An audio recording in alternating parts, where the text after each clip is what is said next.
Hello there and welcome to the Bitcoin Takeover podcast. This is season 16, episode 45, and we are live with Shai Wyborski. Wyborski. I just said it Wyborski. wrong. Yeah, hello, Vlad. It's a pleasure to be here. I've been It's a waiting for lot this. of fun to be doing this, honestly, because I get to dig deeper into what this GhostDAG is all about. And I Mm-hmm. think it's one of the most interesting technologies for scaling proof of work that we have seen over the last, how long has it been? 7 years? Mm-hmm. And I think the most popular implementation right now is Kaspa. And you have been working on that one. As far as I understand, you're not actively involved in the project anymore. Mm-hmm. And you also have your own set of criticism and suggestions for how it can be better. Mm-hmm. And you also brought your guitar to jam. So for people who stick around for a couple of hours, we're gonna get to that. And also, you said that if Jonathan can do 7 hours, you can do 8 I told you that in confidence. in confidence. Okay, I actually had a big breakfast, so that's why Mm. I was a bit late. We can Mm. get to it. You need all the energy you can muster. Yeah, So, I have a bottle of yeah. water here. Jonathan took a toilet break, so I guess you can get one too after 5 hours or something, or whatever it Yeah. takes. So what should we talk about first? Well, it's your show, Vlad. Usually people ask me, how did you find yourself in crypto? But I have to say, No, no, no, I'm no. about to I, vomit I, I hearing think this that's one of question. the most boring stories ever, and I tell people that. It doesn't matter how you found it, how you got into it. I think the stories are so similar. It's all about what you did afterwards, like how you Mm-hmm. got involved, what sort of stuff you actually created or built or maintained, or it doesn't matter. It's very important. It's like asking what year did you finish high school or something, and then Mm-hmm. people are gonna say, well, the people who finished high school 5 years earlier, they were cooler than you are, and they're more interesting. Doesn't Well, matter. actually, I didn't finish high school. Maybe Interesting, that's it. but you Mhm. you're an academic. You have a PhD. I do, but I dropped out of high school in ninth grade when I was 14, and I found my own path ever since. Yeah, I had to get my own diploma, like a matricular diploma, and then I found my way around. But I never experienced much of high school. And that's interesting. Hmm. If I was to make assumptions based on your lifestyle, I would say, you're in a high school rock band or something. So I was in a few bands as a teenager, but they weren't school bands. It was just I would go to hang with all the other freaks and we'd play music, instead of going to school. Oh, that's how it should be. That's what teenage years are for. Exactly. So, let's talk about your current opinions on Bitcoin. Then we can get into Kaspa, and then we can get into other proof of work stuff. Great. Okay. I think And that's a nice structure. mhm. um, well, my opinions on Bitcoin have changed quite a lot in the last few years. I started following crypto very early on, at least as a technology, like around 2011, 2012. I wasn't smart enough to buy 1,000 Bitcoin. Well, I did have 1,000 Bitcoin at some point, but I spent it. I used it as a medium of exchange. You remember that people used to talk about using Bitcoin as a medium of exchange? Well, So I that's still what I talk did. about it.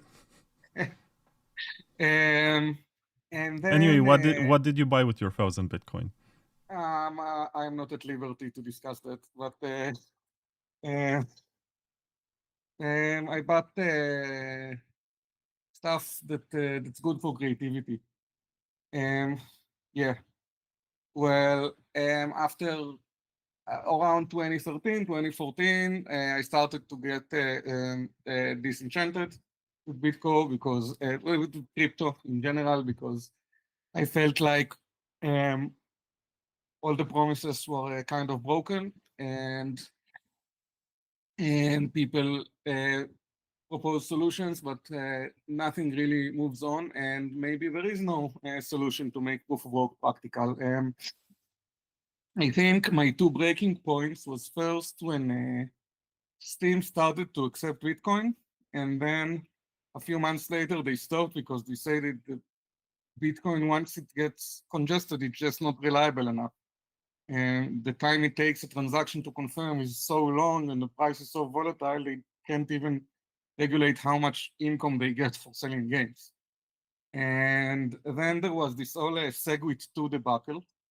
And I don't know, people kind of forgot about it, but this is how Bitcoin Cash was born, so it couldn't have been a good thing. And I really didn't appreciate the way that it happened, regardless of my opinions about the tech side of the things. It felt sort of like a tyranny from Bitcoin Core. It didn't feel too decentralized to me. And I have to say that this opinion is kind of naive. In retrospect, I know that things are more complex, and now having been involved in seeing how this decision have to come to pass, I realize I realize the Bitcoin, I understand the Bitcoin core side much more, so I'm being less of a, naive about it, but at the time, it really felt like tyranny to me, and it felt like opposed to what crypto was set to do. I was very idealistic back then, and this has also changed. And I kind of decided to keep my distance. And then some twists and turns later, around 2016, 2017, I found myself working on Kaspa. It wasn't called Kaspa back then. There was the company GhostDAG Labs. Jonathan founded it to implement one of his protocols. At this point, they didn't even choose which protocol to implement. Would it be GhostDAG or Spectre or some combinations thereof? Eventually, it was GhostDAG, but that's maybe for a bit later. It did get me interested in crypto again, because at this point, another opinion that has since sublimated, I thought that Kaspa could solve all of the problems that Bitcoin couldn't solve. I realize now that it solved a lot of them, but not all of them. And we'll talk about it in a while too. But technologically speaking, it seemed to me that Kaspa managed to break some barriers, and then when you have this tech that does more, that is on the technological side, it's in my opinion, it's strictly better in any sense. And where does this put Bitcoin?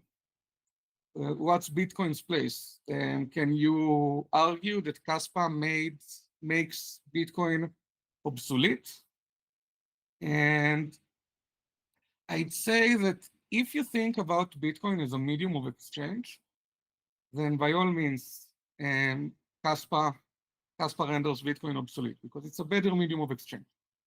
And if you think about store of value, then if you buy into the store of value narrative, then Bitcoin is a better store of value than Kaspa, because the only measure of how good you are as a store of value is how many people mine you.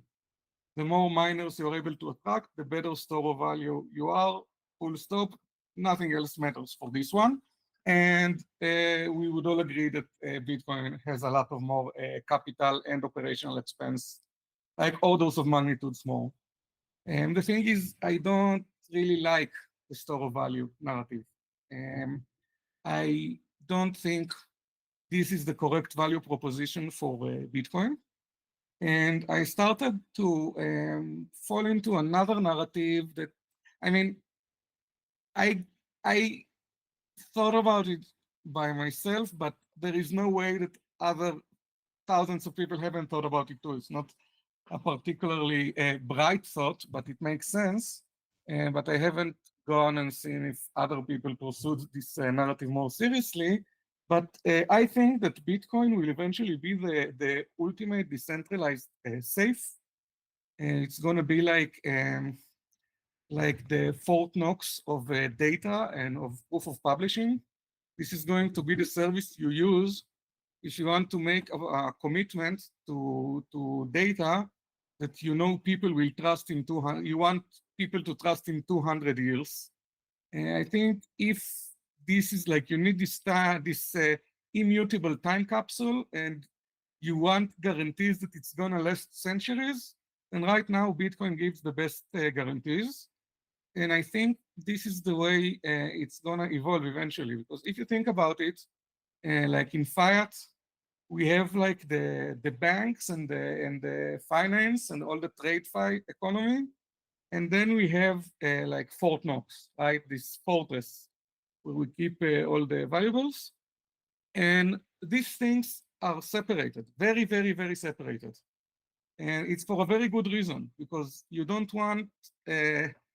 If the banks are compromised, you don't want the world's reserve to also be compromised. You want these things to be as separate as possible. And so in the digital landscape, it makes sense to me that the chain that you use for commerce and for smart contracts and for everything, which is like operational in the short term, should be completely separated from the vault that you used for practically indefinite data storage. So for example, you could have Kaspa make state commitments to Bitcoin.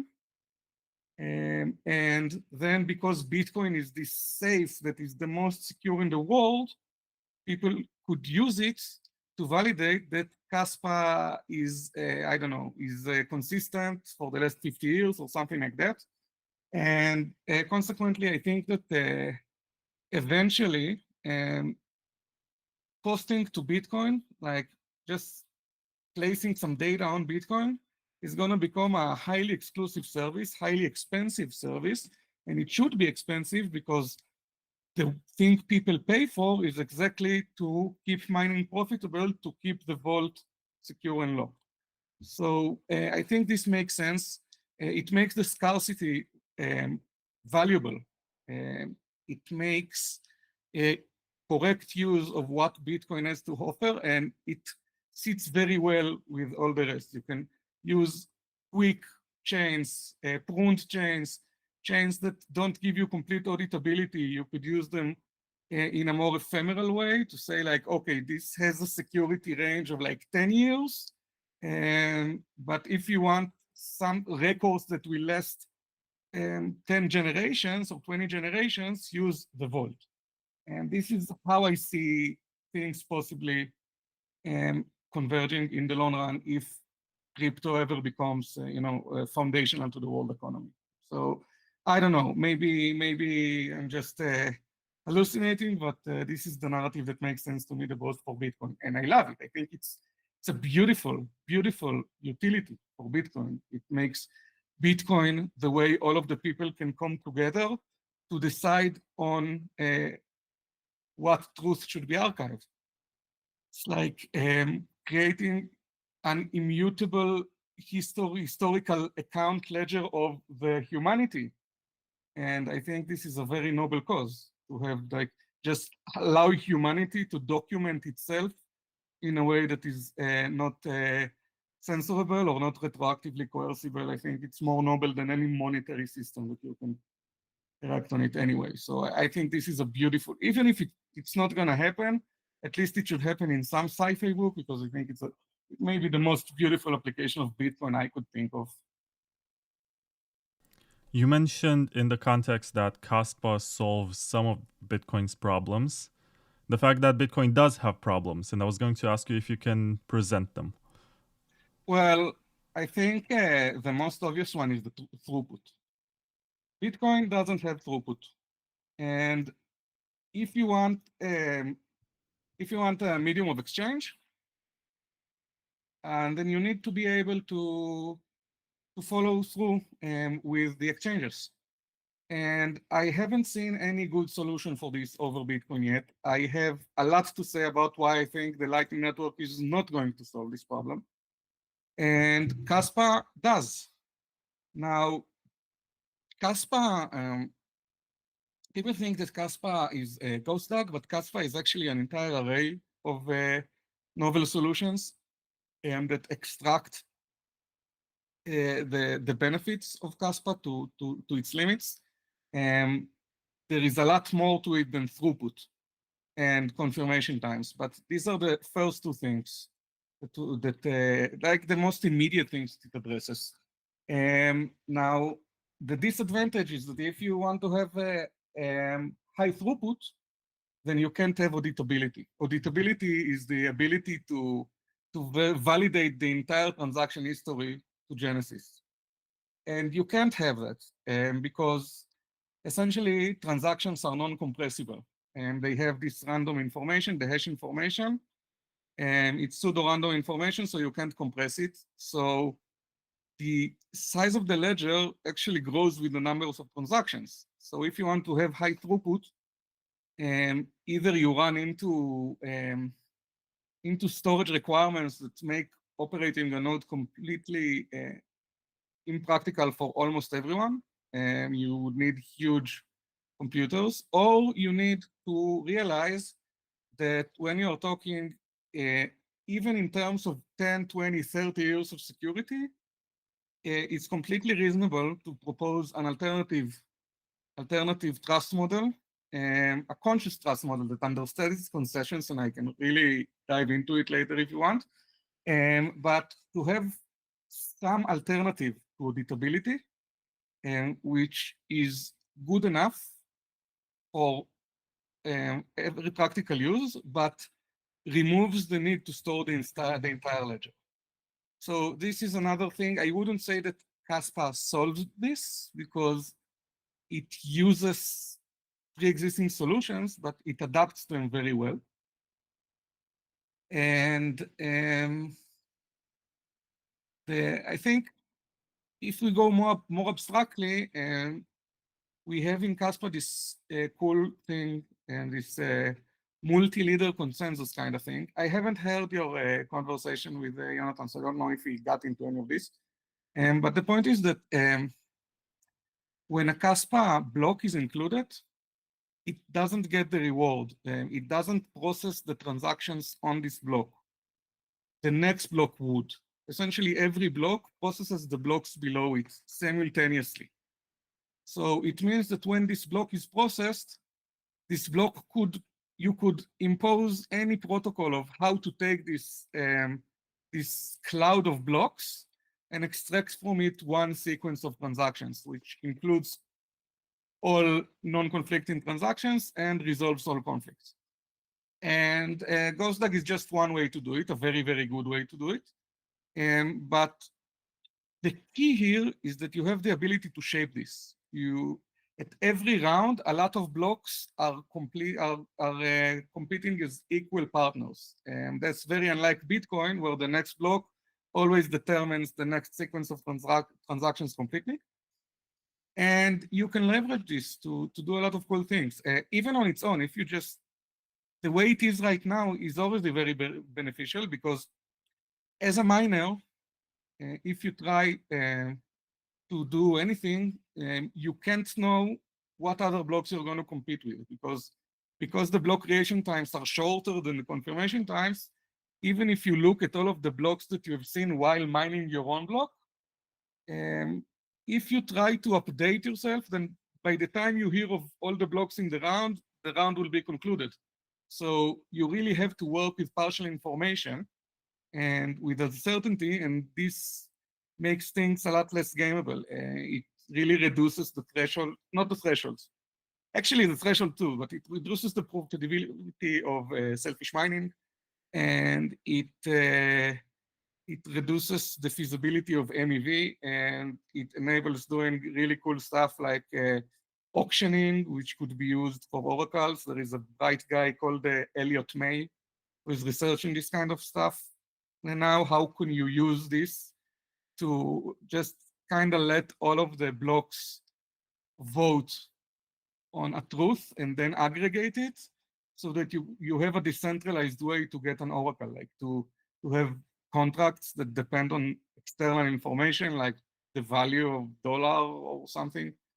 And so this is just, a tip of the iceberg, but there's a lot of stuff that Kaspa brings to the table that is foundational in how it changes what proof of work can do.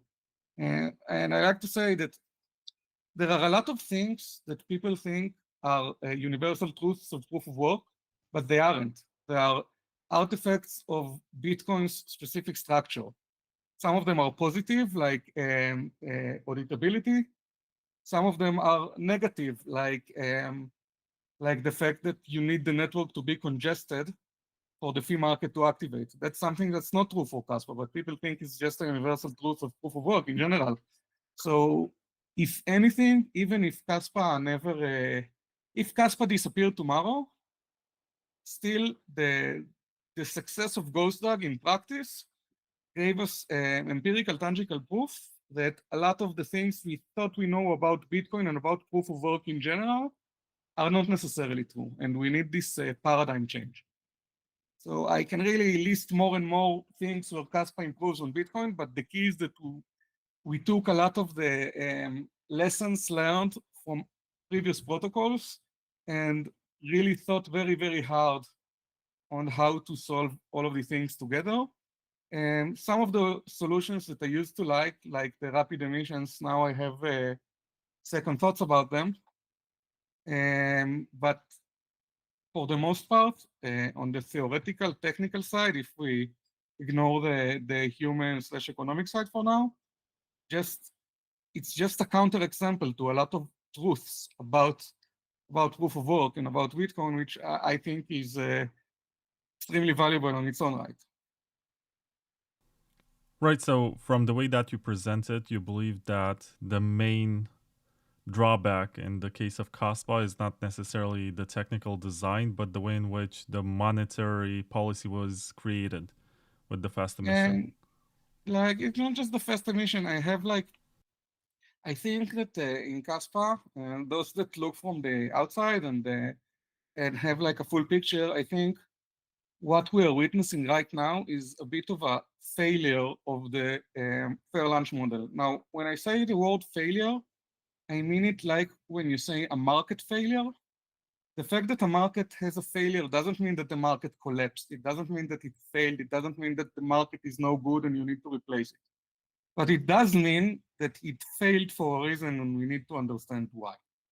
And what I see in Kaspa is, actually what I realized is that when you say a community project, it's not just something that you get to say because you had a fair lunch. A fair lunch and community project are not the same thing. And a fair lunch which isn't a community project, will I say in a second what I mean. I have like a more precise definition, but essentially, if you're a fair lunch, then it makes you vulnerable because you don't have a lot of funding resource and you depend on people to fund your coin, and you want these people to be community members. And the problem with this is that if you don't have very strong means to incentivize the community to keep contributing to the development, then it could be essentially, the ecosystem could be essentially bought out.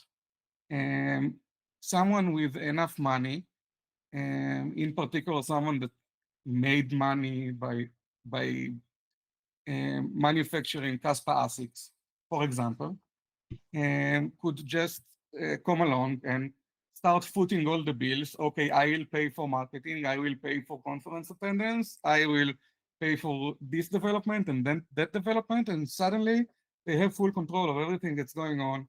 They have an exclusive channel to the devs that nobody else has, and they have the ability to determine what's going on, and they can exert way too much influence on the project. Now, you can't really blame anyone for doing a play like this, right? Because we live in a monetary world and people are going to pursue money.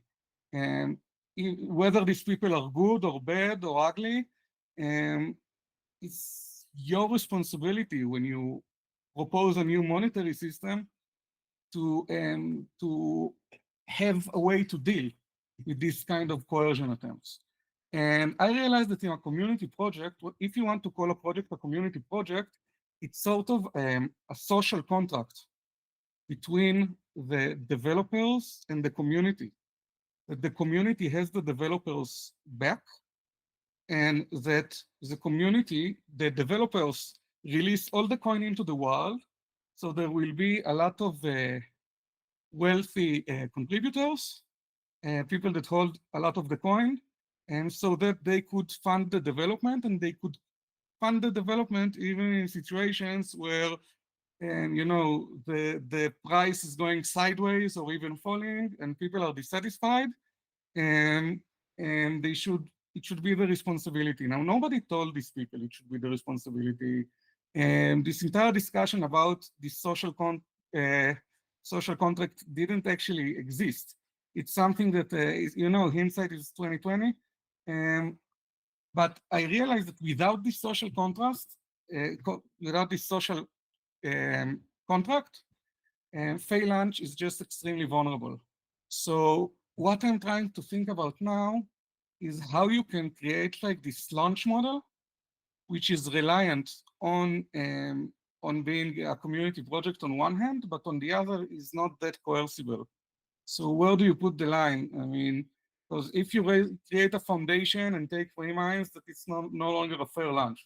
But if you leave it all at the hands of the community, then human nature is that when people make money, they're generous, and when they don't make money, they're stingy. And you can't really blame people for that. It's just the way people are, and for good reasons, because no matter how much they love Kaspa, they love their family more, and they should love their family more.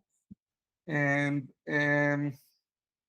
you need to find some way to platform this social contract in a way which is not decentralized. So how do you do it when you can't even define what the social contract is or enforce it in any way other than, taking money by force of the protocol, which is again centralized. So it's like this Ouroboros thing, like you try to find the balance between being fair launched and enforcing this social contract between the community and the devs, and then you find that the only way to do it are actually not fair launched. So I'm still thinking with myself where this line should go. Now, it could be that there are no solutions, there could be approximate solutions, and people could argue that a true shift into a community project must come with a social change, and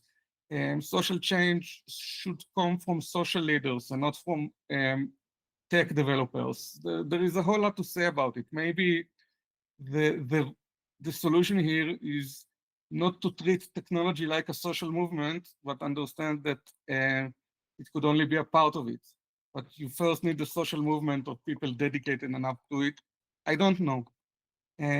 This is more of a question than an answer. I'm calling out to all the great thinkers who might listen here.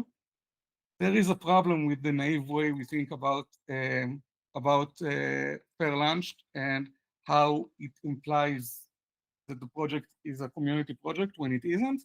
And how do we bridge this gap? I think this might be a very, very crucial problem for crypto anyway, at least if you think about crypto as a social movement and not just as a technology.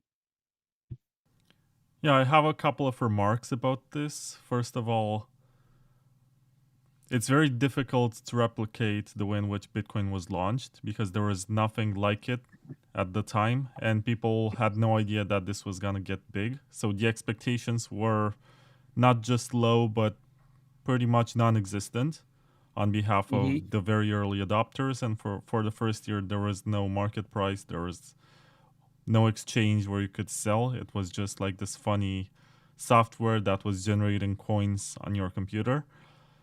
And it's very hard to get this. The only case that we know that had a fair launch, which made it irrelevant when you got in and made VCs or early investors also irrelevant, is Grin, which has a fixed inflation rate so that it doesn't really matter when you get in. You benefit from the same amount of coins.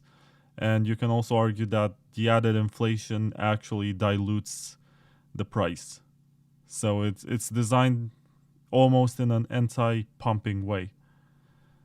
And I don't know what's the right approach to it. Even Monero had a very fast inflation rate in the beginning. A lot of coins were mined to get people to join.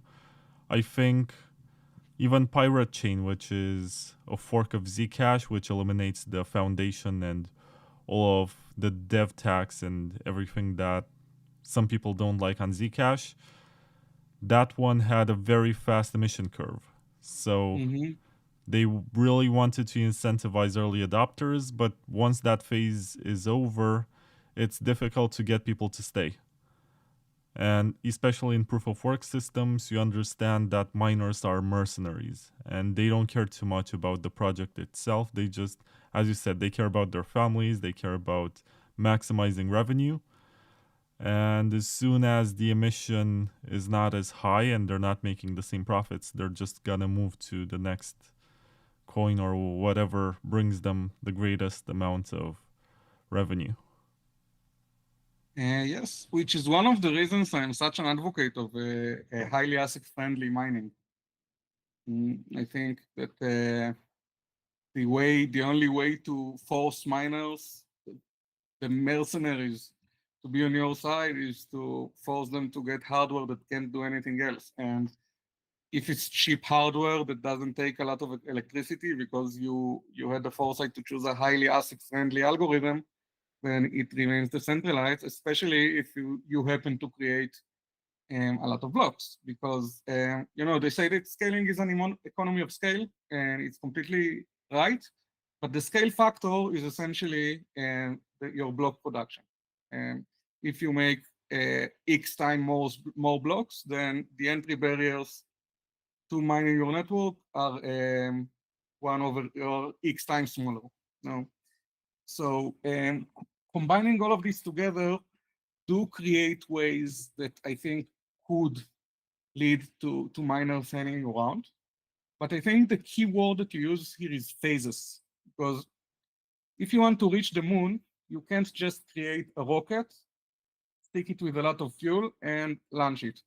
You have all these phases that you need to go through, right? You have like 90% of the launch is just rockets that are just for inside the atmosphere, right?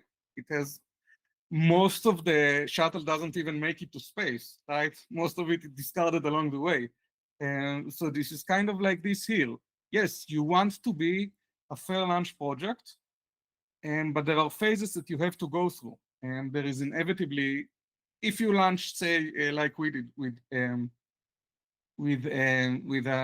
ASIC-friendly algorithm, but one that you made sure ASICs don't exist for it, then you have the CPU phase, and then you have the GPU phase, and then you're gonna have the ASIC manufacturers phase, and then the retail ASIC phase, and you know in advance that the ASIC manufacturers, once they announce themselves and said they're gonna start selling coins, it means that they've been mining with the ASICs for 3 months at least, and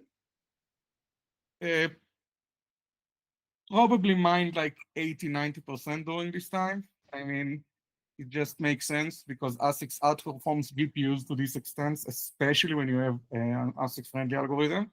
And this was kind of the motivation for the rapid emissions.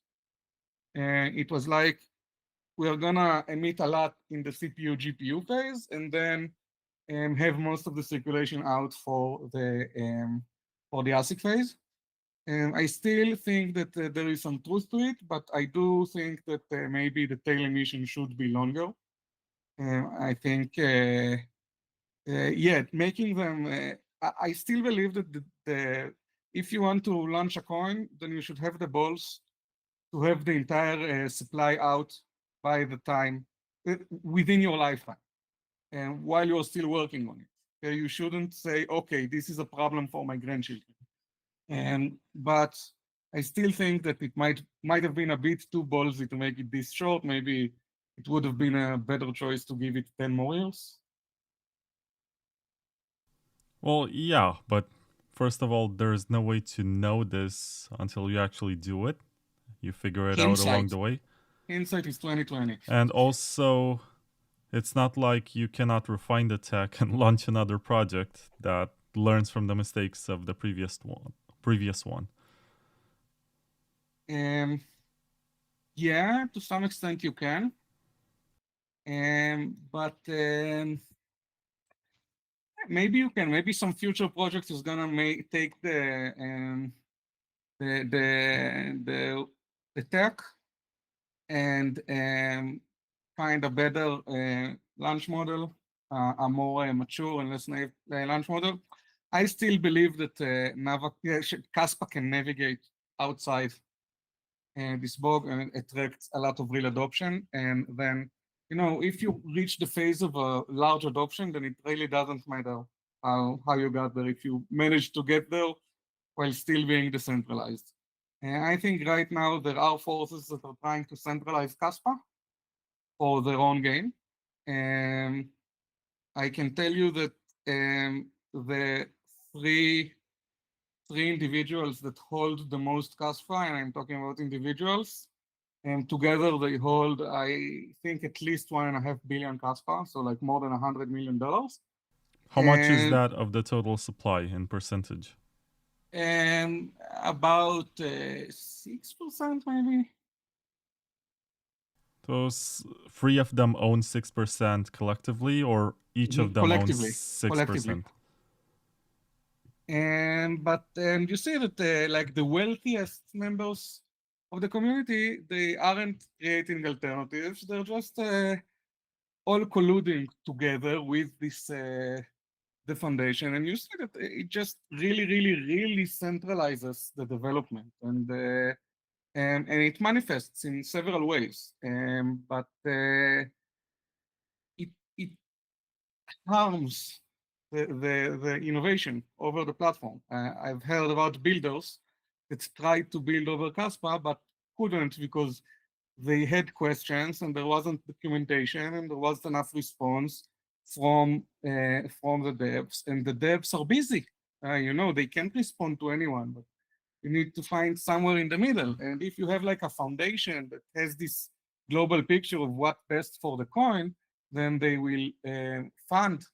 And there are people whose job, if you pay them a salary, is to create documentations, to write tutorials, to document the code. But once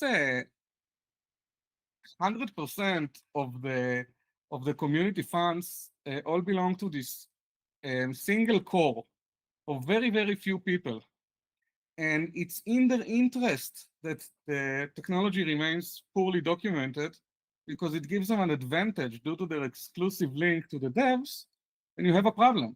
You create an ecosystem that is essentially hostile towards anyone who doesn't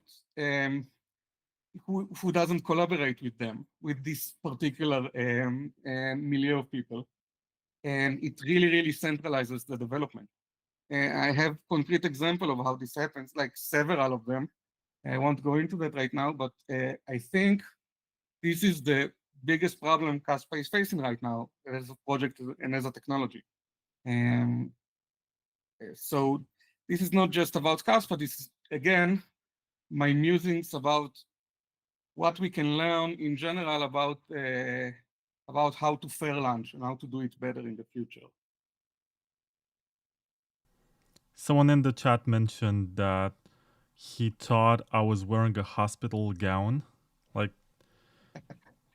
I know that the color looks like it, but this is actually a polka dot Bitcoin t-shirt from a company that's called Maison Machi. It's very fancy, made in Paris. Check it out. Handmade and whatever. I gotta plug some ads, and I was gonna ask you, is it possible for you to play some guitar to have background music for the ads? That could be cool. Okay. Just gonna need a second to set it up. No hurry. Okay, let's see how it goes. What kind of background music would you like? Something very badass, like the most headbanging stuff you have. Well, I don't have my distortion connected, so I'm gonna try to make it as headbanging as I can, only with an overdrive. Overdrive is good enough. You can play some rock and roll. Can you hear me? Oh yeah. Yeah, okay. Go ahead. Hit me.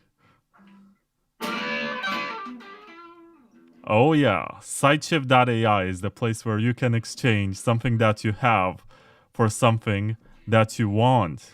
So if someone offers to pay you in stable coins and you want to receive Bitcoin or Ethereum, Litecoin, whatever it is that you prefer, you go to Sideshift.ai, you copy the stablecoin address, you send it to the person who wants to pay you in stablecoins, and then you put your Bitcoin address there, and there's gonna be this exchange that happens, and what you receive to your wallet is the BTC that you want.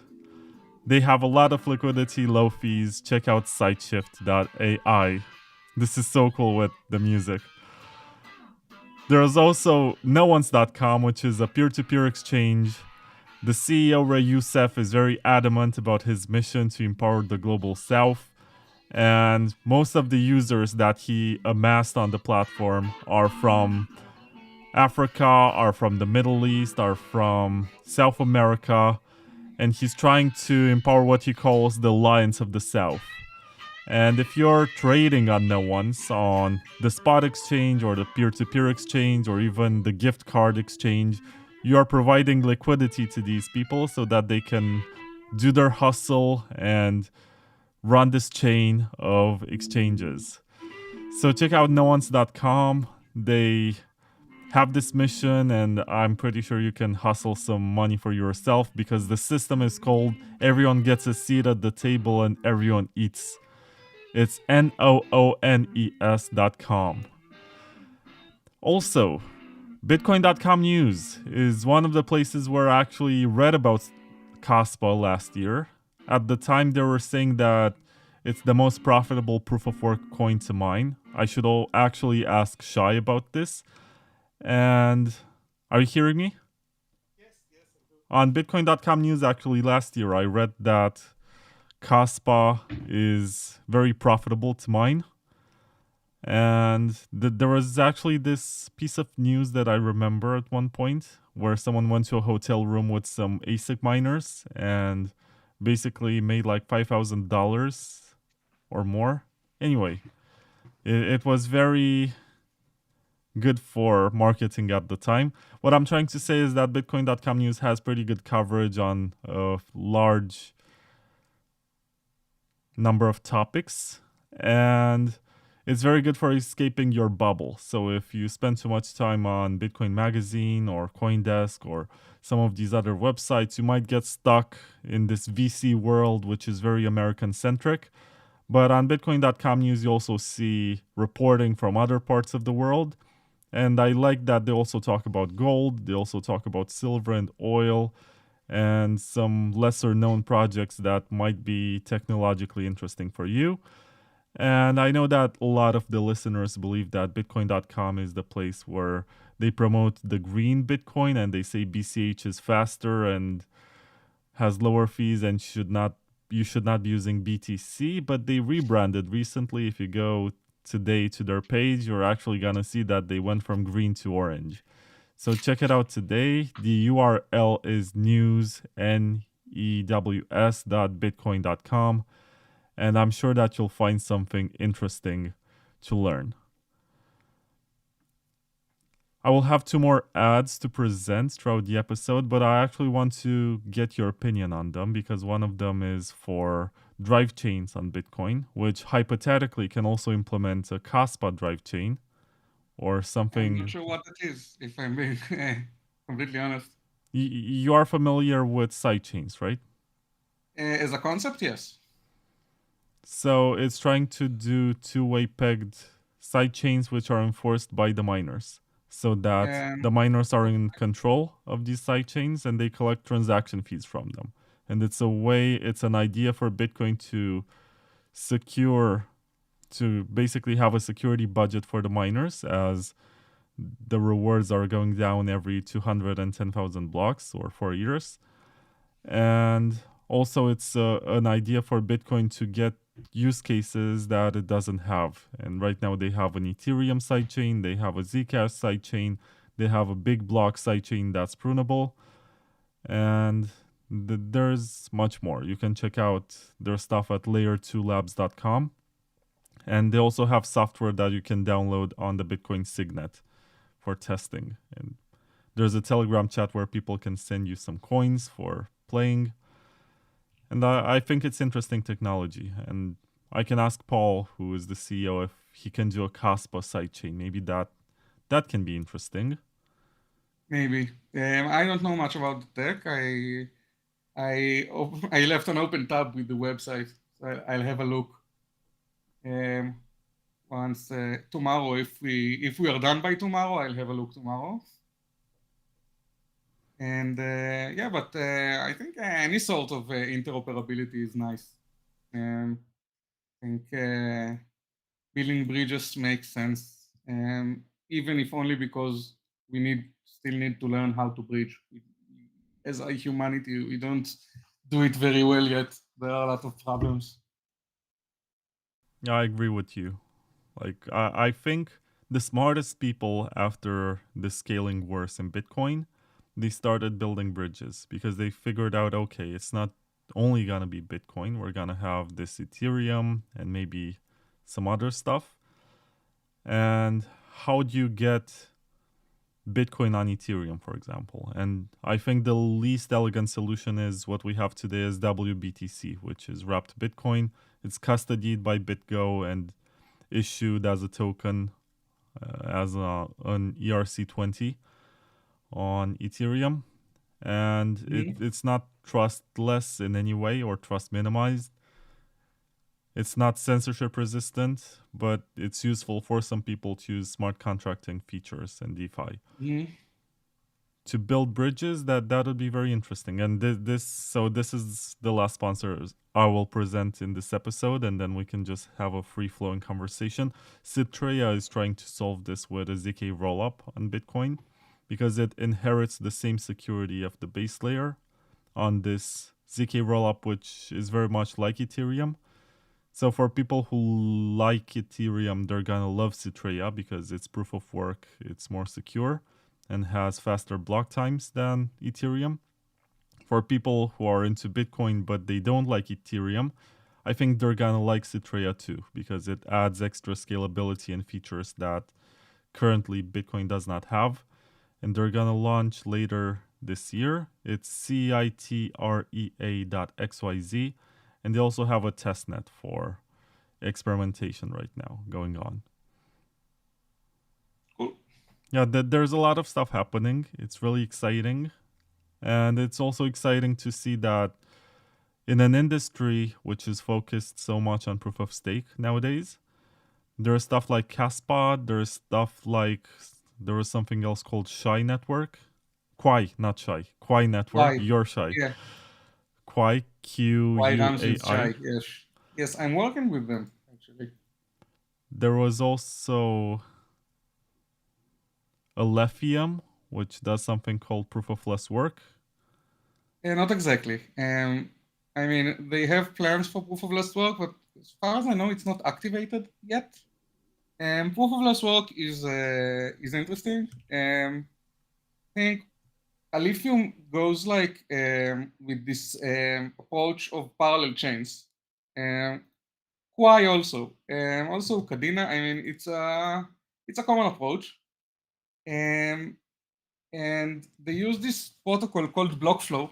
I think this is the heart of their technology, and I really need to get around to learning it better because I do have some reservations about parallel chains, but the only parallel chain protocol I truly analyze, and I mean, like, Quai is technically a parallel chain, but they don't have a lot of chains in the architecture, and they don't intend to. They understand that chains is like you don't want to have a lot of chains. But there are like projects that talk in rhetorics of we're just gonna have a jillion gazillion chains. Every service will have its own chain, and there are a lot of problems there. That with especially with the how the security increase. I think I digressed completely, right?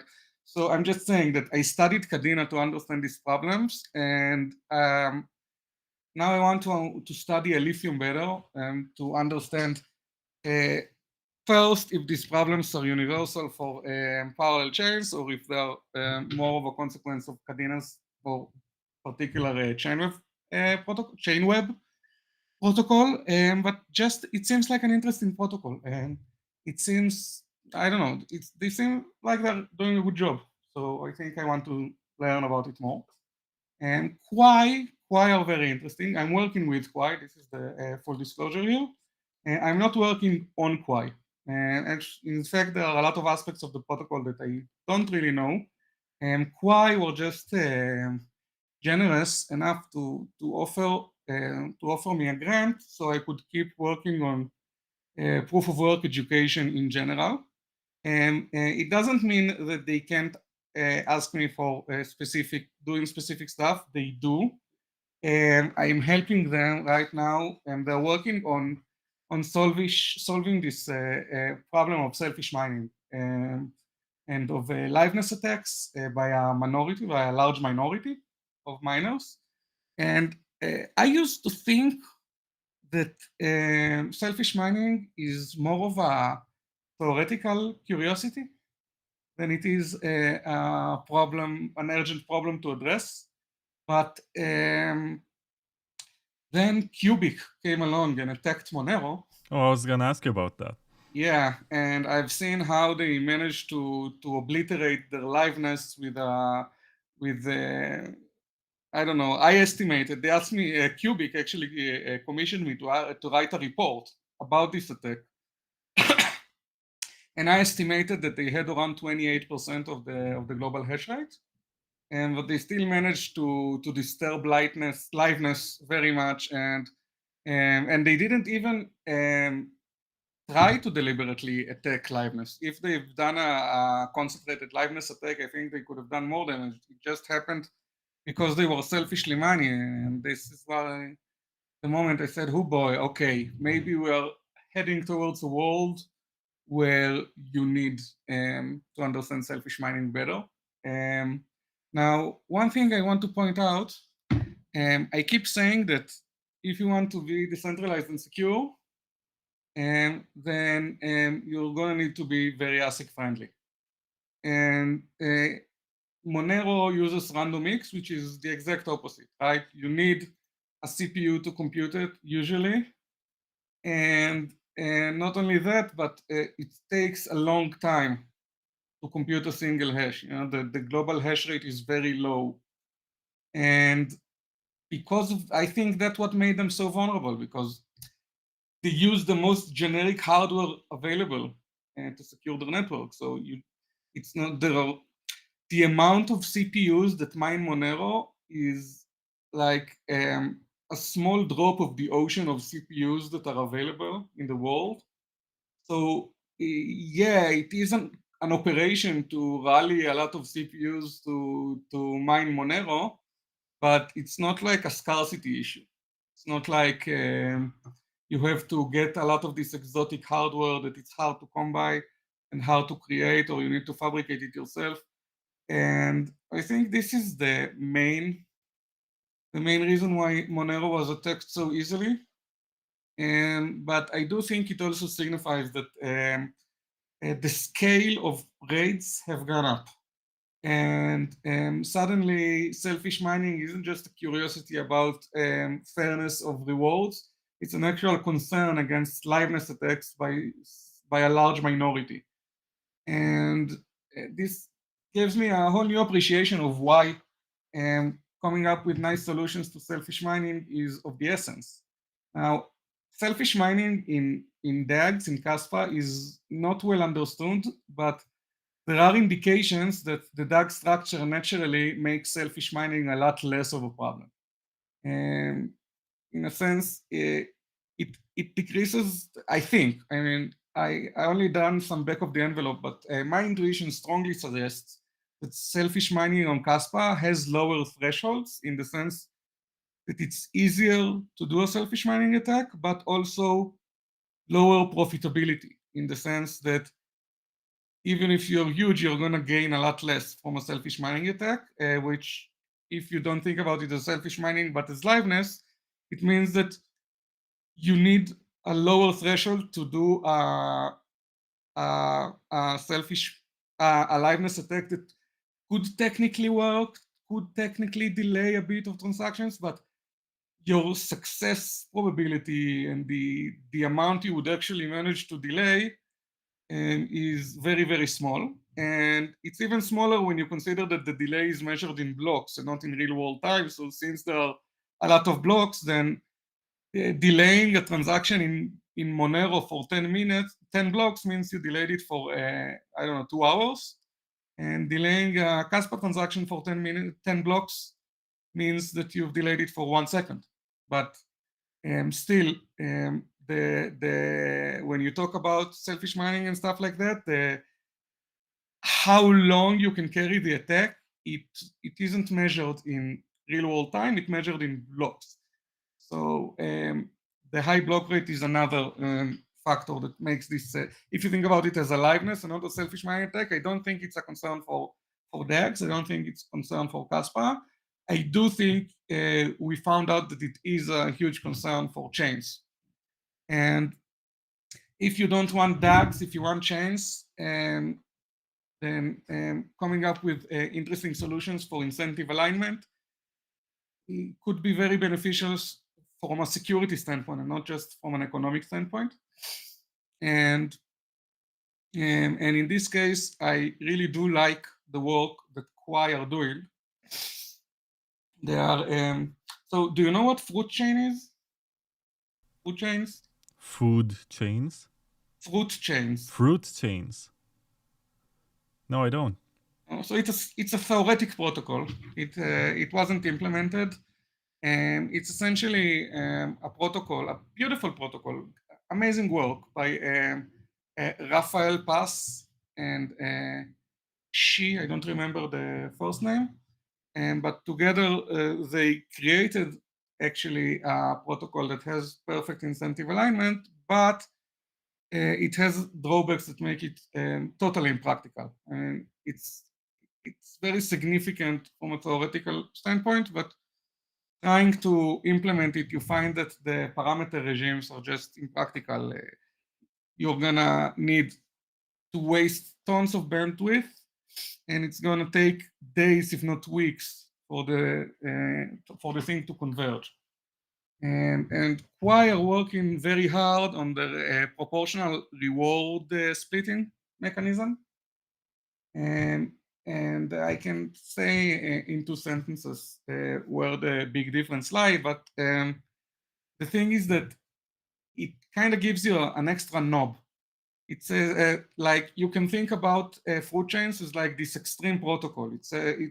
I'm gonna deny any possibility of selfish mining attacks, but in return, the conversion times on profits is gonna be like weeks. And Kwai's design adds like a new knob that says, I don't want to prevent selfish mining completely, but I want to prevent it below, say, the 40% line. I want selfish mining to only be possible to 40% adversaries. And then when you reduce the threshold knob, when you become a bit more tolerant, you're saying, okay, I don't want to disable 50% selfish miners, only 40% selfish miner. Then in return, you get that you can make the convergence a lot faster, and it makes everything a lot more practical. And it isn't too dissimilar from the gap between Bitcoin and Kaspa, because one of the things that Kaspa does is to say Bitcoin tries to be 50% secure, and it's not really 50% secure. There are orphans that reduce this a little bit, and they're just counting on the orphan rates to be very, very low, so it could be sufficiently close. we are not going to do this. What we are going to do is to determine in advance how much of an attack we are willing to tolerate, and then we can calculate exactly the parameters that we need to make this security work. So people think that Kaspa is 50% secure, but in fact, it's 47.5% secure because we parameterized it with a gap of 5%, and the gap gets divided by 2. So it becomes 47.5%. And if you have 48%, then technically you could double spend on Kaspa. But even in Bitcoin, you don't need 50%. You only need 49.9998%. So in Kaspa, we say, okay, let's just widen this gap a little bit, fix it somewhere, and see what we can get for it. And so for like this, it's not even a concession, it's just a hardwiring of stuff that in Bitcoin is indeterminate, like the block rates. You just set your tolerance and you don't set it to 0, but to something sufficiently small, and then suddenly stuff that was impossible on the other side becomes possible and even fast and efficient. So this is like a common motive, like a lot of times, like, you know what, even the step from BFT to proof of work is essentially the same thing. In BFT, you have how do you call it, deterministic finality. Once the protocol is over, there is a decision and it's final. Once you move to the next round, the previous round is set in stone, right? And proof of work, even if you wait 100 blocks, there is a probability that I just tell my computer, start mining Bitcoins, and just through sheer luck, I managed to find 12 blocks immediately. You can't discount this possibility. You can't say that there is a deterministic scenario where this doesn't happen. The best thing you can say is that you can create it as small as possible. So in a good protocol, this probability is positive because you can never rule out an extremely lucky miner, but it decays exponentially fast with the number of blocks that you create. So even when you think about how we got from proof of stake to proof of work, is that we said instead of being deterministic about something, we are just gonna require the probability that it doesn't happen to go to infinity, to go to 0 very fast. And now some people can say, okay, isn't this dangerous? And then I say to these people, you know what? Even in the world of deterministic finale, nothing is deterministic, right? Because at the end of the day, there is this contract, and it has the key, and it depends on what kind of BFT and what kind of proof of stake you do. But at the end of the day, if you're using cryptography, you can technically do BFT without cryptography, and then what I'm saying is not correct. But if you're relying on any type of cryptography, then I can just guess your key, right? Even your wallet, you think about your wallet as something that is deterministically safe, but what if I just guess your seed phrase, right? So you're saying, that's absurd. When you're saying, that's absurd, you actually agree with me that having a sufficiently small probability is enough for you. You are perfectly fine with knowing that there is some chance that I will be able to steal your money, but it's so minuscule and negligible that you can just say, I'm taking more risk when I open the window because a space laser could shoot me down and it would be more probable. And it's even worse than that. Apparently, according to modern physics, you can't even have anything really secret.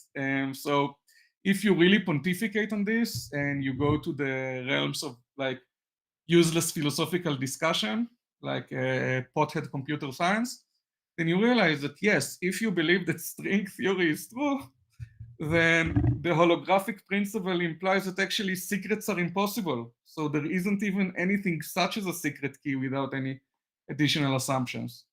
Any bit that you generate, if I have a dense grid of sensor around the Earth, then I can know everything that happens on Earth, technically. So practically it doesn't happen. Like nobody has a grid in space, I hope, but a grid of sensors in space. But it just means that on the abstract, if you say I want perfect security, you're not gonna get it. Secrets are theoretically impossible. So it just means that you need to set what you even mean by deterministically correctly.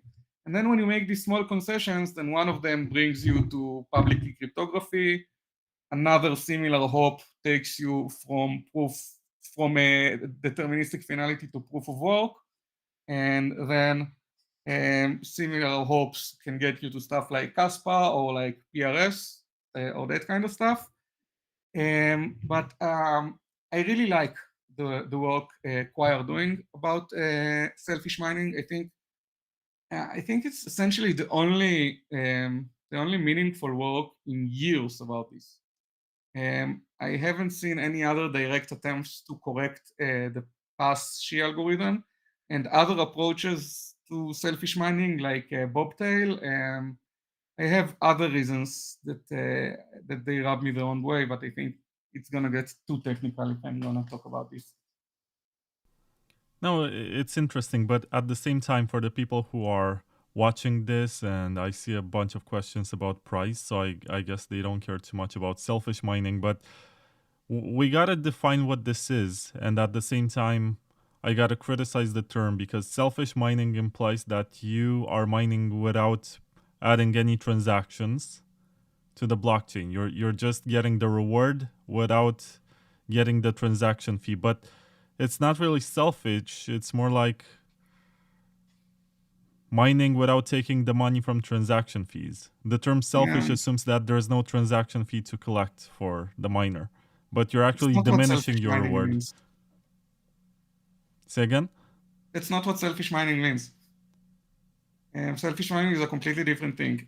I know the name is a bit misleading because the name was conceived by a computer scientist. So it's confusing to people who speak humanese, but selfish mining is a very, very particular behavior, very specific attack. It's not even an attack, it's a rational behavior, but it has nothing to do with the transactions that you include in the block. Selfish mining is when you withhold blocks. You find out about new blocks and you don't tell them about the network yet. You hold them to yourself, because if the network produces a block in the time that you hold this chain, you can post your entire chain and knock their block off the chain. And the selfishness here is that an honest Bitcoin miner only has two jobs. It has to point at the heaviest tip, and it has to report all blocks they hear about, either from other miners or from finding unknowns, from solving a block. They have to report them immediately. A rational miner will always follow the first rule, because if you don't point at the heaviest tip, you reduce your profit, expected profit, right? But apparently they don't have to follow the second rule, and there are better strategies than to following the second rule. Again, by withholding, you can knock out adversary blocks, honest blocks, and you can create this situation where the fraction of the blocks that you created doesn't reflect the amount of mining that you do. Like Eyal Searer showed that in certain situations, if you have 34% of the hash rate, you can create more than 50% of the blocks. Now, it doesn't mean that you can double spend, because you can't use them to mine along side chain. You have to keep pushing honest block off the chain. You have to work together with the honest chain. So you can't like build on the side and reorg it, because then you would lose, because you only have 34%. But if you do this withholding and publishing at strategic time to knock out honest network blocks, you can get your blocks overrepresented, which means the fact that you get more rewards, people can say, okay, but what do I care? They found a better way to mine. They deserve the reward. So I can't argue with this logic, but what I can say is that you do want to prevent selfish mining because it has consequences of the security of the network. It reduces the chain growth. It means that the network becomes easier to attack. And also, if you can do it effectively enough, it becomes a liveness attack. And this is where the problem lies. But what you call about, there is this technique that once you finish mining a block, you immediately start mining the other block, and then you get a small time advantage because you don't need to listen to the gossip and that. And I like to call it opportunistic mining. But selfish mining is a very, very, maybe not the best aptly named, but a very, very specific attack. I'm actually happy I made this mistake because I was thinking of mining empty blocks as selfish mining. No.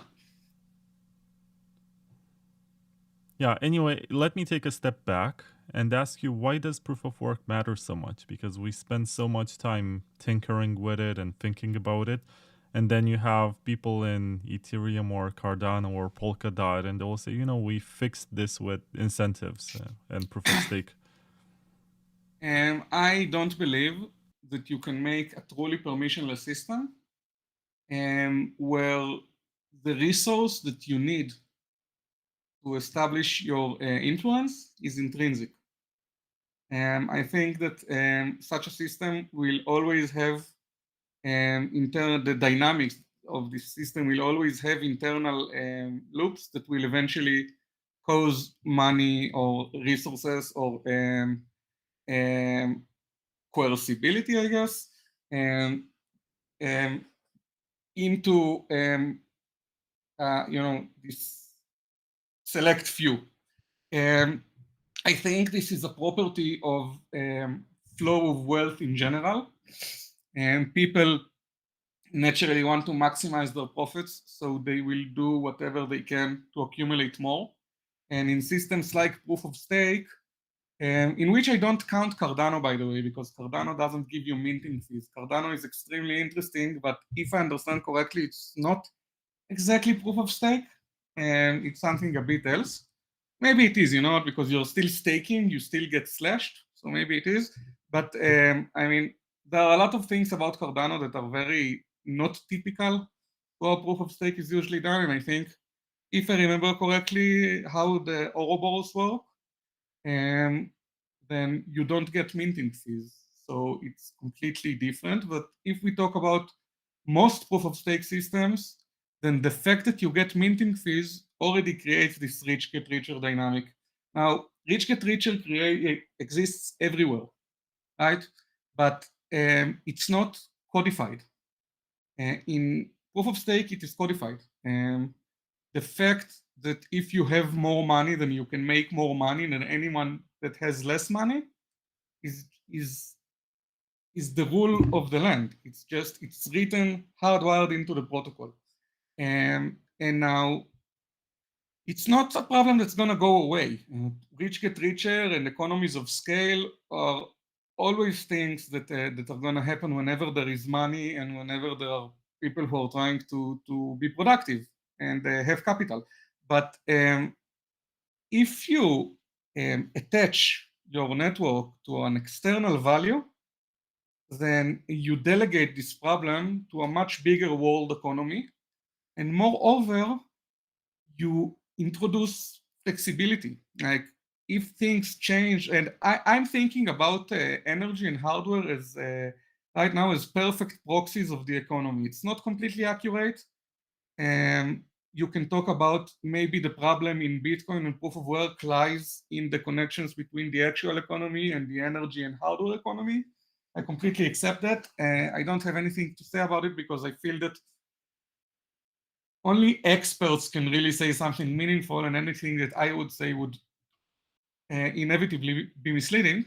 But if we look at about the other step from hardware slash energy economy to proof of work, then the fact that you have this very strong tether to the real world that affects how people can gain influence over the coin and how they can gain voting power, and the fact that in Ethereum, if you have 40% and you keep perpetually staking them, then you're gonna maintain your 40% for free.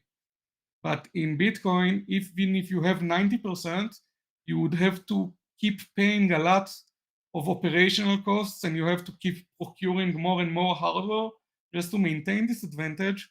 This is a very good demonstration, extreme, but like it gets the point across that Bitcoin and proof of work have some robustness that you can only get by tethering the influence of participants to an external resource that can be bargained over. And then it's a two-way tether, right? Because if your coin gets more valuable, then it makes the relevant hardware more valuable. There is like this mutual effect of Bitcoin. It's not just that the energy market affects Bitcoin, it's that Bitcoin affects the energy market. There is this mutual feedback, mutual response between the two. And it means that a lot of this dynamic, it kind of twirls the dynamic balance, kind of mixes everything up because the energy market is so complicated and active, and the hardware market is so complicated and active that it creates this environment of kind of instability. It becomes hard to maintain an advantage. And I think this is extremely essential. Now, maybe energy is not the correct tether. There are other attempts, like proof of I don't know, space and time and stuff. I haven't seen such an idea, which I think is good. Proof of time and space. I think the main contender in this area is Chia, and Chia is kind of broken.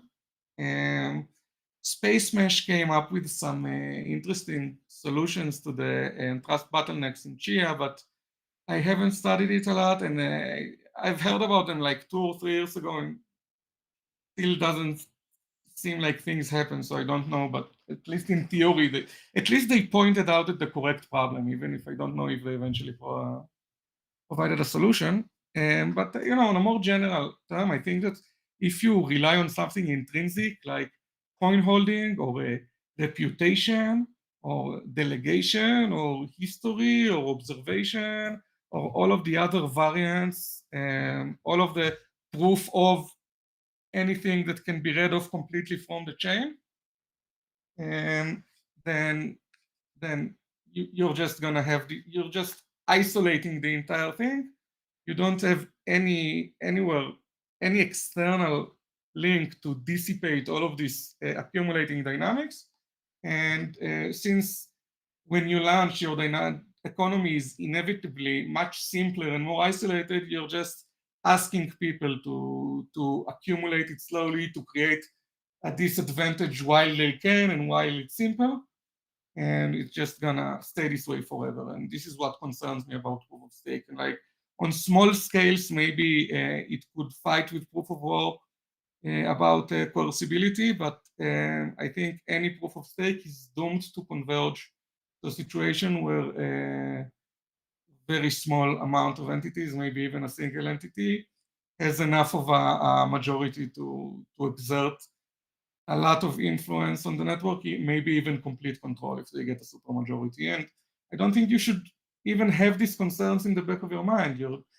You can't say that something as permanent but as concealed as coin distribution can be the rule of the land, because there is no real reason to believe that it's going to remain decentralized in the long run, especially not when there are internal dynamics that do the exact opposite.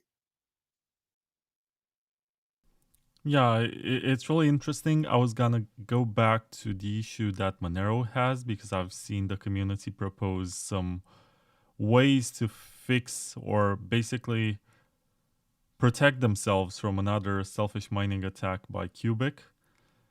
And some of these proposals included proof of stake and said that can be a way for them to avoid any such attack. Like, what is your opinion on this, and how would you advise the Monero developers to protect themselves? Like, just switch to some sort of ASIC-friendly algorithm? Yeah, well, first of all, I think the best thing Monero can do for themselves is give up on randomX. I think randomX failed. I'm not saying go ASIC-friendly. I'm not saying copy whatever Kaspa did.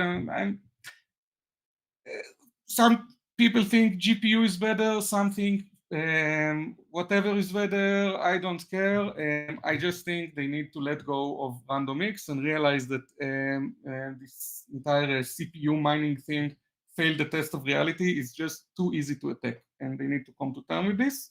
And regarding proof of stake, I haven't read the proposals thoroughly. They were mentioned by this guy I really like on Twitter. He's called Seth for Privacy. I didn't even know he's affiliated with Monero until this entire thing broke out, but he is a smart guy who understands privacy. And I don't know if he composed or just advocated, but he talked about this proof of stake solution. And I didn't go into the details, but what I did have to say is that proof of stake is cool. I like proof of stake. I think it's interesting.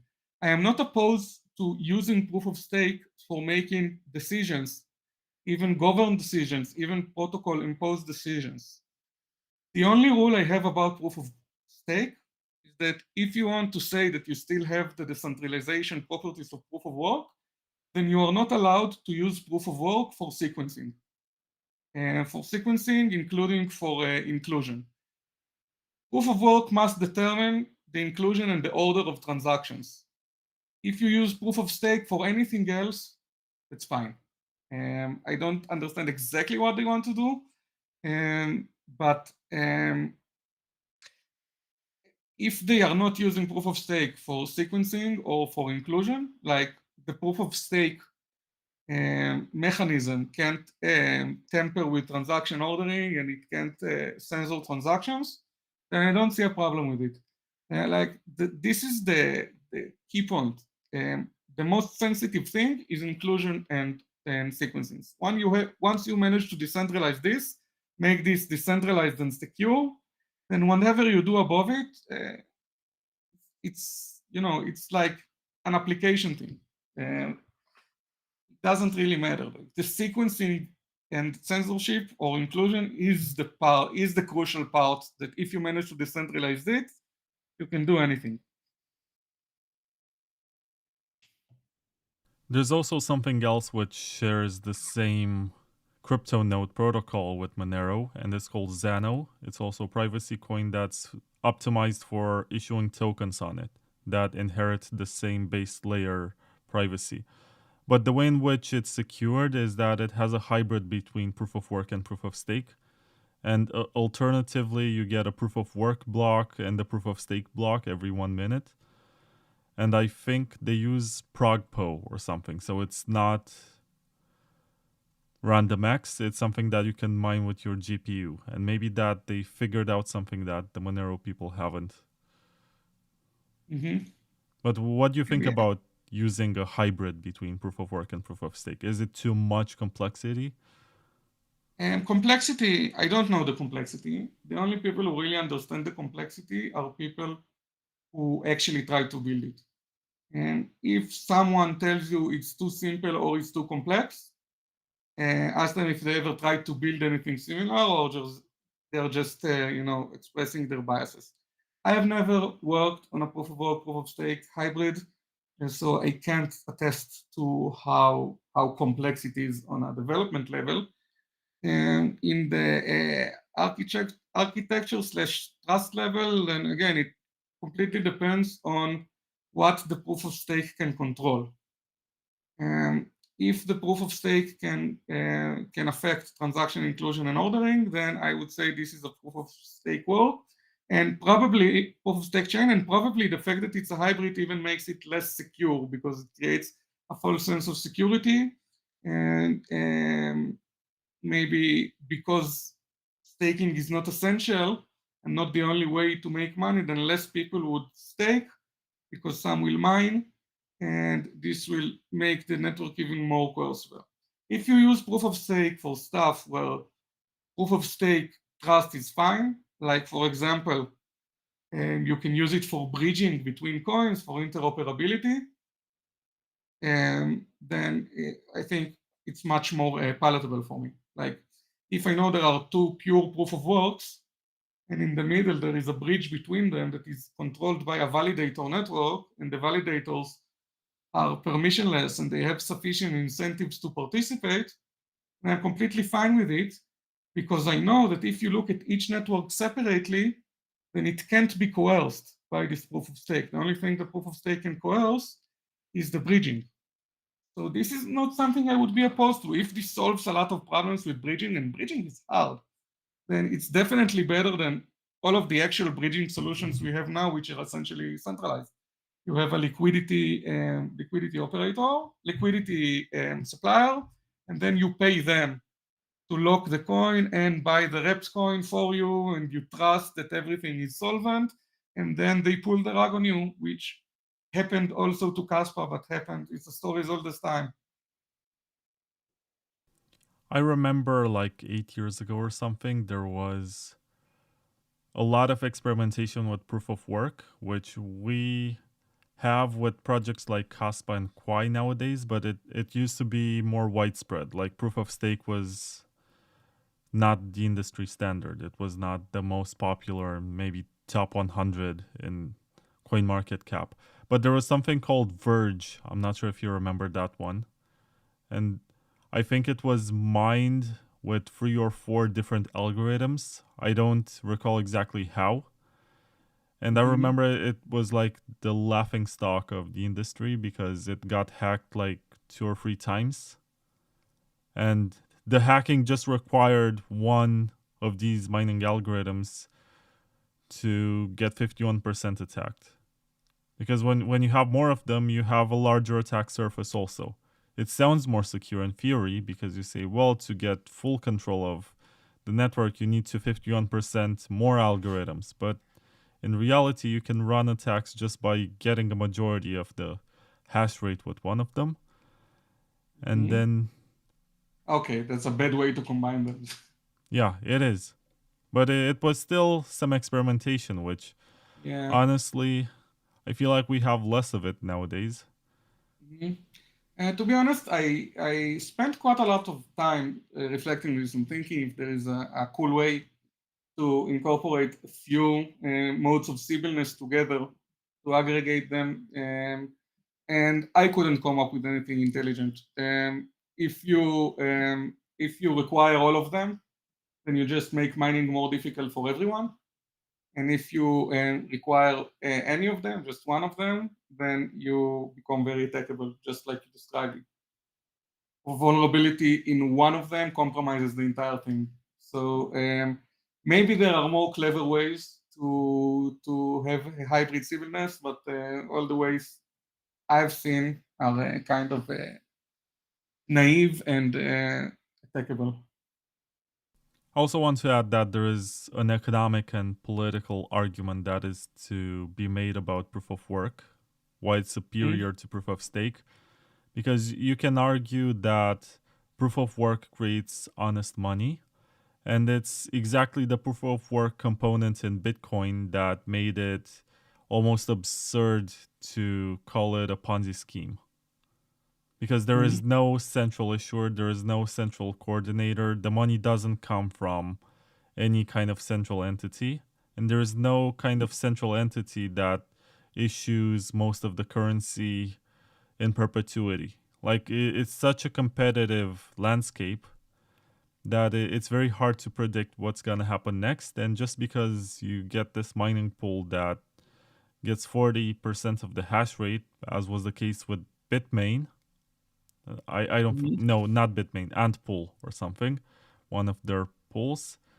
It doesn't mean that it's gonna be like this all the time. It doesn't mean that this dominance can be retained over an extended period of time.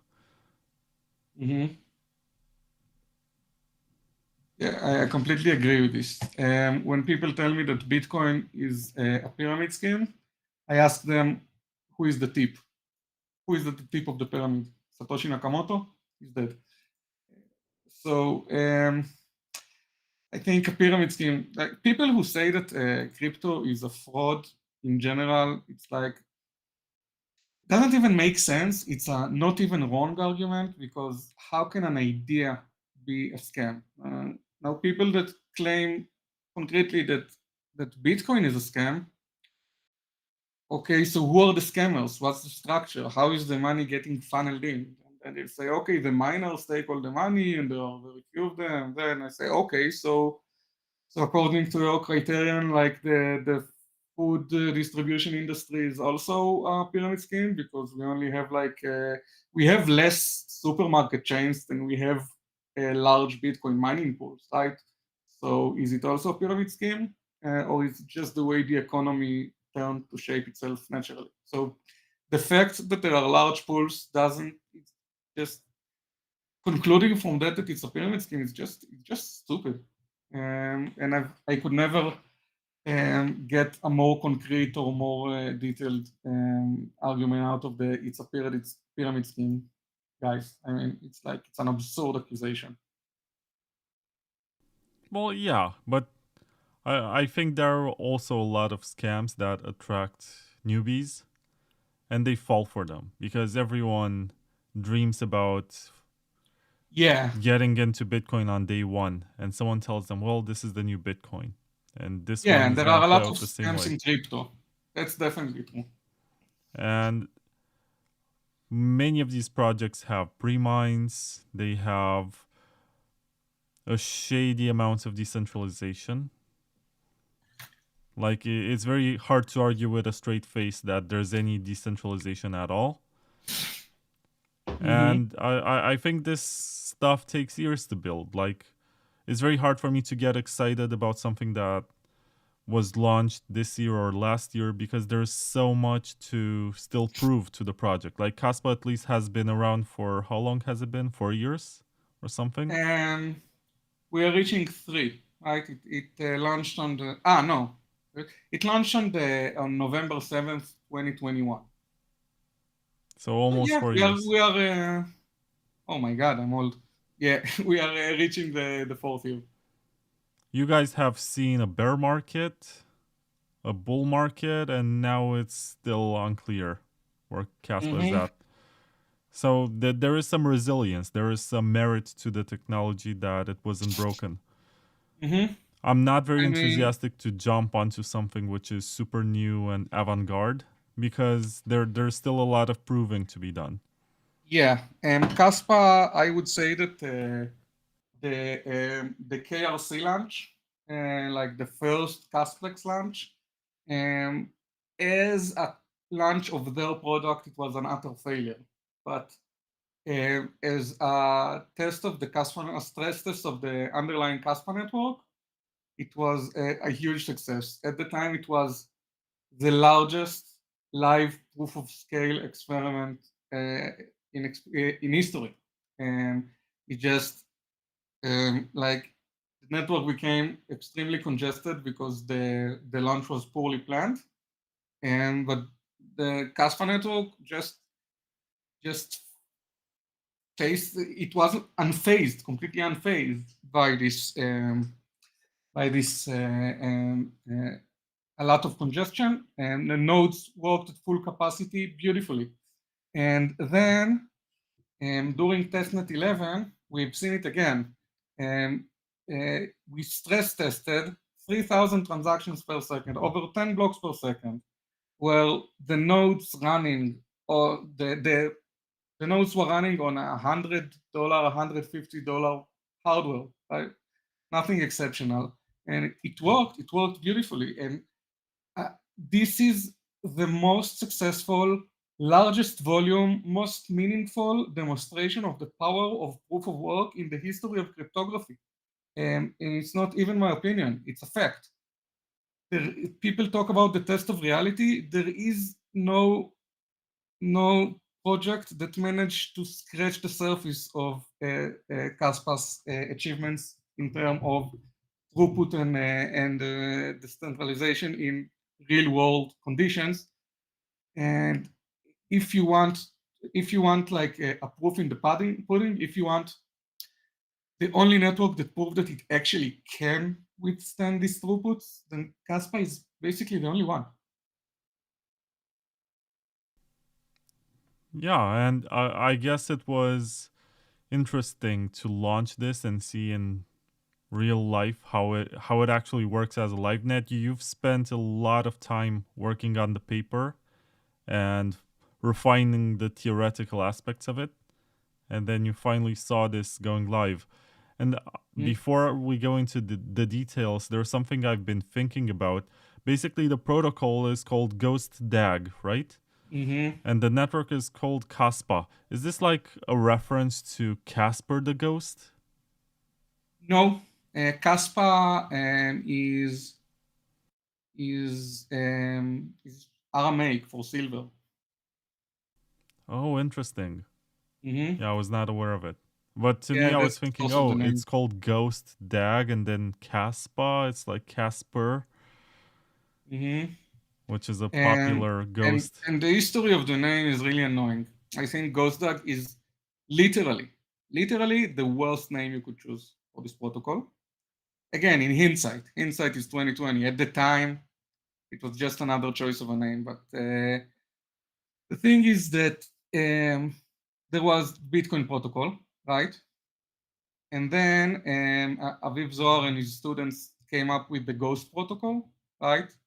Really heaviest observed subtree, right? And in very broad terms, the difference between Nakamoto consensus and Ghost is that Nakamoto consensus looks to the past and Ghost looks to the future. And if you want to determine the best chain Nakamoto consensus, you look at the tip such that if you go from the steep all the way down, you will get the heaviest chain. Now, in GhostDAG, it works in reverse. You start from the genesis, and for each parent of the genesis, you choose the parent that has the most weight above it. So it becomes a tree, right? Because it can split. This is why it's the heaviest observed subtree. The observed just emphasizes that this might look different for different nodes. It depends on the block ordering, but it does converge very fast. But the point is that you look to the future. Nakamoto consensus looks from the tip to Genesis, and Ghost looks from Genesis to the future to the tips. And then like on the first iteration, it seems that generalizing Ghost for DAGs makes much more sense than generalizing Nakamoto consensus for DAGs, because Nakamoto consensus only sees the chain going down from the block, but Ghost sees the entire tree. So it's more conscious of the entire DAG structure and the existence of uncles. And then if you try to do it naively, then what you get is that, okay, so you have a conflict between two blocks. And now you wait for the network to decide which side of the conflict is the correct one. Now in Ghost, it makes sense, right? Because you see there are 10 blocks above this side of the conflict and 12 blocks over this side of the conflict. And you're saying, okay, the network will prefer this side. This is the winning side. There is maybe 2 blocks of a gap is not enough, but 10 blocks is a gap is definitely enough. In GhostDAG, or not in GhostDAG, sorry, if you try to DAGify Ghost in the most naive way, you just say, okay, again, we have the 2 sides of the conflict. Let's choose the block that has the most weight above it. The thing is that after a very short period of time, the network will point to both blocks, right? It wouldn't separate from them, one block from the other anymore. And so the amount of blocks that actually gave their opinion about which side of the conflict is the correct side is very, very small. Like the 2 competing blocks were created at some point, maybe 10 blocks were created, that some of them went above this one and some went above that one. And at this point, the network heard of the entire thing, and every new block points has both of them in its past. So the difference between the bad side, or not the bad of losing, the difference between the losing side and the winning side remains constant. Like they have an advantage of 8 blocks, it's going to remain an advantage of 8 blocks forever. But which is not true in a chain, right? Because in a chain, if you have the winning side and the network keeps building over the winning side, while the losing side remains only on a very short chain. So this is why doing this very naively is broken, and it creates liveness issues. Essentially, it becomes very cheap to switch the decision of the network from one side to the other constantly for a very small attacker. And if you take this idea that I said, like directly just measure the weight above each block, and you just add some more impositions, like any block can only put 2 blocks, and we don't really, we add a bit of randomness, like if you have more weight, you have more chance to be chosen, but it doesn't mean you essentially be chosen. Then if you do these 2 changes and a bit of other things, you essentially get Tangle 1. You get the original IOTA protocol. And this is the reason IOTA failed. This is the reason it needed coordinators, because it couldn't get over this fact that because only very small, constant, fixed amount of blocks actually exert an opinion on which side of the conflict is solved, then switching conflicts around becomes very, very cheap. Now, there was another protocol by Jonathan Sompolinsky that says, okay, maybe we could carry over these votes. Like, say I know both sides of the conflict, but still from my point of view, there are 7 blocks who prefer this side and only 4 blocks that prefer that side. So I will inherit this preference. And this way, the amount of blocks that support one side over the other still keeps growing, and you kind of avoid this problem.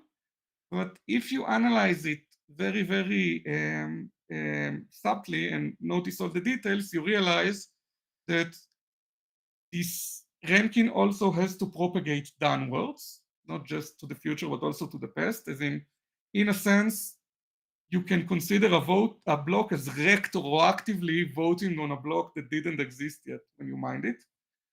And it solves the problem, but it creates this weird other problem, and it's related to something called the condorcet games. Like a condorcet game is the realization that if you have 3 people and you ask each of them to rank 3 preferences, there is no way to combine it into a list of preferences which will make everyone happy. And this, in a way, also happens in Spectre, which means that it can resolve conflicts of the sort of like either choose this block or that block, but it can't provide any subtler dependencies. This is a property called as weak liveness, and weak liveness is great for transactional networks, but it can't do anything that requires subtler dependencies, no smart contracts, no nothing. So that's why, even though it's a beautiful protocol, it's a very interesting protocol, and it doesn't make the cut. And so at some point you say, okay, maybe don't look into the future, but look into the past, but do it in a DAG way. So this is like, I guess, Jonathan wanted to find this. I know for a fact that he didn't think in these terms of looking at the past, looking at the future, but essentially what he did was generalizing not the ghost rule, but the longest chain rule. GhostDAG looks to the past. Just it doesn't look for the heaviest tip, it looks for approximately the largest K cluster. But it still looks to the past. It's a very, very, very generalized, very, very gentle generalization of Nakamoto consensus. Not of ghost consensus, of Nakamoto consensus. Okay? It's very, very, very strongly the first DAG protocol which is not ghost-based. All of the preceding DAG protocols like Conflux and IOTA, like all of them were ghost-based. And the first protocol, DAG protocol that is not based on Ghost, for some reason is called GhostDAG. So this is the story of the worst name in crypto. So just to make sure that everyone is clear about this, GhostDAG is not Ghost, and it's actually a lot more similar to Nakamoto consensus than it is to Ghost, if you compare it to chain protocols. Yeah, that's interesting. I also know that the Ghost protocol was mentioned in the Ethereum white paper as something to which the network aspires in the future, if that proves to be practical. Yeah, it's not going to happen anymore because they're proof of stake now. But essentially, Ghost is the reason why Bitcoin-like chains have this block delays that are in minutes, while Ethereum-like chains have block delays that are more like in the dozens of seconds. And the thing is that when they just came up with it, they thought that if you speed up, you can speed up Ghost arbitrarily, and because you don't lose any work, at least not for securing the main chain, then it will remain secure. But then people realize that you do have attacks, other forms of attacks, liveness attacks, if you go too far with it. So what saves Ghost from the liveness attacks is that even though you are looking at these trees, then every once in a while and pretty commonly, you will have long stretches of chains. Even though the network will consider orphan blocks, there just weren't any orphan blocks. And then you have like this, I don't know, a minute or something, or a few minutes where the security of GhostDAG kind of reduces to Bitcoin. Like if you have a chain and you don't have orphans, then essentially GhostDAG and Bitcoin are the same. Like you only start to see the differences when you have an actual choice to make. And then that's kind of what saves GhostDAG. So not GhostDAG, Ghost. So Ghost can securely operate faster. You can let it crank it up so you'd have like, I don't know, 5% orphans, 10% orphans. In Bitcoin, that would be catastrophic, and in Ghost is just fine. But still, if you try to go beyond that to create 10 blocks a second, then you will have constant liveness issues. There is someone in the chat who's asking about DAG Knight, which is KNIGHT.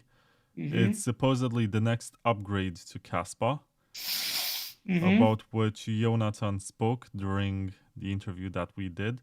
I'm curious what you think about it, and also how you can describe it. Okay, so first of all, what GhostDAG achieves, I think, is the key point. And now remember, I told you that that we can set the confidence that we want. We can say we want to be secure to 47.5% attacks or something like that. That means essentially that Kaspa can tolerate up to 5% of red blocks and still be fine. We can crank up the block creation rate until 5% of the blocks are red. But then if you look, or equivalently, we can reduce K. We can stay with the same block rate, but reduce like the K, how much blocks can be, how wide the blob of blue blocks can be, and up to 5% and remain secure. However, if you go into the block display to the KGI, Kaspa Graph Inspector, you will see that about 100%, almost 100% of the blocks are blue.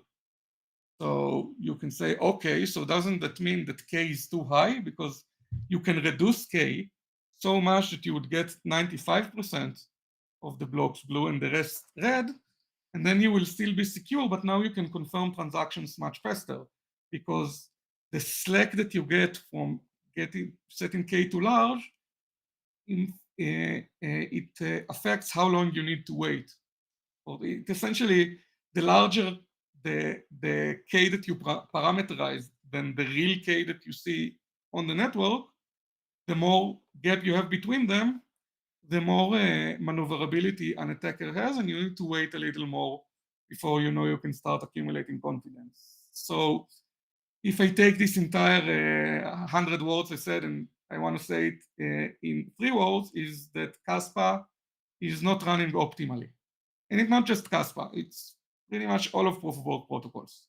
You have to have this margin of confidence, because you can't really run all the time at 5% red blocks, because then if there is some deterioration, some calamity, and the network deteriorates, then you will run into 10%, 15%. You will run into problems, you'll degrade security, and so it's a big, big no-no. So this entire gap, the fact that we tolerate 5% red blocks but actually have 0% or close to 0% red blocks, it starts with taking this margin of confidence, or assuming that the network delay is 10 seconds all the time, just because what we really assume is that it will never be more than 10 seconds. But even if we know that it is typically 1 or 2 seconds, we can't assume it is, because we need this margin of error, this security margin. DAG knows to adapt. It knows to adapt the K. And since it knows how to adapt the K, you don't need this margin anymore. And this is why they decided to call it parameterless. I think it's a stupid name. It has many parameters. You just got rid of one parameter out of the many. I like to call it self-scaling or adaptive. It doesn't really matter. But the point is that it adapts. It adapts. It doesn't force you to make assumptions on the network delay. It can adapt to changing network conditions. And not only does it make it more secure in case of calamities that are so big that they would even disturb Bitcoin, but it also means that when things are fine and healthy, you can run at an optimal pace. So essentially, DAG would be the first protocol that can actually provide you with the best possible confirmation time. It's going to be the fastest possible. And actually, Spectre also has this unique property. But I told you, in Spectre, you have weak liveness. So Spectre is self-scaling and is scalable, but it has weak liveness. DAG is scalable and it has strong liveness, but it doesn't have this self-scaling. Not so, GhostDAG. GhostDAG is scalable, and it's scalable and it has strong liveness, but it doesn't have this self-scaling. DAG has all three. This is why on occasion I said that DAG is the perfect proof of work protocol. And this is under the assumption that it actually works. And now, for all of our differences, if Michael says it works, then it most probably works. Yeah, Michael is not the one to make such statements if he can't write the check. But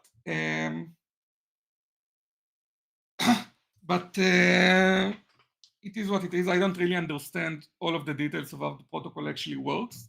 On a very, very schematic level, like the intuition is that you choose the smallest K possible, such that a K cluster would still cover at least half of the graph. So you're choosing the smallest possible candidate for the honest network. And this kind of kills all of the advantage that an attacker might have. And so this is the core idea. It leaves a lot of details that needs to be addressed. For example, you need K to know how how to divide the rewards, how to set the precedent, how to compute the GhostDAG ordering, and when you talk about using it to hand out fees and rewards, then suddenly you can't make it self-adjustable. The entire network suddenly has to agree on a single K. So there are essentially the K parameter still exists, but it's only used for reward distribution and all sorts of other fine details that I don't really understand.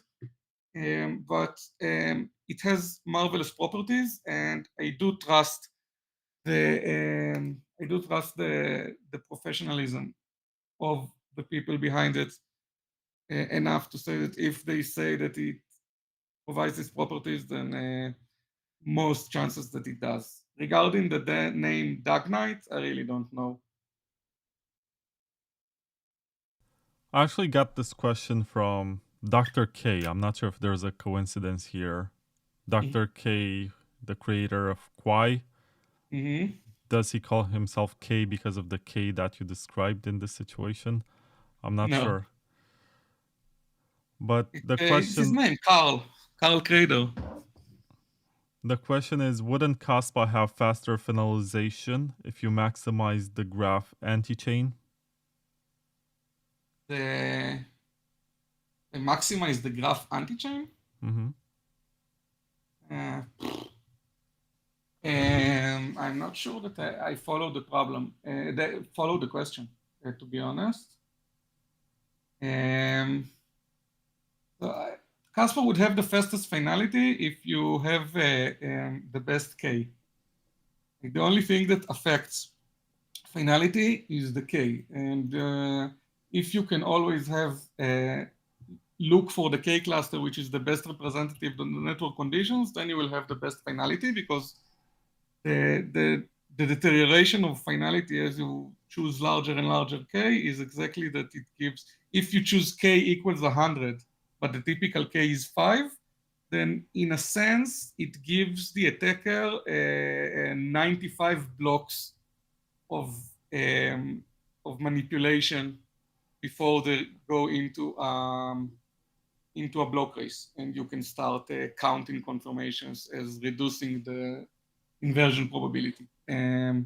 So this is the key factor here. I don't know the numbers now, but if the effective K in Kaspa right now is around, I don't know, 20, and the actual K is around 100, and then you would want to wait for, I don't know, around 80 blocks before you start counting confirmations, but then they accumulate really fast. So this is essentially the 10 seconds is 8 seconds for waiting for a Bitcoin-like dynamic, and then 2 more seconds for letting 20 blocks accumulate. And this gives you the same finality as waiting for 20 blocks on Bitcoin. So in Bitcoin, you don't have this K thing. Yeah, it's interesting. The designs are different.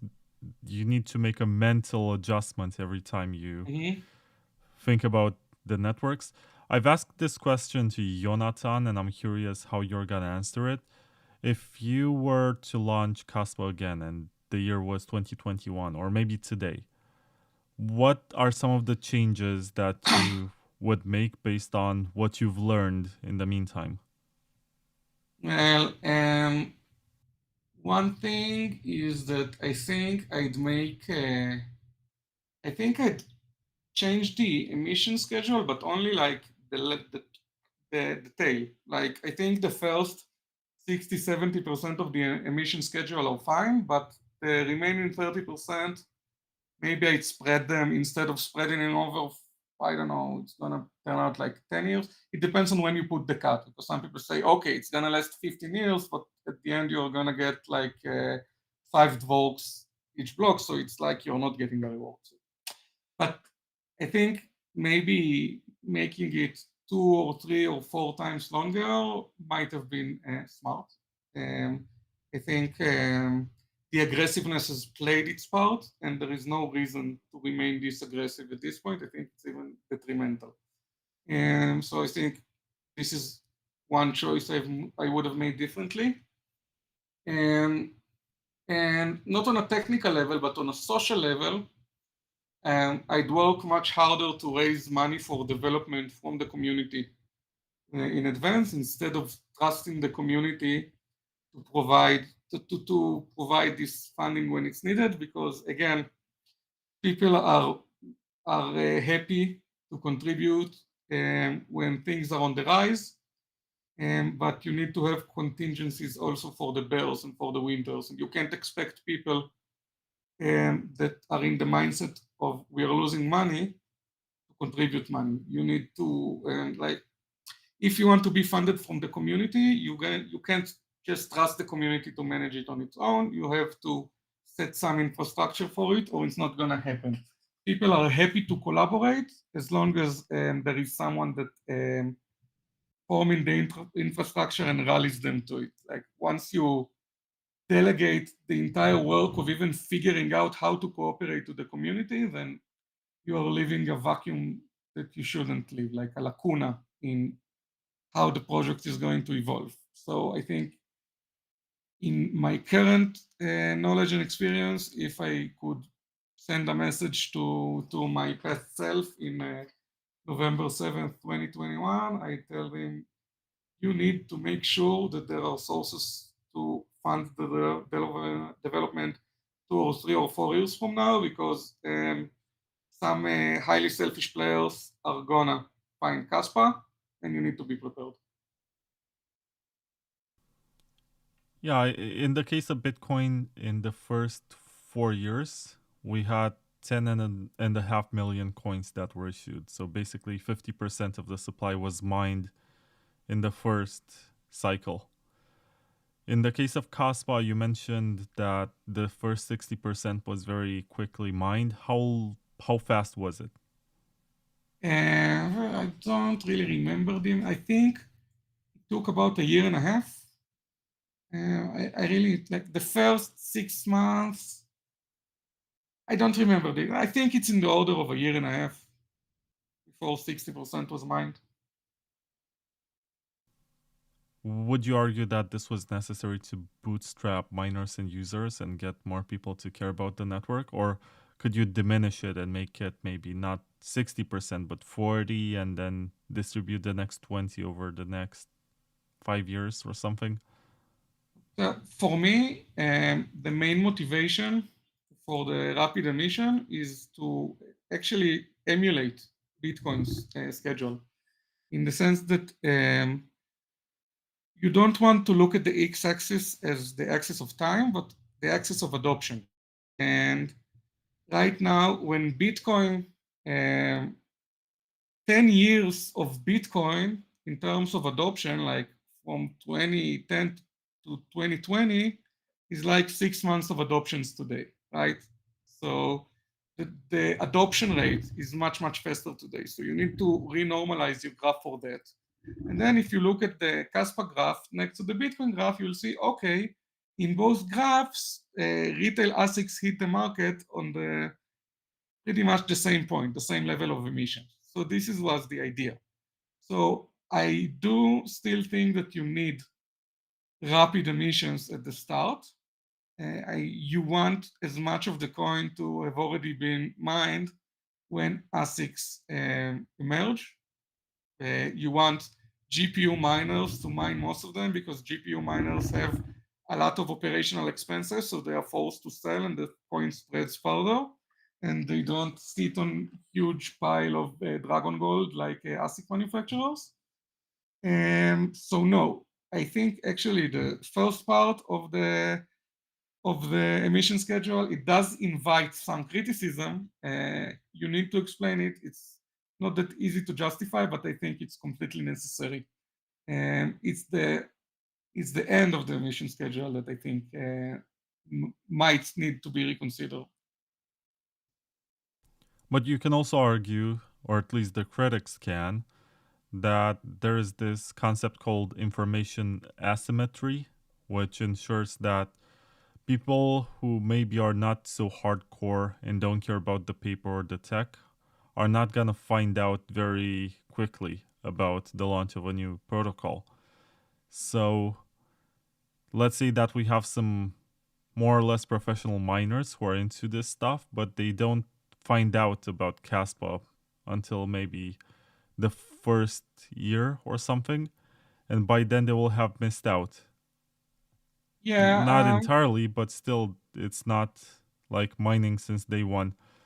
And the first miners are gonna be either the people who are following the development of the research, or investors in the project, or some people can even argue that the founders of the project have an incentive to mine very early on. Well, obviously, everyone has an incentive to mine, right? But this in itself is not the problem. You want people to want to mine your coin. Now, you're right that if you have a longer emission time, longer emission period, milder emission, then you give people a lot more time to discover the coin and become a part. But you also give a lot more time to people who want to hold the coin. So it's a trade-off. So in every trade-off, you need to find the sweet spot, and I think it's a reasonable sweet spot. We did a lot, really a lot, to make sure as many people as possible know about the launch. There were press releases after the testnet was launched. At this point, it's not we, because I wasn't involved in the year before mainnet launched. I was focused on finishing my PhD, but there was an active Kaspa community on the Discord, and efforts were made to draw in as many people as possible. On the day of the launch, I created posts everywhere trying to convince as many people to come and CPU mine, which actually worked. I mean, I can't prove it to you, okay? I don't have any cryptographic proof, but I know as a person that the amount of people that had nothing to do with crypto and are now avid crypto fans, and the amount of people that had nothing to do with mining, and now they have nice bags of Kaspa. And the amount of people that we managed to draw in that are just everyday people, I think I can't tell you a definite number, but it's formidable. And we did our best. And I personally, I mined 5 million Kaspa in the first few days, and I gave all of it away. I just Mike Zack, a dear friend of mine, which was also he was like the original. He was the head of development, I think, DAG Labs. So he developed a paper wallet about a week after the mainnet launch. And we just created a lot of wallets and handed them away. I create 50 wallets, each one with 100,000 Kaspa. At the time, Kaspa was sold for about, I think about $200 for a million Kaspa. So it was like, it was worth like $20. So I gave them around. I gave one to the owner of the grocery store where I shop. I gave one to my psychologist. I gave one to many people. I gave all of my family, all of the people on my wife's family, and just handed around amounts of it. And it was 5 million Kaspa. I just gave it to many people. And now 5 million Kaspa today is, I don't know what, like $500,000, a bit less than $500,000, I think. No, you mean 5 million Kaspa? Right now the price is under 10 cents. It's 8 cents. Yeah, 400,000. Yeah, $400,000. And at the top, when Kaspa was around 20 cents, it was $1 million. So I personally gave away $1 million to help the coin distribution. So I think that it's unfair to say that we didn't do whatever we can to make as many people engaged and involved as possible. And we deliberately aimed for just, I deliberately aimed for people who are, just everyday people, friends, friends of friends, family, people who are just everyday ordinary people and are not miners. And so that's what I have to say about this. And we have the Discord logs and a lot of other stuff. But yeah, it is something you need to address. Like if you're gonna make the initial emission aggressive, then people are gonna break your balls about, oh, so you didn't mind everything for yourselves. It's something you have to take into consideration. Someone asked us, how do we have so much social battery? I gotta recommend you at this point, you should have a glass of water. It's been 2 hours and your voice is getting a bit hoarse. I'm just trying to preserve you because we have 6 more to go if you want to stick to the plan. It's not gonna be easy. It's I a had like marathon. strep throat 2 weeks ago and my throat is still not 100%, but you're right. I just had a big glug of water, but my voice is going to be a bit raspy throughout this. It's fine. Oh, it became better after you drank water. I was going to ask you because the fact that the writers of the DAG, I was gonna say DAG Night, but it's GhostDAG paper, are still around and are still expressing opinions about Kaspa and to a degree exert influence over the development is almost like the people who are mentioned in the Bitcoin white paper, Wei Dai, and let's say also Adam Back and Stornetta and Haber and all the others are still involved in Bitcoin development. And do you envision a point where you guys step back and hand the project to the community and say, well, it can't be decentralized for as long as we are still around telling people what to do? First of all, there are 3 authors, right? Aviv Zohar, Yonatan Sompolinsky, and myself. As I always say, I don't consider myself an originator in this paper. I consider myself a completer. And Aviv and Jonathan came up with the fundamental ideas. They had a morally correct picture, but they couldn't complete the security argument. So the work I did in this paper is not the work of an inventor, but of an analyst. Everything was invented before I started participating. Now, I think that and Aviv Zohar, as far as I know, is not involved in any way. I don't think I've ever seen him make any public comment about Kaspa and its development. I think he deliberately chooses to keep his distance, and I think it's very smart of him. And I do think that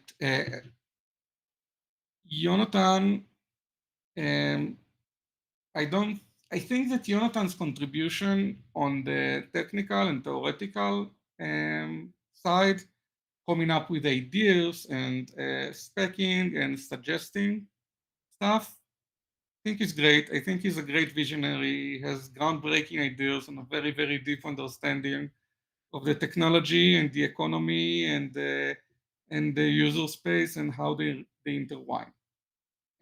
But that's about it. I mean, just because the guy is very good with tech and had very, very groundbreaking ideas, doesn't mean that he leads the project or makes the decision. And right now, it doesn't seem like anyone is making decisions, which is, I think, part of the problem. There was this entire huge drama a few months ago within Kaspa. It had a huge outfall. It created a lot of tension and toxicity within the community. It pissed off a lot of people. It estranged a lot of people. It estranged me. It hurt a lot of people, and the entire core of how this disagreement started was because Jonathan was displeased with the way Kaspa is communicated over socials and this kind of stuff. and that there is no coherent voice that aptly represents the devs themselves. This was 3 months ago, and Jonathan decided it's really important to him, and he went all in, and he was willing to sacrifice friendships and humiliate people over this because it was so important to him. Michael completely backed him up, say you don't understand his motives, which of course I don't understand because he never bothered to explain them to anyone. But the thing is, okay, you did this, you decided it's important. It's been 3 months, and the situation is that if before people had ideas about how the development is going and what is going on and what the vision is from sources that you consider biased and inaccurate and misleading, then now they don't have even that. There is a complete blackdown. People don't know anything, and there is no vision, there is no plan, and if there are, they are hidden well below the surface. Now, I try to communicate in private and in public that the reason there is a gap between the way they see what's going on with Kaspa and the way Kaspa is communicated is because they don't communicate. They have this tightly knit circle of where they have this discussion, and they don't do the effort of taking this discussion aside. They just become more recluse. Like at the start, when things just started, I would have great communication with them. And the reason why the way I reported stuff that happens at core became, I don't want to say inaccurate, because in some places it wasn't even inaccurate, it's just that I saw things differently than them. But what essentially happened is that they stopped communicating, and they started separating themselves more and more. And instead of having a conversation about this discontent and trying to find some way to reconcile it and work together in a way which satisfies anyone, there was this weird move of just cutting people off very, very abruptly in a way that is very, very disrespectful for the community and from people in the community who actually put their money on the campaign that they just cut in the middle. And I don't understand what it accomplished, because 3 months later, and instead of inaccurate representation, we have no representation. And this is what I feel watching Kaspa from the outside. It seems like, on one hand, I know that these people are working hard. Say what you say about Jonathan and Michael, these are hardworking people, and these are goal-driven people. And you have other developers that do core stuff. You know, you have Maxim Bryukov, and you have Ori Newman, and all other guest stars like Anton and Elichai and all sorts of names. But you have no idea what's going on because no one communicates with anyone, no one makes any effort. And people who try to make this effort were treated disrespectfully and got disengaged. And now this is why Kaspa, I think, for a long while now feels like it's floating around, which is a huge waste because it has such a powerful message that gets wasted on this petty need to control all aspects. And I think all of this originated with Jonathan. So I think one of the things we are learning that being a great technology visionary doesn't make you a great leader. And Kaspa should find maybe ways to find its own way and move on in a way that doesn't depend on the people behind the tech to do all of the other stuff. But if this refusal to cooperate is going to keep going, and if this reclusiveness, and this reclusiveness doesn't just end with reporting, right? It's also manifests in this tendency to discount or flat out ignore ideas that don't come from the right set of people. For example, me and another collaborator worked very, very hard. There is this guy, I don't want to say his name because I feel I might dox him, but this guy, which is low-key one of the smartest guys on crypto Twitter. He has a PhD in financial mathematics. And he wrote the most detailed account of Kaspa's fee market that exists. He fixed inaccuracies in my analysis. He analyzed the equilibria and to an accuracy I haven't seen before. He did simulations and proposed several models, and I made sure that the core are aware of it, and no one even acknowledged it. While the community keeps asking, what about the fees? What is the plan for the fees and this kind of stuff? And when I started, when I got tired of bugging Jonathan and Michael to come up with an answer, and started coming up with my own answers, which I think I'm entitled to. I think I'm smart enough, educated enough, and trained enough to have my own opinions. Then suddenly this was cast as misrepresenting core, as if I attributed it to them just by saying we have an idea. And so it's this environment which actually really, really centralizes development by means of social separation. And I think that if this is not resolved in some way, if there isn't a way to connect core to the people effectively, then Kaspa will have a very, very hard time to rally support. And I think that the problem is that the people in core refuse to understand this. And even though literally zero benefit came from their maneuver, they still insist that they've done the wrong thing and there were no mistakes and nobody was aggrieved and nobody was harmed and no apologies, no, we should have done things better, no, let's try again. So as long as this ego-driven approach, this we know better than everyone approach, this we haven't done anything that has anything to do with marketing for 3 years, but I woke up this morning and realized that I actually know marketing better than anyone. I'm just gonna forcefully take it away and do it my way, and then for 3 months not doing anything at all. This has to stop. And as long as it doesn't stop, I think it's gonna be a huge hurdle for Kaspa, imposed by its originator, which is a great shame, but it is what it is. I mean, I understand there's some tension here, but my question was actually, do you think the project will reach a point where you guys are no longer necessary and you can just hand the project to the community to manage it? Like, no person involved in the research of GhostDAG or involved as a prominent developer today will be needed anymore. Yeah, I get that. I don't see why that's necessary. Maybe what I was trying to say and how I digress to all of that is that there is no really problem with the fact that Jonathan's name is on the paper and he is also contributing. Right? This is not the issue here.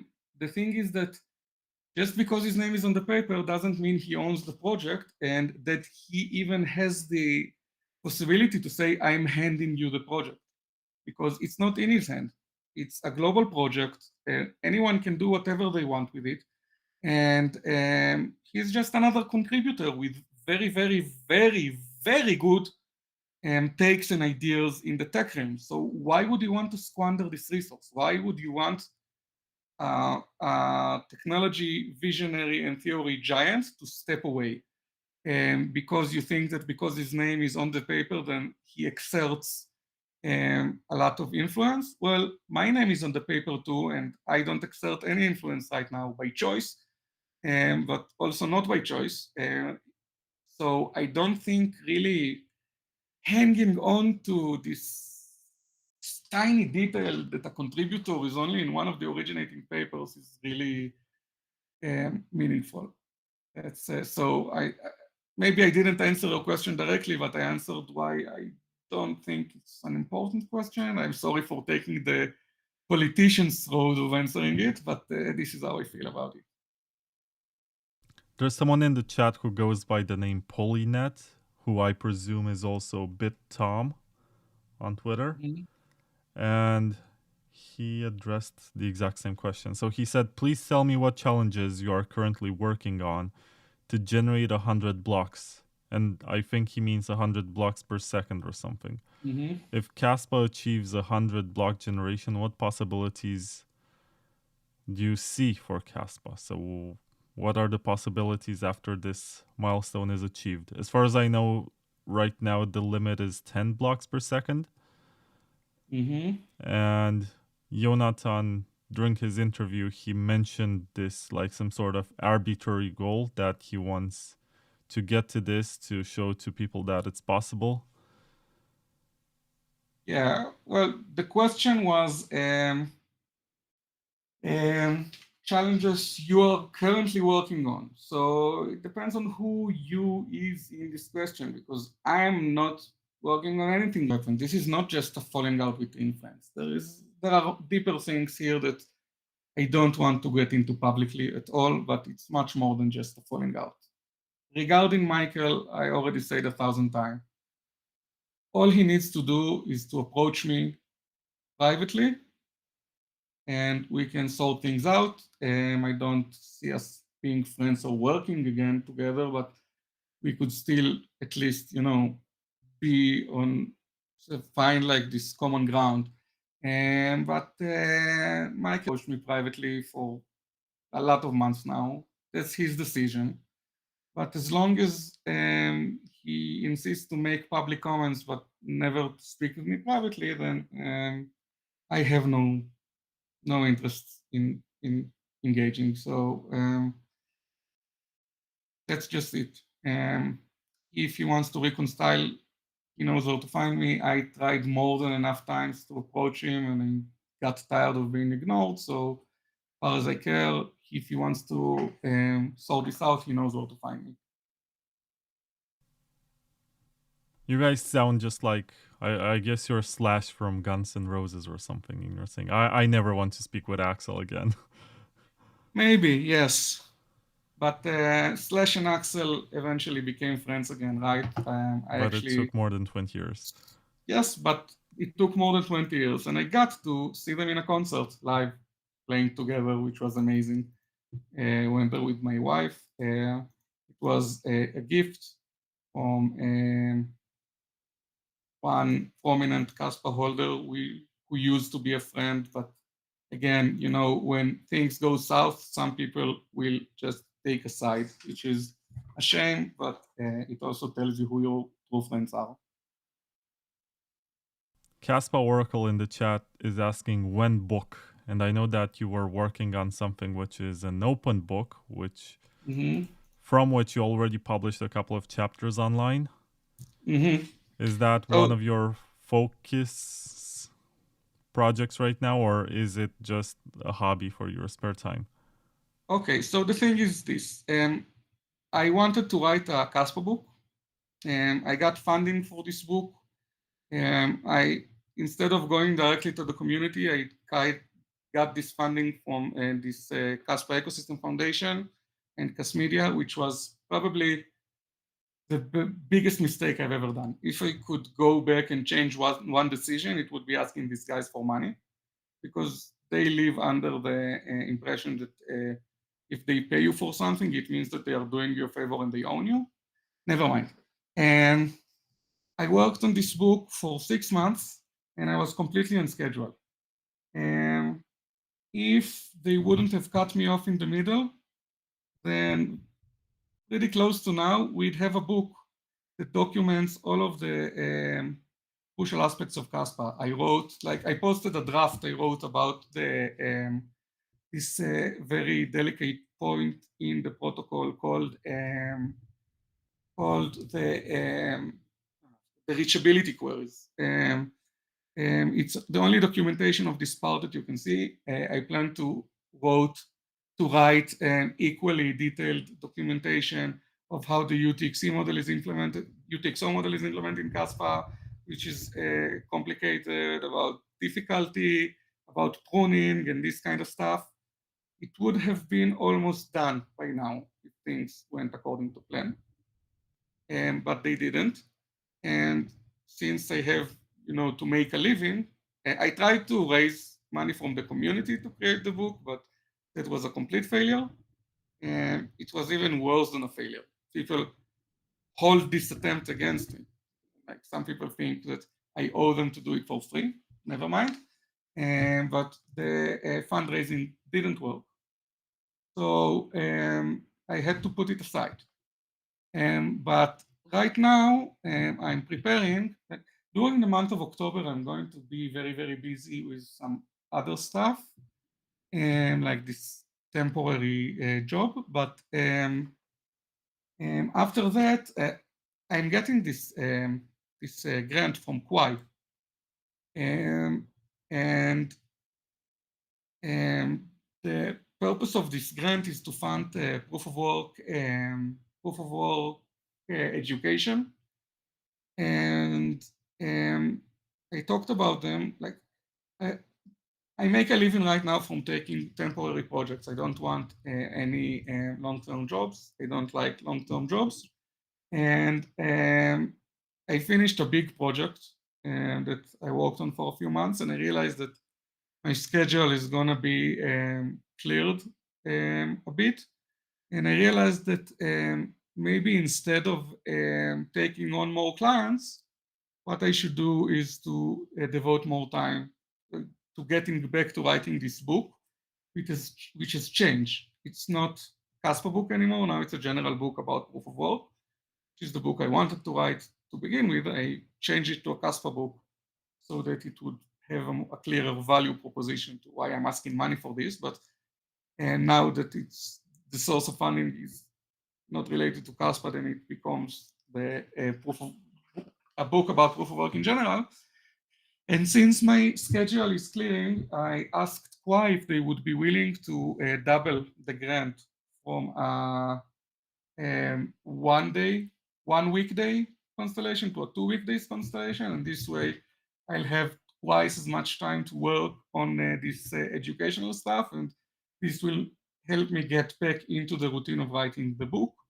So I'm hoping that starting November, we're gonna see things picking up on this because I really want to keep writing this book. I enjoy it very much. I think there is a need for this book. Like we haven't even talked about proof of work education and why it's important for me, but this book, I think, is where I'm trying to take all of the things that I think most people should know or even not know, just have access to a resource that can explain it to them. And it's really important to me. So with the generosity from KY, who want to better the entire proof of work space, I hope that within a few months, we can see it picking up again. Okay, was there a website where you published parts of the book? Yeah, it's available online right now. Can I put the link in the chat? Will it work? You can also mention the URL or you can share your screen. Okay. Okay, maybe I'll do share my screen. Now, one of the things that the excuses that they used when they cut my funding is that one guy, a very libelous guy, he decided, can you see my screen? Yeah, it's visible. Okay. You can see it on the stream though. Yeah, it's all good. Okay, sorry, there is the delay. Yeah, so he said that I only wrote like two chapters, which are in a rough draft, but the reality is that I wrote a lot of content and explained a lot of stuff that's how to find good content for. You can find here a very detailed explanation of what proof of work is, how do you want to think about it theoretically, and how it works. And as you see, there is a lot of detail, a lot of examples, code snippets and simulations, exercises.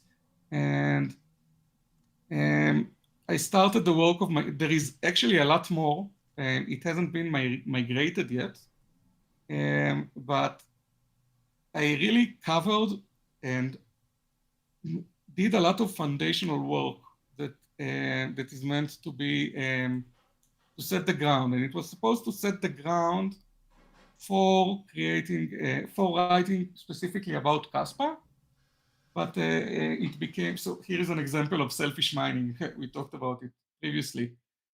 So the point is that the adversary in this situation would just knock the block out. But the point is that here I have like the resource to explain it, and safety and liveness and how confirmation times are computed, a lot of supplementary materials in math and in the computer science. And this is the work I was doing and I wanted to finish. And while it is obviously still under work, there is a lot already available, and the URL is right here. It's shai-gitbook.io/POW book. You can find a lot of information there, but I think the first thing I'd do when I get back to writing is to go over it and polish it, and then finish the migration, because there are big parts that I wrote already that aren't here because the migration is slow, because I'm editing everything as I migrate it. I take it as a chance to add some layers, and then I stopped in the middle, so it's kind of stuck on that. But there is a lot of content still coming that is already written and just need to be adapted, and then I'll keep writing more. And I think anyone who wants to understand the theory and like the global general language of proof of work and the underlying themes can find a lot of interesting stuff here. And that looks very good. It's a clean interface, and you can navigate through the articles that you wrote for the book. Yeah, so you see, there is some crudeness, yeah, but there is also a lot of value here. I worked really hard on this, and it's even not the full extent of the work I've done during these 6 months. It's about, I'd say, 2/3 of it, and so when book, so book now. I mean, you can go on, and there is a lot of content here. And if you've finished it already and you want more, then talk to me. Maybe it will encourage me to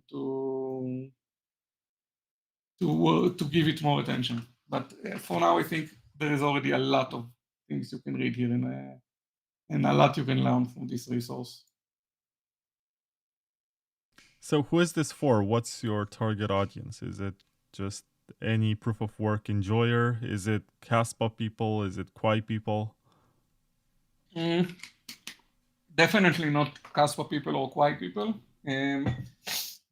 It's a book for anyone who wants to understand what proof of work really is about, but being able to argue about it and to understand the motivations and the repercussions and the consequences and the risks and the rewards and all of the aspects that you need to learn, because to really understand it, even at a basic level, it requires this whole mixture of cryptography and combinatorics and probability and game theory, and just something that would give a holistic overview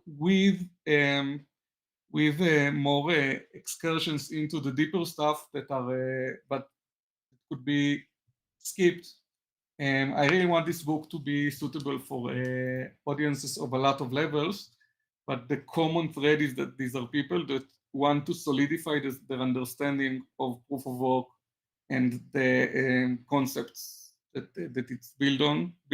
And it's also important for me that the book creates a lot of practical examples, and it does and will talk about existing protocols and how they measure against these terms. Like, we define confirmation times. Good, let's see this definition at work. Let's see how it turns out on Bitcoin, on Ethereum, and on some other projects. So anyone who wants to understand this kind of stuff, what are the security properties? What are you looking for? How do they manifest? How do you probe them? What is security in general?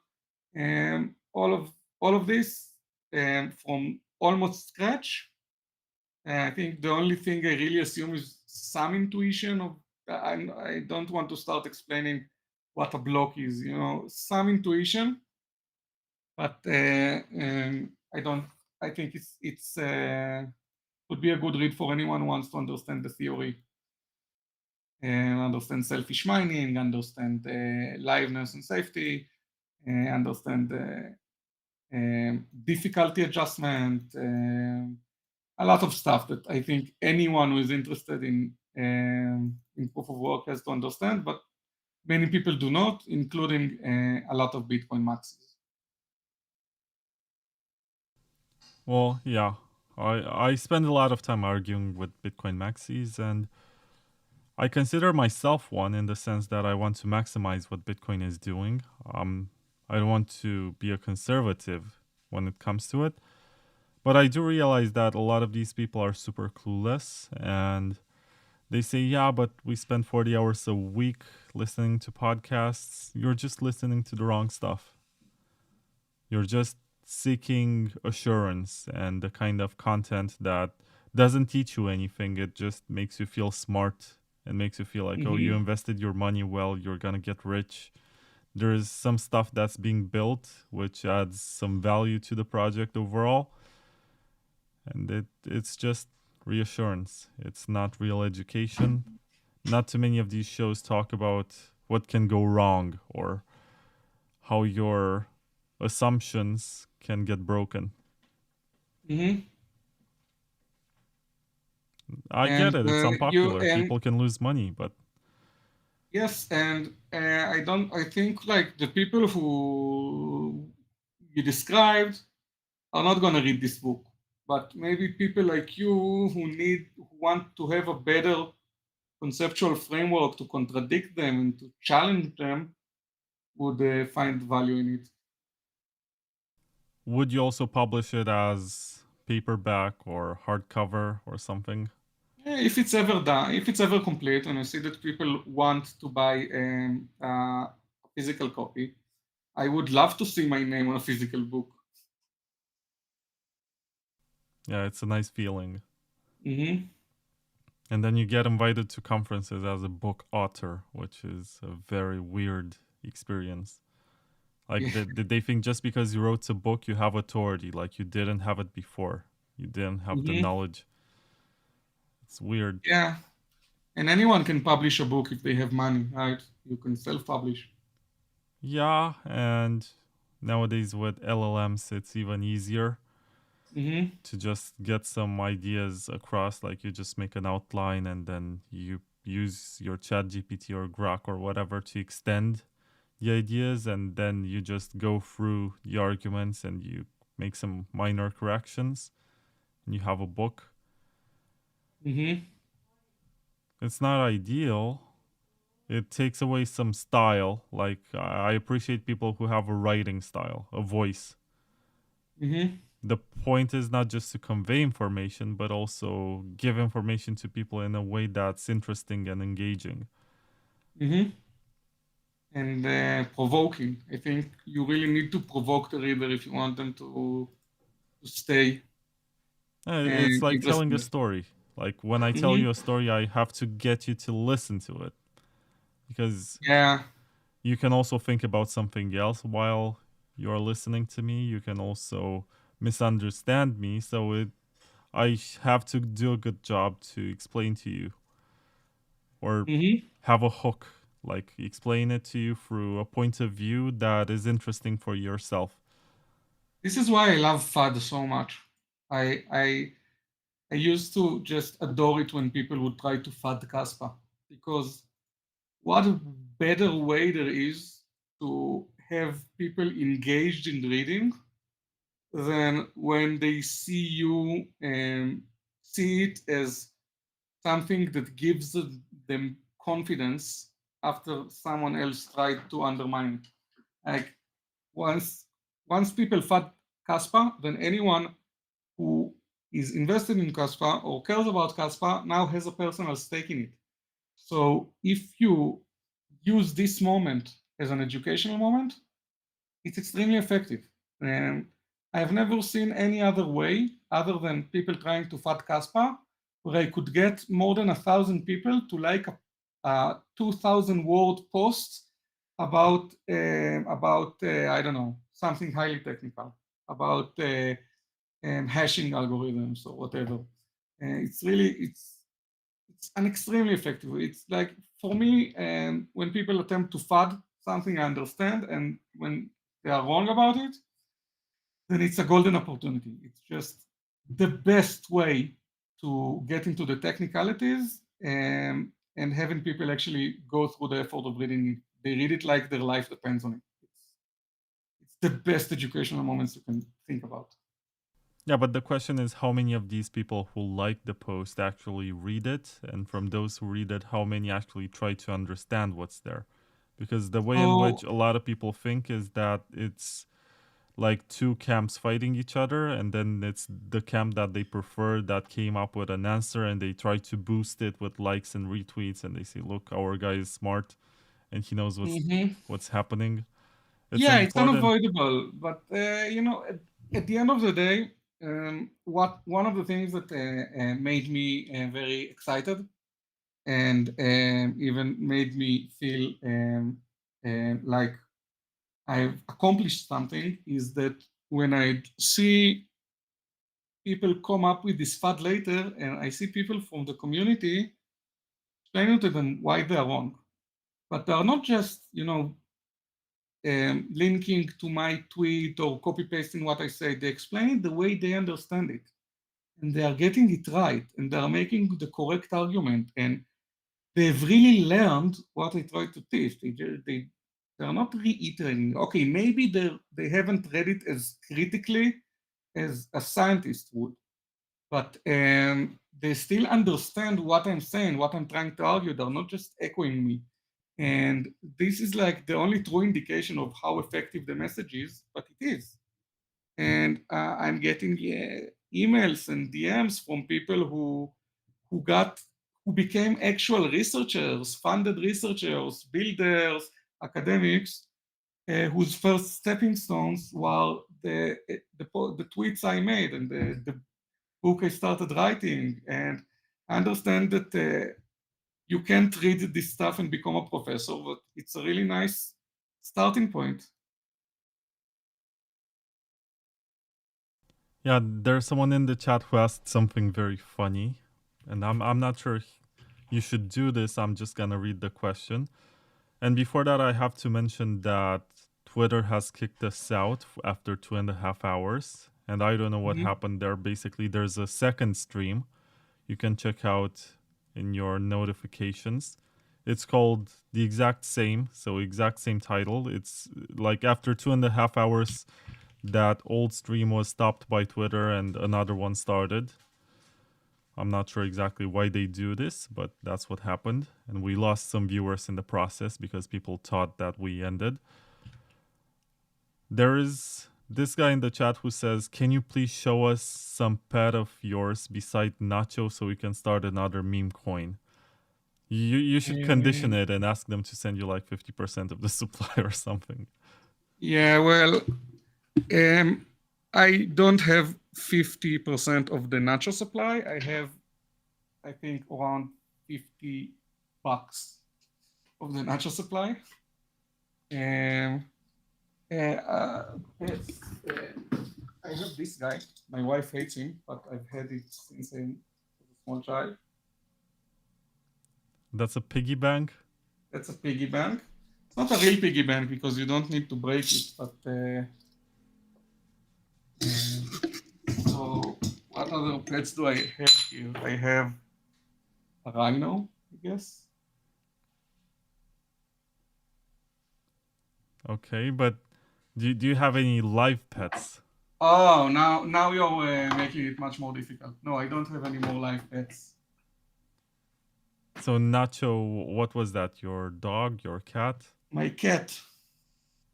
Is he still And around? Nacho, let me try to get him here. You know what?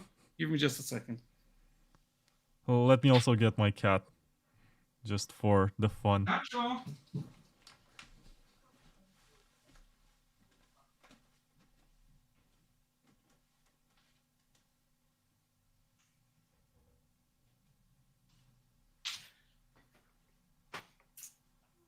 Bobo, Nacho. Bobo.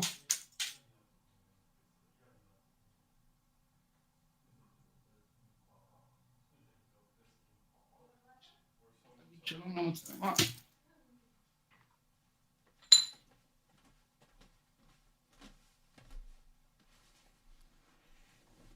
This is Jerry. He's my friend. And he has a lot of white fur. He's really cute. Yeah. He was just eating. I wasn't with stopped the him from headphones, eating. sorry. I didn't hear you. I'm gonna send him back to eating. But if you make a meme coin named Jerry, send me 50% of the supply. Or if you get rich, don't be an asshole. I'm gonna use the money to buy food to Jerry. Should go back to eating now. And yeah, you can go back to sleep, Nacho.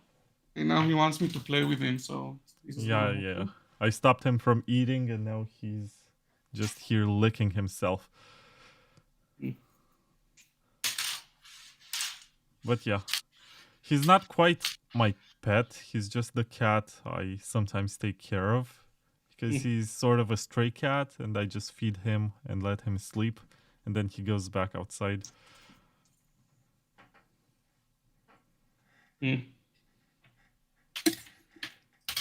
But he's very smart.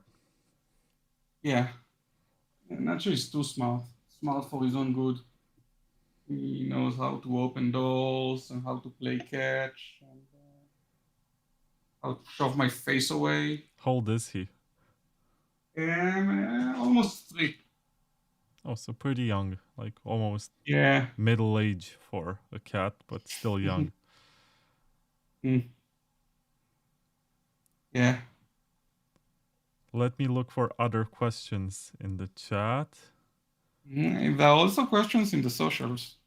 Yeah, I gotta look at those in the comments too, but right now I'm looking at those from live viewers because I think there's some value in the people who show up as opposed to those who just type a question and then they don't come for the live stream. So Abdel Hakur wants to know, who do you think Satoshi might be? I don't know, but whoever she is, I am grateful to her. Oh, interesting answer. Because when I had Jonathan on, people were saying in the chat, oh, this guy is Satoshi, especially Kaspa fans. And He's even if he directly says that he's not, people still think that. The Jonathan is Satoshi joke was funny for a while. I think it's run its course.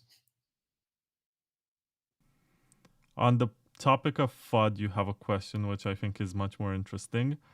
His name is Purple Sloth, and he says, Dear Shai, how much storage will be needed in the future on Kaspa? Visa processes 1,500 to 2,000 transactions per second, 230 billion annually. Explain to me how many terabytes of storage does Kaspa need at 330 terabytes of transactions annually, assuming approximately 80% of the UTXOs are fully spent. How can it remain decentralized? Would it require a centralized layer 2? I'll have to unpack you. Well, first of all, I'm not going to do the math, right? And there are concrete numbers there, and I'm going to stay qualitative here. And what I am going to do is I'm just going to say that the transaction volume doesn't matter to the storage requirements in the long run. I mean, in the short run, you do have, the transaction volume times the length of the pruning window, and you can play around with it by making the pruning window shorter or longer, but eventually it's a constant. So the real concern here is UTXO growth, and UTXO growth is complicated, but one key thing that people aren't too aware of is that we have this we. There is no we. Kaspa has this mechanism called, there's a lot of names. It has like a quadratic storage rate. It's called harmonic weight, storage mass, a lot of names. The point is that it strongly limits the growth rate of the UTXO set. So it can't prevent it, but it can really effectively create dynamics where people are naturally disincentivized from fragmenting their money into a lot of dust, and they would really prefer to have large UTXOs because that would save them money. And I won't go into the exact way that it works, but it's beautiful. It makes no assumptions at all about how people behave or about how the market should behave. There aren't any fixed thresholds or anything that needs to be set arbitrarily. It just, except actually one constant, but never mind that, it's just a technicality, but it kind of just works. And it really is very effective in controlling and preventing UTXO bloat.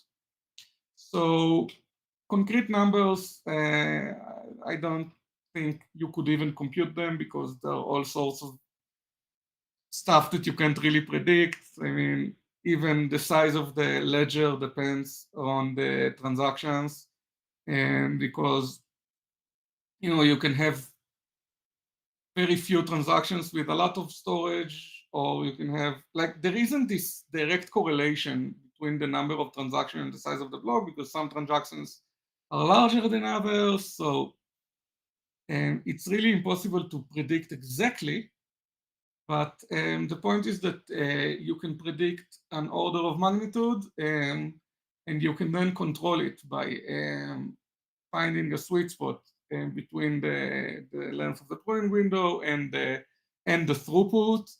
And I think that the order of magnitude that we are eventually looking here for a full node would be maybe in the low terabytes. And maybe a terabyte, 2 terabytes. It's a guess, it's a guesstimate, right? I think this is the order of magnitude in case that we have full capacity and a lot of throughput, and like, larger than now. Now it's not gonna get terabytes. So I think that if we reach a situation where we want this exorbitant throughput, we can still pull it off without taking the storage requirements to skyrocket. And if this is the case, then I guess there will also be light nodes, SPV nodes, this kind of stuff. If Kaspa actually reaches the point where there is a need for light nodes, then I guess someone would pick up the glove and create them. Okay, so are you saying that it's possible to reach Visa levels without getting to centralization of nodes? Yeah, don't take it as any authoritative statement that Kaspa can reach Visa throughputs. I believe that it can, but I'm not gonna promise anything before I know it's been tested, and I definitely don't intend to do any such testing. But I believe it can. I don't want to promise that it can. Right, because for example, with Lightning Network on Bitcoin, they were saying a few years ago that it does more transactions per second than Visa, even though I don't think there ever was that volume of transactions. Wait, who does more transactions than Visa? Lightning Network. Uh, Because um, theoretically, you can send at the speed of your internet connection. yeah, I get it, but the Lightning Network is not a transactional layer. You know, it's an on-top solution and one which has its fair share of, drawbacks. I think Lightning is cool. I think it's a really cool protocol. The idea of Lightning channels and composable channels, but just assuming that an organic decentralized network of such channels that can satisfy any routing need and is not exploitable and should just happen naturally, it's very naive, and we see already the consequences of centralized dynamics on the Lightning Network. We see that there is a very small subset of nodes that essentially all transactions go of watchtowers, and essentially all transactions go through. And when people say that the Lightning Network is decentralized, they're saying, I don't have to use any node, I can create my own node. But then they try to do it, and nobody wants to be their peer because a node only wants to be peer with the most connected nodes. Why would you waste your money on forming a channel with a guy that doesn't have any other channels? Just a waste of your money from a strictly monetary point of view. And so this natural incentivization to only connect to highly connected peers or lose money or give up on profit is exactly the dynamic that centralizes the Lightning Network. And I haven't seen any serious attempt to mitigate this. So as far as I care, Lightning Network might reach great scales, um, but it does so by creating supernodes that actually um, control the entire economy. So these supernodes were formed naturally and not dictated by the protocol, but you still get them. You get a centralized market. And it also gets to some sort of proof of stake like situation where super nodes are collecting a lot of transaction fees and there's no incentive for them to ever stop collecting them. I Like think it's worse than it's not proof of very stake. dynamic from this point of view. I think it's worse than proof of work. The Lightning Network is incapable on its own to reach a consensus. And it settles eventually on the Bitcoin network. And it introduces slashing to prevent wrongdoing, which is a thing. But eventually, as long as it didn't settle, you don't really get any assurance of consistency. You don't, even if you think your transaction passed through, you can't really know it. You just trust that it's likely enough, and it requires stronger trust guarantees than the ones you make when you use Bitcoin directly. And the more centralized things become, the more detrimental trust assumptions become. So you're making strong trust assumptions on a network that becomes more and more centralized, which means you give more and more trust to fewer and fewer people. And I don't think it's sustainable as a way to globally scale Bitcoin. I think it's wonderful for other stuff over Bitcoin. I mean, if you have, I don't know, you own like a branch of stores, and these stores are like, all of these stores are like around the world, you know, your McDonald's, right? You have tons of McDonald's all over, and you want all of them to be like this, to have this one source of income. It's not how McDonald's work, right? They work with franchises, but no, it's just a metaphor. But you can set up a watchtower that is connected to all of your branches, and you could connect it with other businesses that you want to cooperate with, and it's centralized. You control the watchtower, but it still settles over Bitcoin. It's still as fast as Lightning, and it has its benefits. So I think it's cool about that. If McDonald's use this infrastructure, then, for example, they have assurances that no one is going to decide tomorrow that it's going to cost them 10 times more. And so they do have that. They can't be, the government can say, okay, from now on you can't use this, you have to use our stuff. Or at least, it would be much harder for them. They can do it in a legislative way, but not in a practical way. They can't. They can only enforce it by punishment, not by making it impossible. And this brings a lot of interesting value, but I think doesn't cut it to become a globalized, decentralized currency.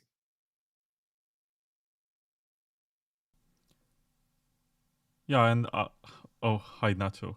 I think the greater issue with Lightning is the interactivity, the fact that you have to be online to receive transactions.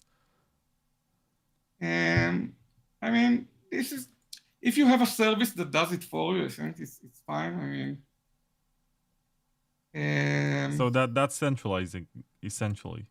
You're relying on a third party. The whole point of it's not the Bitcoin. same third party doing everything, right? If you have like this small service and a lot of service providers, then it's fine. I mean, even though, think about Bitcoin mining. You have to rely on miners to post your transactions. You can't post them yourself. So it's not very dissimilar. It's not a bad thing to have service providers that mitigate, that connect the users to the network and abstract away some of the complicated stuff. Not a problem at all, as long as it remains decentralized. The problems start if you have, I don't know, like one service that controls this entire thing. And that there is only one person that can give you assurances that your transaction will reach you. But if it's like this opt-out service, a simple service that a lot of people can do, all it requires is to have one computer that is 24/7 online, and anyone can set this up, then I don't think it's an issue. You got a funny question. It's about, I'm not sure if you're aware of Matt Crater or Crater. I'm not sure how you pronounce his last name. The guy from the Bitcoin University. And the question is, why is he scared to do a podcast with you? I have a lot of guesses. First of all, I think he's afraid. I mean, he doesn't have a lot of technical acumen. I tried to have a conversation with the guy. It didn't turn out well. He just called me names and blocked me. And he made some comments with a very thick anti-Semitic air to them. He keeps mentioning that we are from Israel. And when he tries to mock Kaspa, he's like, sure, I'm going to waste my time on this Israeli developed coin, as if the fact that we are from Israel in itself is a red flag or a negative. So I think there is some prejudice here that really has, some prejudice here that really has literally nothing to do with technology or blockchain or decentralization or anything. I don't want to be more explicit than that, but I think this is one of the reasons he's being so uncharacteristically vehement towards us specifically. Yeah, I don't know. I don't follow his stuff too much. I know that recently he recommended one of my podcast interviews, which was about comparing Monero, the privacy of Monero with the privacy provided by the Lightning Network. And I was surprised. I was like, okay, this guy is actually listening to my show, even though he doesn't like me. And he also calls me names. But when I announced my interview with Jonathan, he said something along the lines of, I will only listen to this if you ask him what he thinks about murdering children in Gaza or something like this. Like, am I interviewing some sort of official of the Israeli government? I'm not sure. Ministry of Defense? I don't think I interviewed that guy. What about the ministry? You broke up for a second there. Sorry. No, so I was just pointing out that interviewing someone from Israel isn't like I'm interviewing the Minister of Defense or something, or the Prime Minister. It's like, it's weird. This kind of like this. Israel, I think, is the only country in the world where just living in it makes you political. Like, people ask you, where do you live? I say, in Israel, and people are like, oh, so Gaza and Palestinians, and like, okay, I mean, I understand. This is something that is talked about a lot. This is really, really high up there.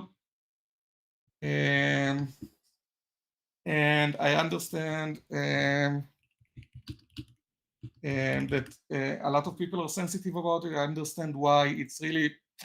It's a very, very difficult situation, what happens in Gaza and all of the politics around it. And, you know,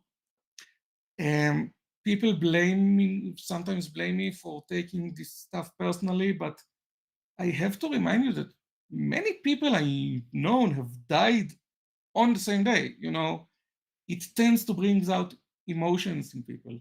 So I understand all of this, but when all of this is said and done, if someone says on an interview, I'm from Russia, you won't start accosting them and demanding that they will tell you what they think about the invasion to Ukraine. Oh, it depends where you come from, because in my country, that's exactly what happens. Russians pretend that they're Ukrainians because they want to avoid the question. Where are you? Romania. Okay, I understand.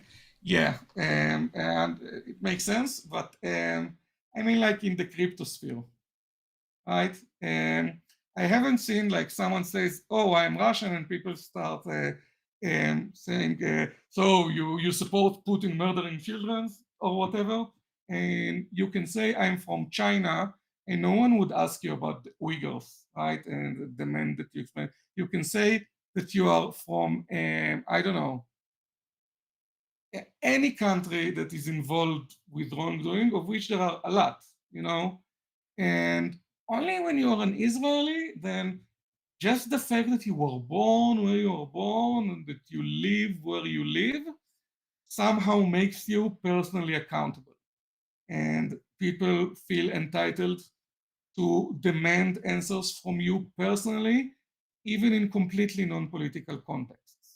So this is a bit more of that. Now, people can say, okay, you did express some opinions about it, so you are political. And I'm like, no, I'm not political. I live here. There are rockets over my head. My friends are dead.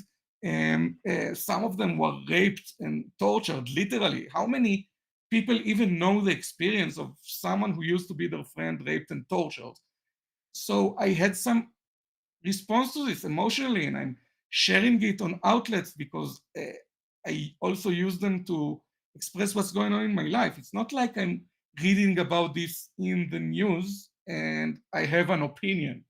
I am literally running to bomb shelters on a daily basis, and I know people who are on the front lines right now, regardless of what I think about the war. These are people I care about who is under mortal danger. So why do people call it political and treat it like we are having a conversation about the news? We are not. And a lot of people call me political, but if you go through my feed, you will see that I don't respond to almost anything. I didn't say anything about Trump's election. I didn't say anything about, you wouldn't find me say hardly anything about Trump or about Putin or about almost anything, okay? Even usually I will only respond when it has something to do with with crypto. The only situations where I do say something about politics, which is very rare, is where I feel that it hits very close to home and it represents what I'm going through in my personal life. I'm just not trying to just discuss things because, you know, I enjoy talking about it. Sometimes something resonates with me so much that I have to share it on because it is such a huge, it has such a huge toll on my actual life. But it's not being political. It's just being forced to live through a situation which has political charges and baggage, but it wasn't my choice. And so I'm not gonna share any opinions about Gaza and about Palestine and about the war, even though I do have them. I have very concrete opinions, and let's just say that they are not very popular within Israel, my opinions. But it's not the point. The point is that when I'm commenting about this, it's because this thing affects me personally to such extent that sometimes I have to let out a little bit and share a little bit. And just because I'm Israeli and I don't completely ignore what's going on in my country right now, doesn't mean that that anyone is entitled to demand my position about anything. Yeah, for me it's very funny, and maybe we should also move on to the topic of privacy to talk about some, because we hinted at it with the Monero conversation. But I really like Zcash because it does some interesting math, and it pushed zero-knowledge cryptography in territories that previously were considered to be impossible. So I respect them a lot for this. And I do express some opinions in which I say I wish Bitcoin was more like Zcash. And then I get some of the Monero community members who say, yeah, it's a Mossad coin. It's something that was built by Israelis and it has backdoors and of course it's evil. And I'm like, dude, first of all, Monero uses ring signatures. Do you have any idea who created ring signatures? It was Adi Shamir. Do you have any idea where Shamir comes from? Yeah, he's Israeli and he worked for an Israeli institution. And he also, I don't know if he particularly, but you know, Israel is pretty much invented all of modern cryptography. Exactly. That's where I was getting.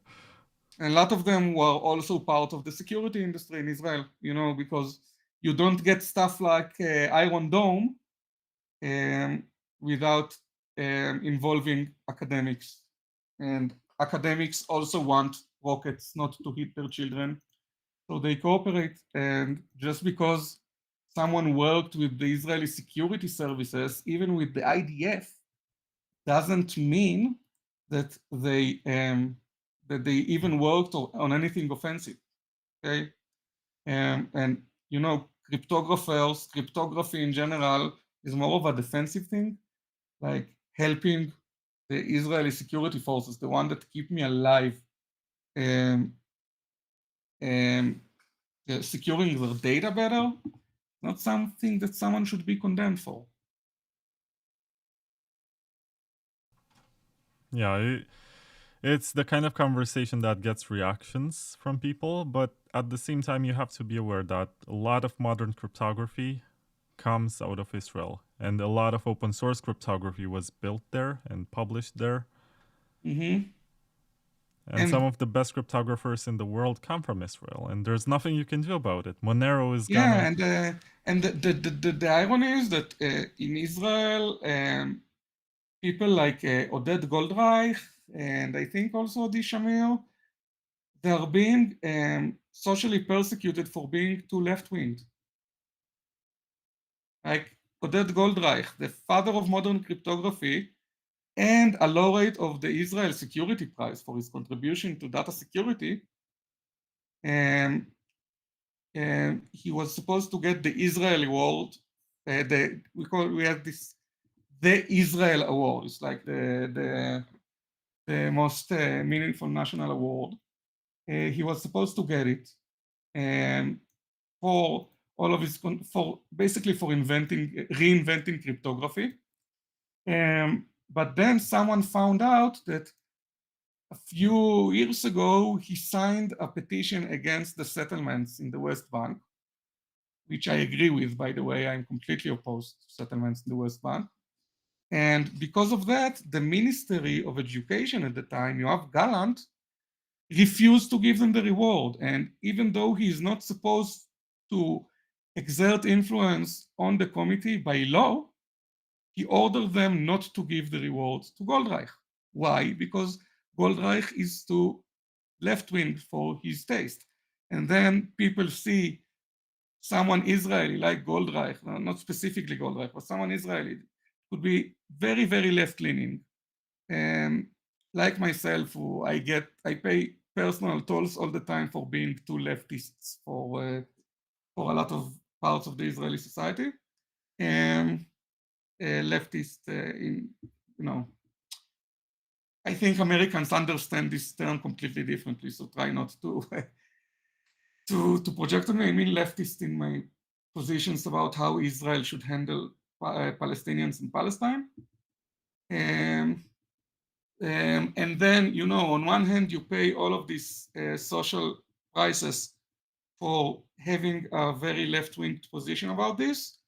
And then you go outside and people call you a baby murderer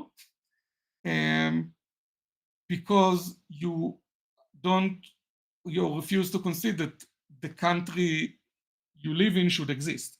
So like the demands are impossible from both sides.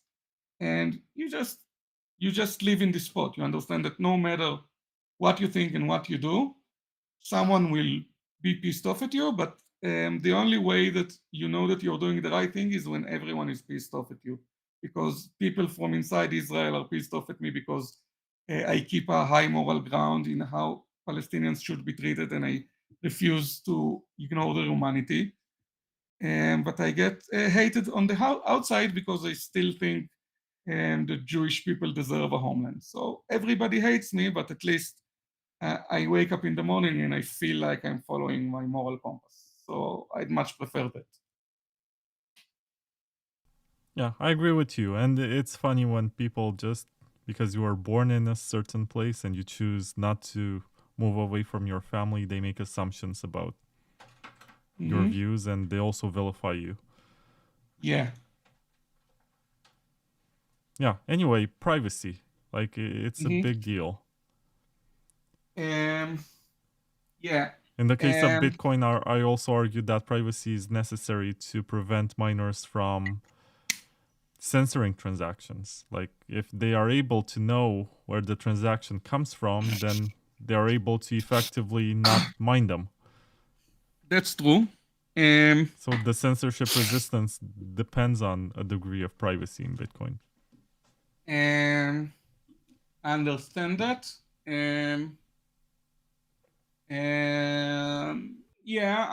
I don't think you should reach a situation where it pays off for 100% or 80% of the miners to censor you. Because, the nice thing about censorship is that you need to have almost everyone on board, right?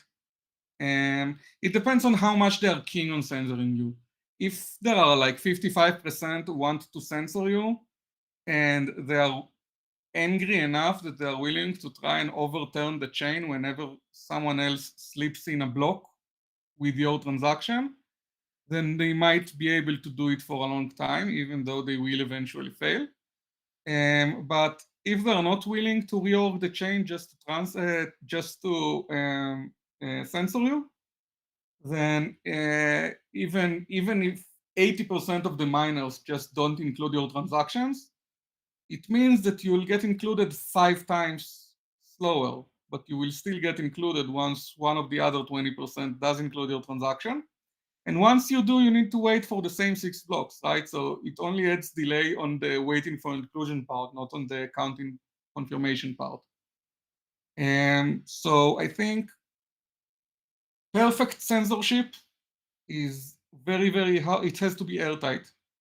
And if you want to avoid partial censorship, as in like, if You don't want that miners could even, slow down a transaction by having a large but not full collusion of miners that ignore it.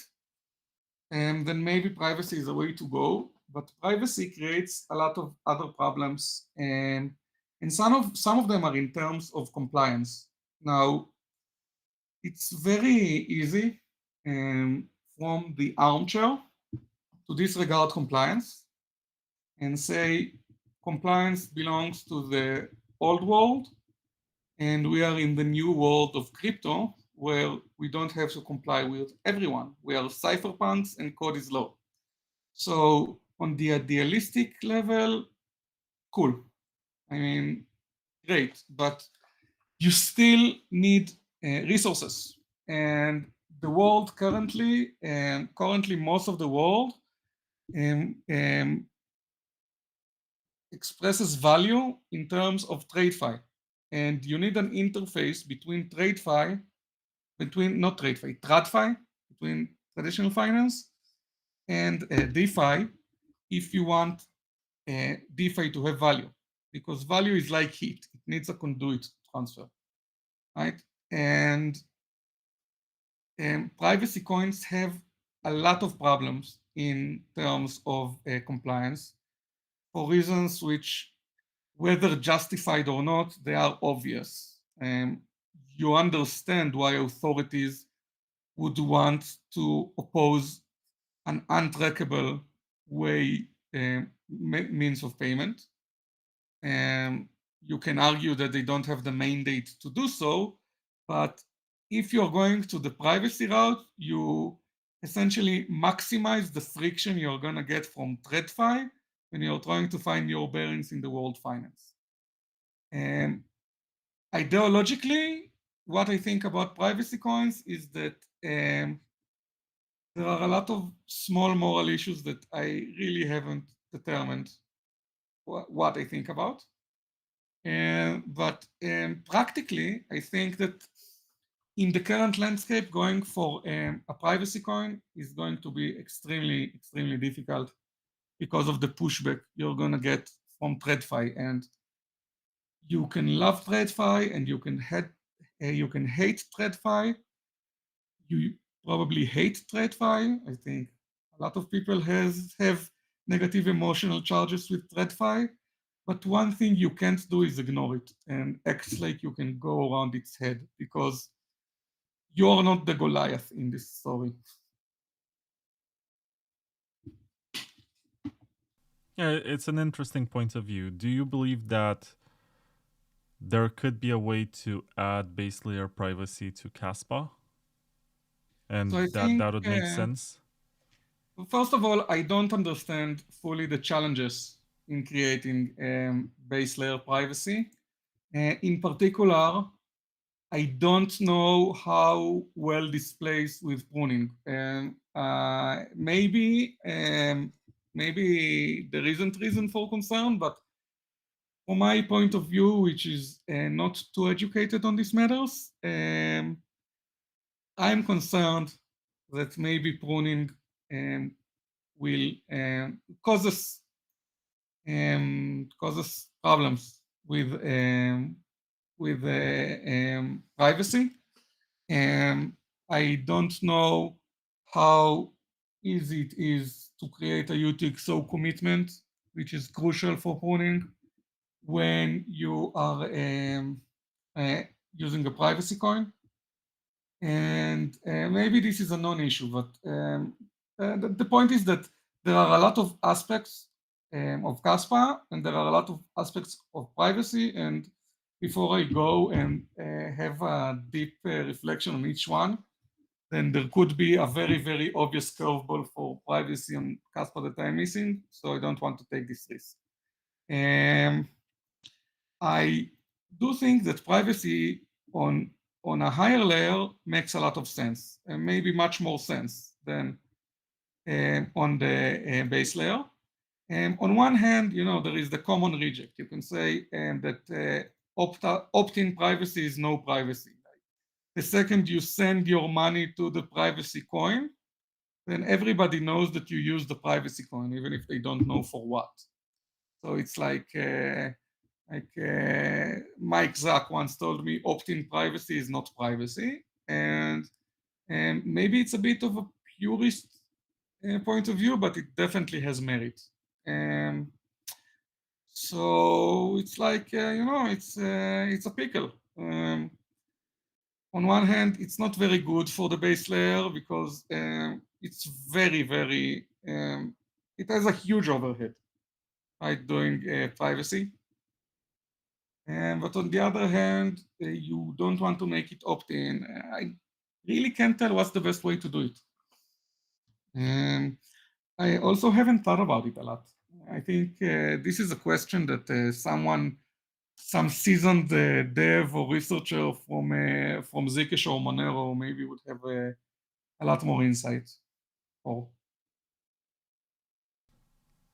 Yeah, I think about this a lot because, at least in the context of Bitcoin, it's more obvious why privacy is needed. In the case of Kaspa, at least you have that pruning, which also makes the blockchain smaller, but removes transactions and only keeps the minimal amount of data that's necessary to verify the supply. Yeah, but you can store proofs. Any transaction, and anyone who would seen this transaction before it was pruned can also store a proof that this transaction happened, and this proof will remain valid indefinitely and verifiable indefinitely. It's not like this information becomes unverifiable after if you do something illegal and like you pay a criminal and you think that it got pruned and now nobody's gonna notice, it's not the case. People can save archives, people can save proofs that can be verified against standard pruned nodes. It doesn't augment privacy in any way. Yeah, that's really good to know. Not that I plan to send to any criminal, even though, who knows, like, you send to your friend and then he turns out to be something you don't know.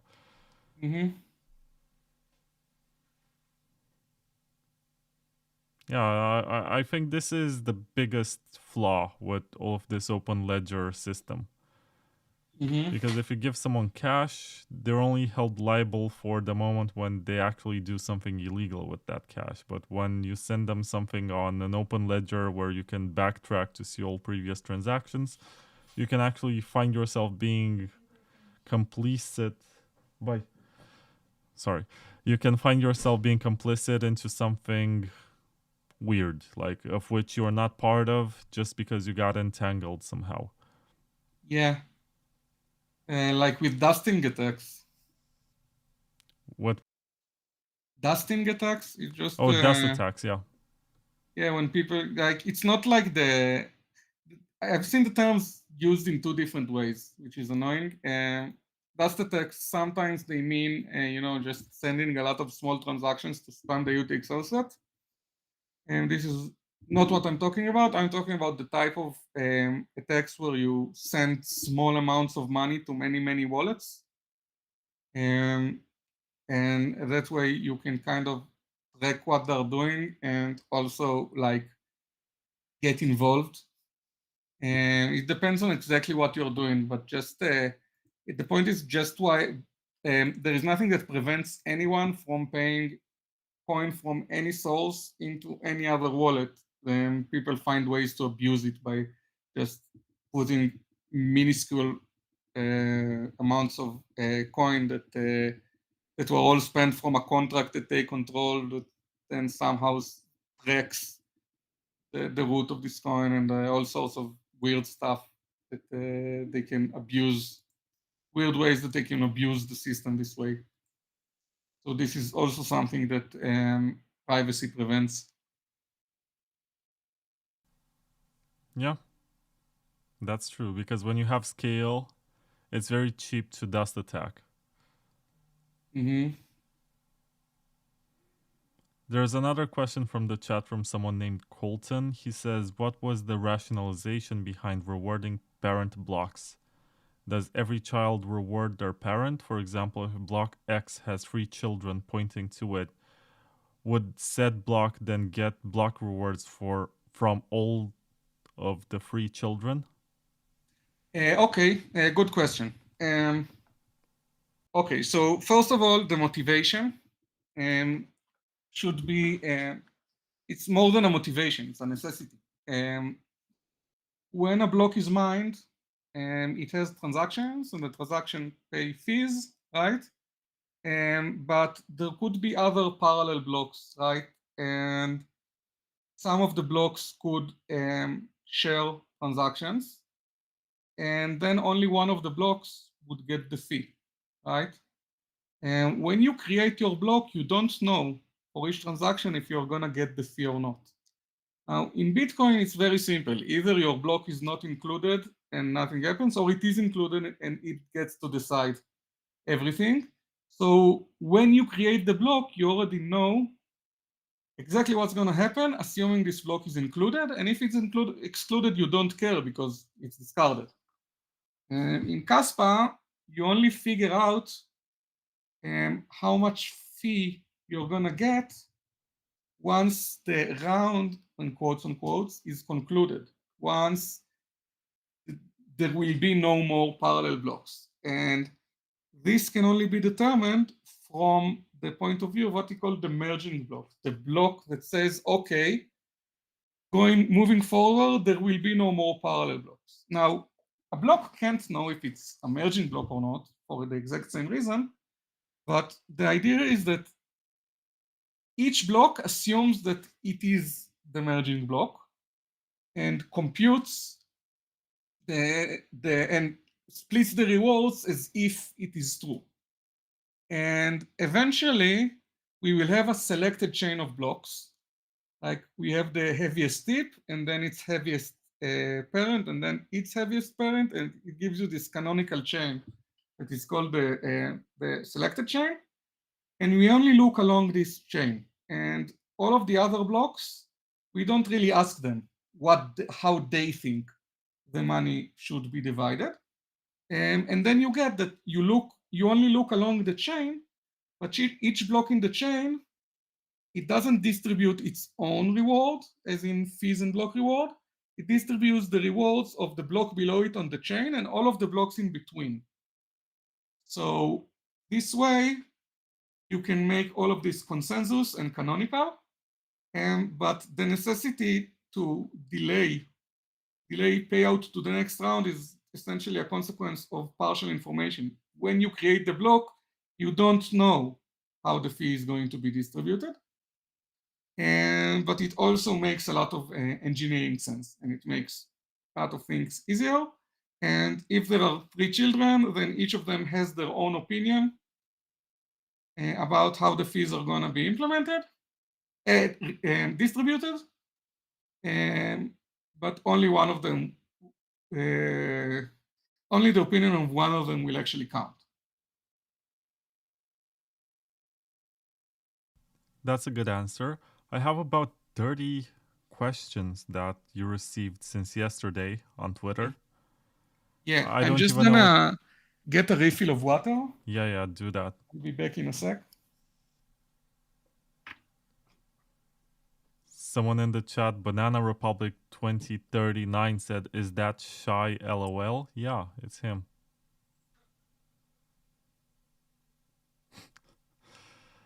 Anyway, thank you for being here. I apologize that the stream got somehow divided on Twitter. I hope some of you were able to tune in. So far, YouTube has been much more reliable from this point of view. We have just one uniform stream, which is beautiful. That's exactly what's needed for this kind of stuff. Okay, I'm back.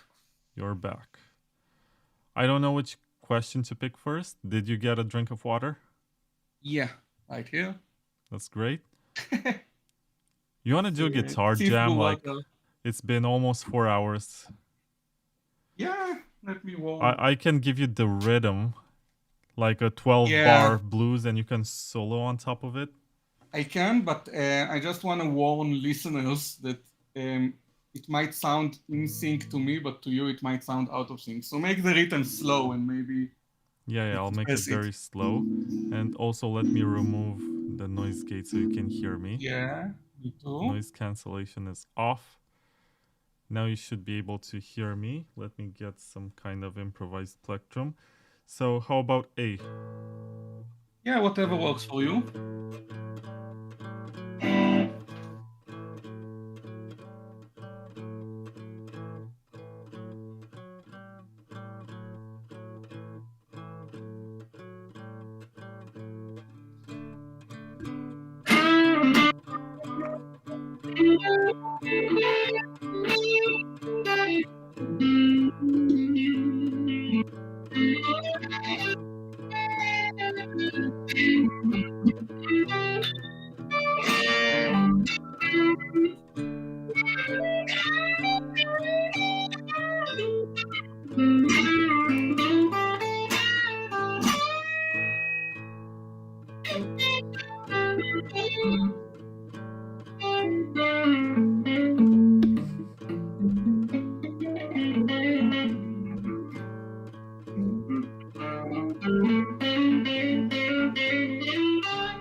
There used to be a time where I didn't have a lot of people to play with. Yeah? I just accompany myself. I just go like.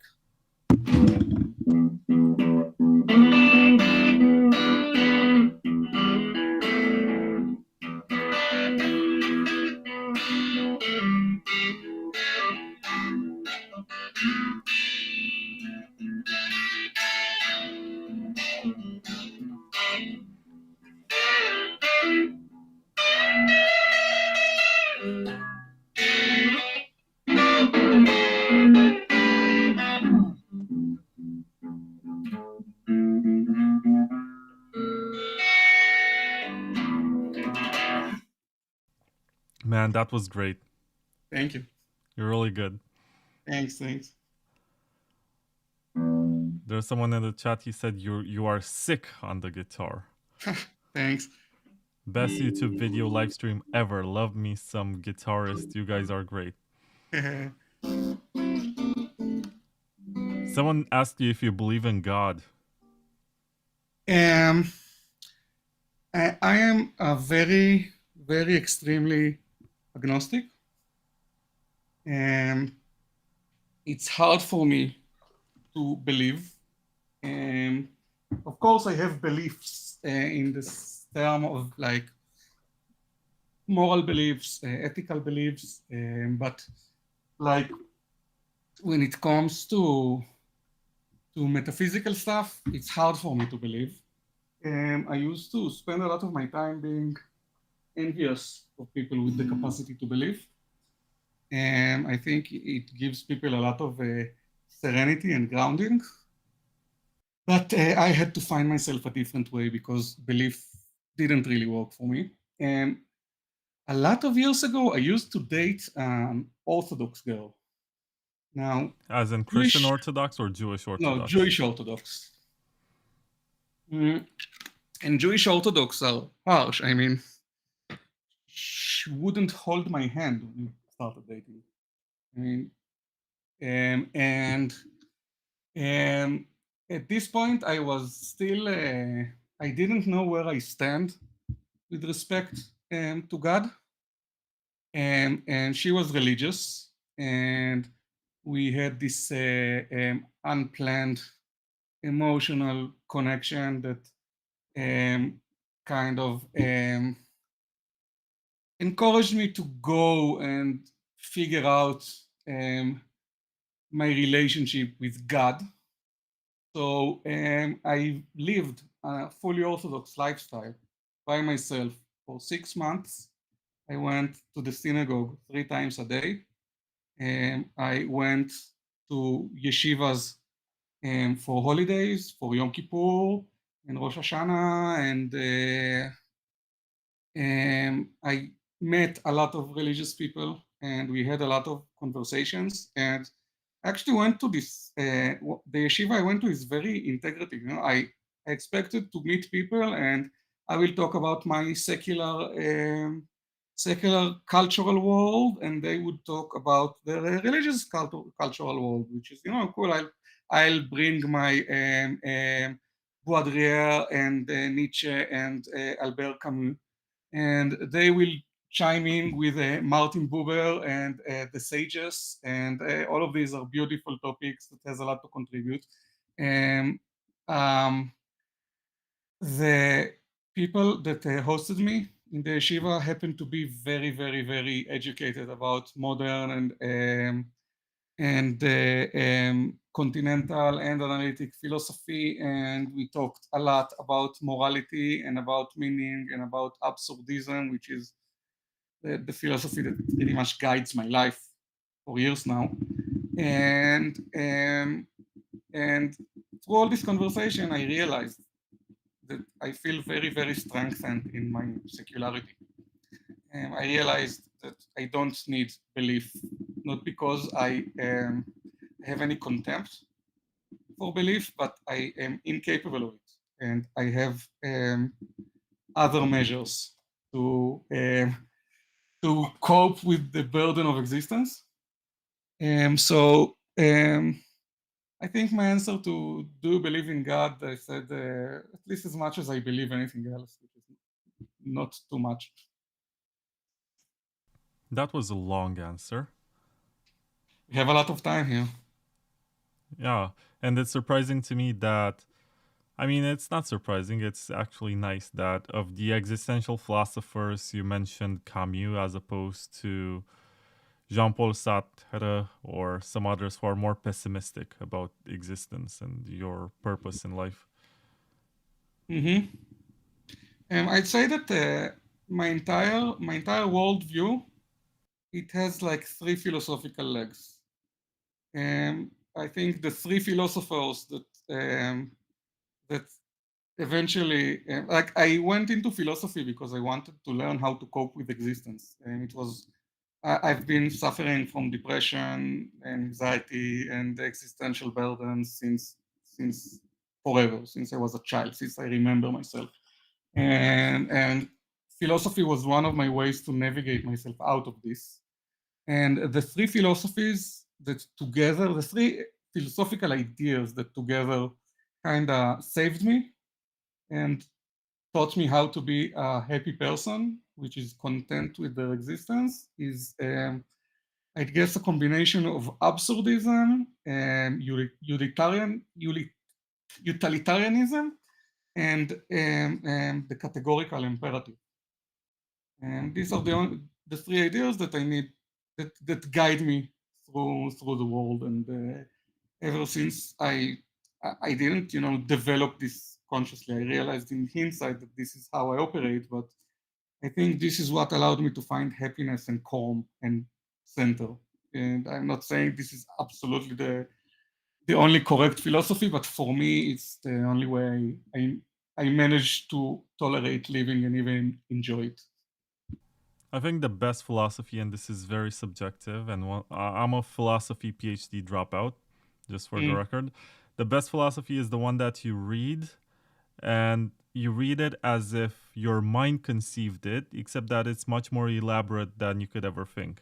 Like you read an author and you're like, man, I could come up with this, but not so extended. Like I couldn't come up with all the branches and all the tiny little details that are mentioned here. Mm-hmm. And it's like you're extending your own thinking. Yeah, and my wife has a degree in philosophy, and during her studies, we had a lot of discussions, and I learned a lot about philosophy. Because when you teach yourself stuff, then you get to know all the esoteric stuff, but you skip a lot of the basics.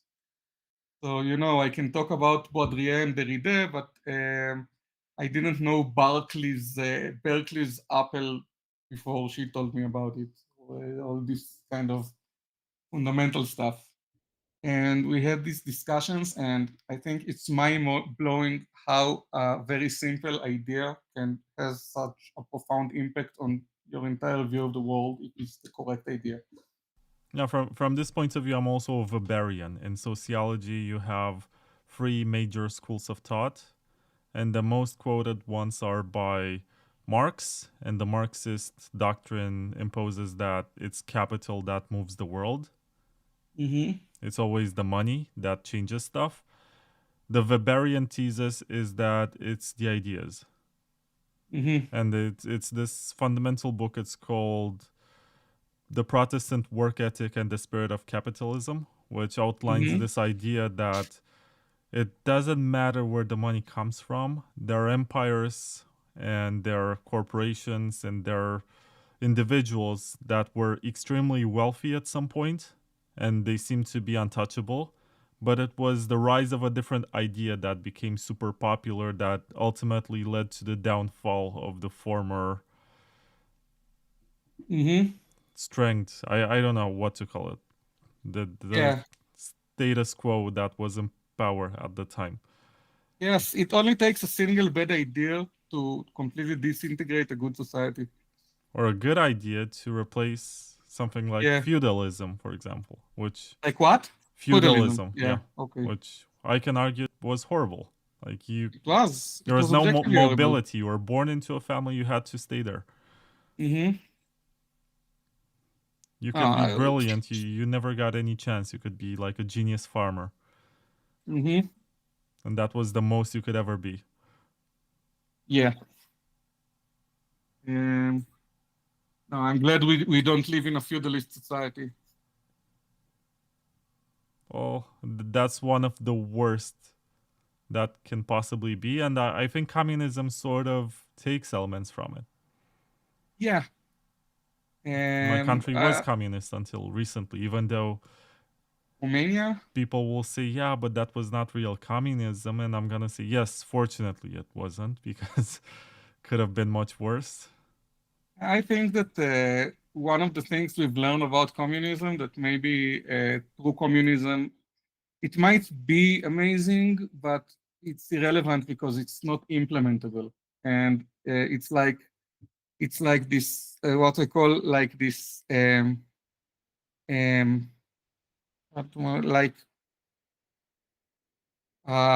a weak equilibrium, like an unbalanced equilibrium, where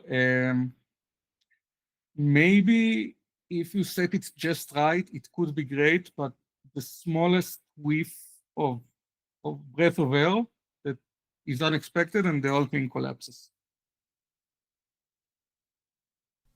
Yeah, but this is true of all political systems. Like it seems untouchable, seems like it's gonna be around for 1,000 more years, and then something happens. Yeah, but like, I mean, if you look at capitalism, which, you know, capitalism is not a form of government. I'm reducing the just to monetary system. And it has like this innate robustness, like the forces of the market, they work against us and they work for us, but they work. I mean, maybe the incentives aren't aligned like they should be from my perception of how society should function, but at least there are incentives to align. And you don't have this in communism at all, right?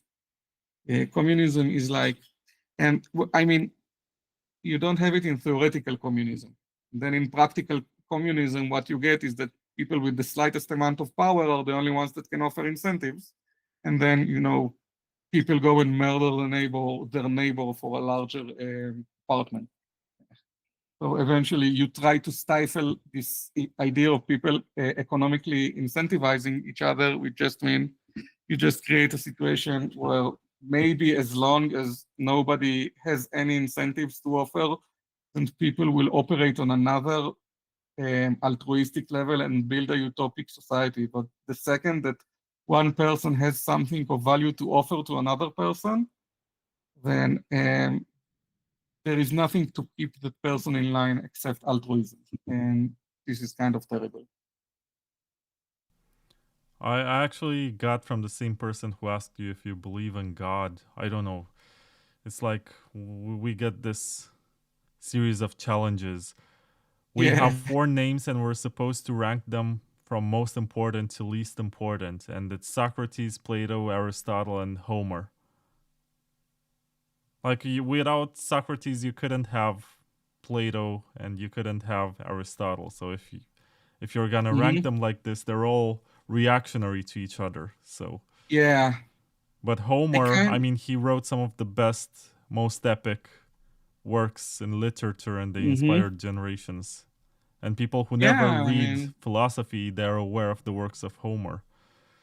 So hmm it's very. Important to what? I mean, I guess Homer was more important to artistry, right? I mean, it's not just that his poems are epic, right?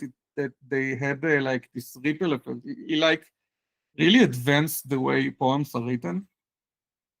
He like even if you haven't read him directly, then you're influenced by his artistic vision. But he didn't contribute much to philosophy. And on the other hand, I don't know, Plato's Republic is very beautifully written, but it's not a literary masterpiece. It's a very, very ingenious flows of ideas, but it's not lauded for its aesthetics. Or maybe a little bit, like people did like this aesthetic of the Socratic dialogue that Plato loved so much. I can't stand it. I think it makes everything harder to read. I understand doing that. I understand conversing like this, but writing this is difficult for me. Like get to the point already. But that's because I have ADHD. But I don't think. I mean, it's just what's important to you. But I think eventually, if you go back in time and erase Socrates, assuming he existed, um, then I think it would have more consequences than if you erased anyone else on this list.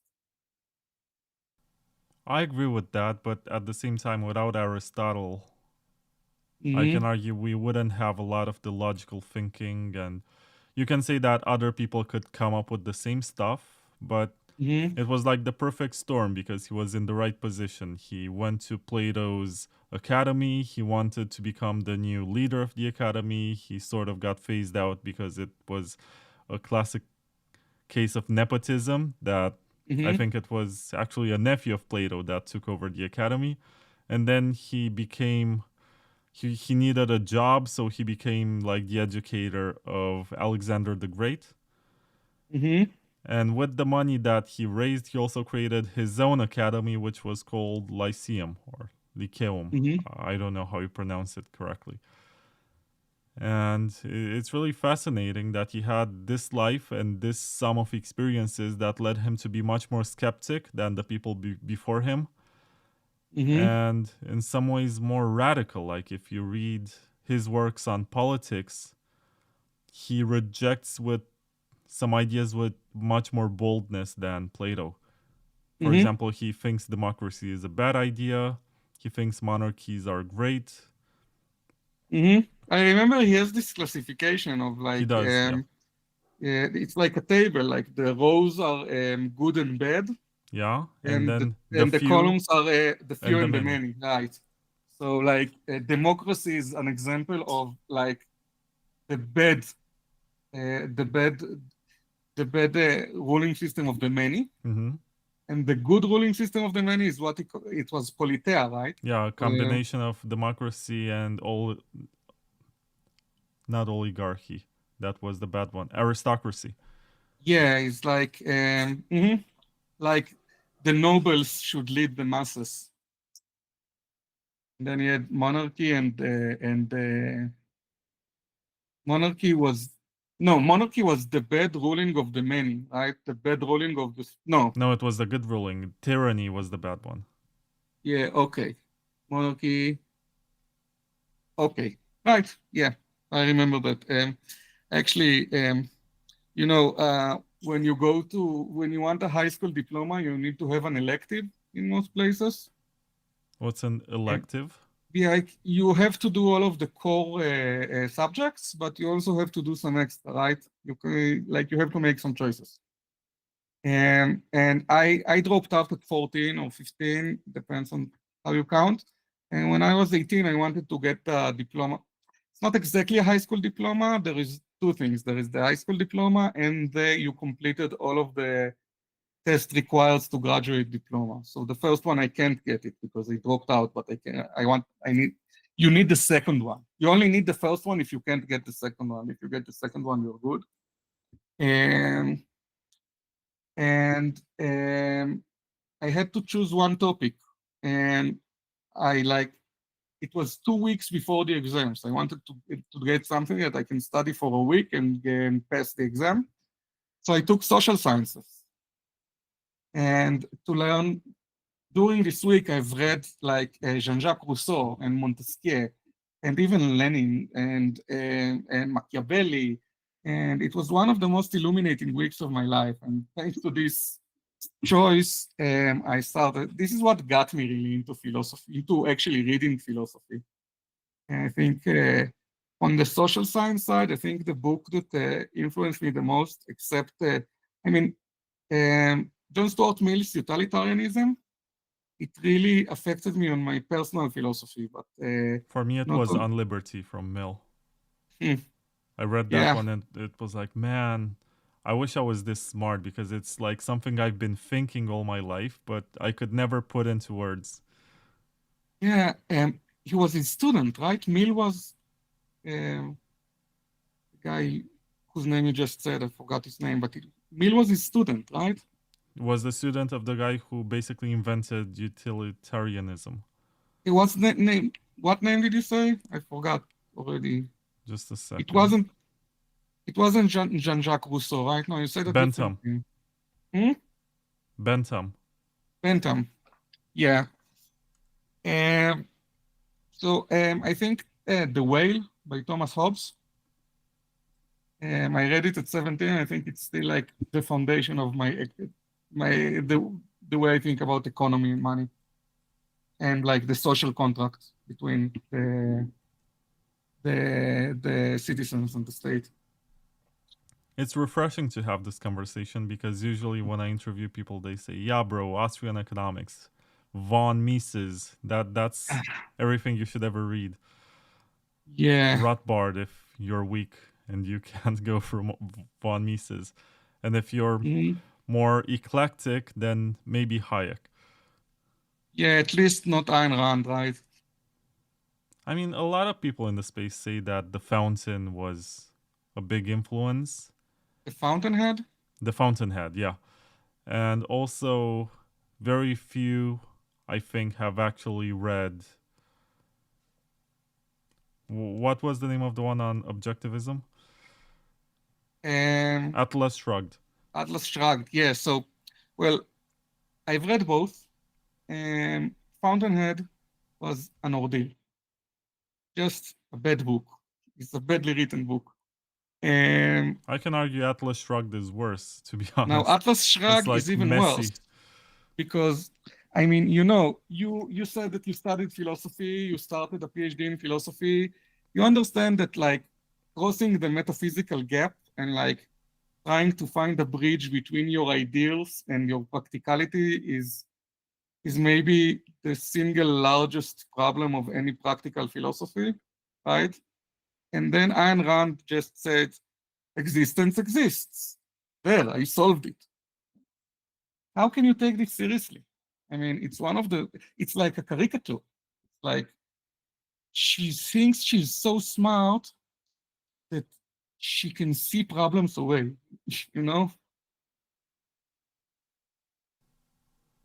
I mean, I see Ayn Rand more like a writer than a philosopher, even though people took the writings as some sort of philosophy. I don't know.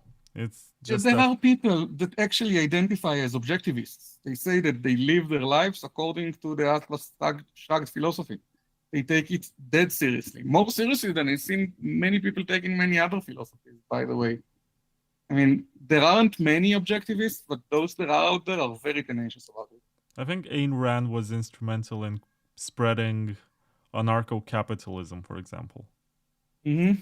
Like a lot of people in the space who are anarcho-capitalists, they first read Ayn Rand in high school, Mm-hmm. and it was big. Like, if you read Ayn Rand when you don't have a point of comparison and you don't know what good writing really is, maybe Mm-hmm. it's much more powerful than when you're older and you take a look at it and you say, oh, this is crap.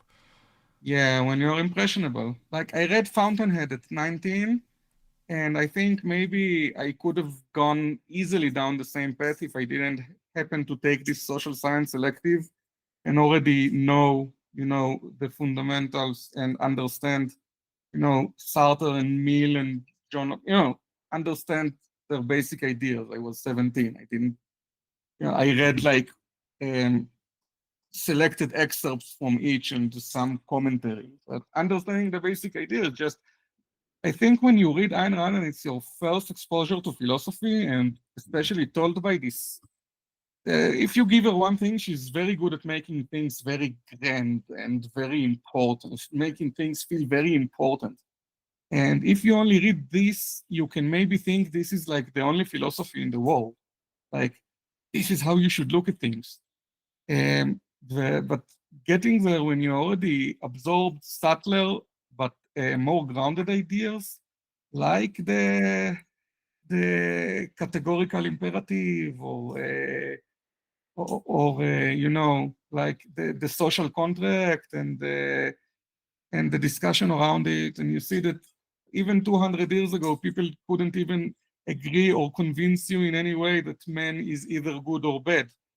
And now you say that you can derive this from existent exists. I mean, but this is just like Atlas Shrugged and jumping within the books. But I think it's it's written very effectively in the sense that it kind of makes you feel that this is the only problem to solve and this is the only sensible solution. It kind of has this air of smart people should agree with me, so don't tell me you're stupid kind of rhetoric. And I see that it's very funny to me. I remember I was 20 years old or something in university and I got invited to what they called a conference. It turned out to be a pitch for this multi-level marketing travel agency where basically you put some money in the pool and they say, well, you can travel anytime you want. But they rely on the fact that most people will just work hard and they don't have time to travel, so they pay for other people's travels. Anyway, I remember the pitch was being presented in a way that they were saying, well, smart people will understand what this means because only 10 people have registered to this from Romania, and then it's going to get bigger. And if you bring more people, you get some sort of incentives, and it was a pyramid scheme. Yeah. And the way in which he was explaining it was, if you're smart, you understand what I'm saying. And I Yeah. saw a presentation by Michael Saylor on the stage of the Bitcoin conference from Las Vegas, which happened this year. I was watching it on YouTube last week. And he was making the exact same case. Like, if you're smart, you understand what I'm saying here. Like, smart people will get it. They will buy Bitcoin. They will borrow money from a bank, buy more Bitcoin and stuff like this. Because Yeah, if I you're kind of smart, you feel get it. like Richard Dawkins also likes to do it. Like when he's talking about religion, I guess that when he's talking about biology, he knows his stuff. But when he's talking about religion, he's also essentially his entire case against the existence of God is, come on, don't be an idiot. It boils down to it. And I've read I really used to like the book, The Selfish Gene, but then I read the extended version when he started talking about memetics and using them as proof that all religions are wrong. And I think, okay, you're overextending a bit, dude. And then I read I don't know how you call it in English, like The Blind Watchmaker. And like I just translated the title from Hebrew. It might have a little different name in English. But the book, as the name suggests, is like using evolution as a ramming rod against religion in general. And now understand why evolution is a very good ramming rod against fundamentalism and against creationism. But he went after any sort of prosaic spirituality. And I think it's like, it's disingenuous. No, it's just like, I'm writing for smart people, and smart people don't believe in God. So by reading me, you already agree. No, like this, I'm making this Ouroboros argument, and by disagreeing with me, you're actually proving that I'm right. This kind of rhetoric is childish, and we're talking about very serious business here. Yeah. I don't like this rhetoric, but it works. Like, at some point, people get big and they get a large following. And I guess they use this to not have to explain stuff too much. And it's also effective in making the followers even more convicted or radical in their conviction. Mm-hmm. They'll say, yeah, this guy gets it. He's one of us. Mm-hmm. Like, I can even think of guys like Jordan Peterson, right? He was like the best known public intellectual a few years ago. He was everywhere. He was selling his book, and the more popular he became, the more he had to dumb down his discourse. Mm-hmm. And I guess he did this consciously on purpose. Like, he didn't want to be just this university professor who talks about issues relating to self-discipline. He wanted to extend his reach to basically lower the level to the common denominator. Yeah, that's what you have to do eventually. I used to really like him. Like, when I first heard of Jordan Peterson, he was just this guy that has this cool philosophy class online that talks about classical and modern ethics through Disney films. I really liked it. And then he became this unhinged kind of guy. And I mean, like, I understand why clean up your room is a good motto to start a discussion. But when it becomes people's entire personality and life philosophy, it started to feel more like, a fandom than a cerebral movement. I mean, you are very nice to call it a fandom because it sounds like a cult. Like people getting together saying, yeah, this is what we have in common. We read this book and we make our bed first thing in the morning. Yeah. Like self-help movements, like all the Deepak Choprian kind of stuff, are sort of like decentralized cults, And it's like there is the cult leader, but it's not like the creepy cult where you have to live in your basement. Sorry, Nacho. I accidentally threw something on my head. Sorry. It's not like you have to live in his basement and do all his sexual beatings. But it's more like a lot of an idea, a very simple, very effective idea becomes like the common ground for a huge group of people.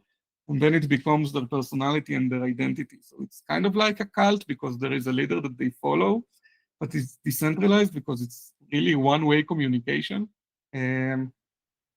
So I don't know, but there was definitely, I don't think he intended to be a cult leader. He intended to be like, to spearhead a deep social change that will better the world. But when your ideas prefer effectivity and the ability to resonate over coherence or intricacy, then you are building a cult because you are looking for the people who are looking for the secret sauce component that will make their life bearable again. And even if you don't intend to, you just eventually find yourself exploit people in need. You got some questions about philosophy in the chat, but first let me Great. read this one by Thomas Keefe, who says, Shai, I appreciate all you have done and we still do in the future for Kaspa. You're an amazing individual, very interesting, and seem to be a great person. God bless my friend. Thank you very much. I always appreciate this. Like, no matter how many times I get this kind of encouraging message, it always touches me. And the fact that a person that doesn't know me personally takes the time to send this message of encouragement, it means the world to me. A lot of people say stuff like, you're still a part of the community, you will come back. The thing is that it's not like I think there is this thing that is called a Kaspa community that I don't want to belong to. I have said stuff that might sound like this, but it was during a very, very trying time. There was a period where things got to me too much, and I might have expressed myself too harshly and said things I don't fully mean. Like this one time that I was so offended that I wrote in Twitter that I was disgusted by the community. And it was too harsh. It was way too harsh. And I felt that way at the time, but it wasn't because of the community. It was because of a small selection of people. But I do feel that the Kaspa community has grown and changed into something that I don't feel aligned with anymore. And it's not about contempt, and it's not about bad blood or hard feelings. I'm feeling that the project is moving in directions that I don't always agree with. And no, not the project as a technology, maybe more like the community as a society.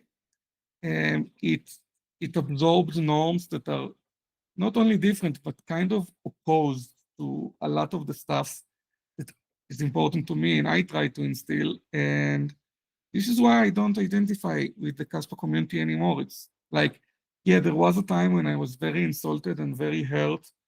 But I think that after all this is cleared and I got my mind cleared and got my bearings back together after suffering through very, very hard experiences, I just realized when the dust settles that even if I don't hold contempt to the Kaspa community anymore, we've just drifted apart. Like it has changed in ways that I just don't align with anymore. But I have met so many great people and made so many great connections. And I've got so many messages of support, public and private, and I still remain thankful to each one of them. So thank you for the message. And I'm sorry that things eventually turn out this way, but I really appreciate it nonetheless. Yeah, so back to philosophy. Just a guy who loves Kaspa wants to know, is there an objective reality or is everything subjective and dependent on perception? I don't know.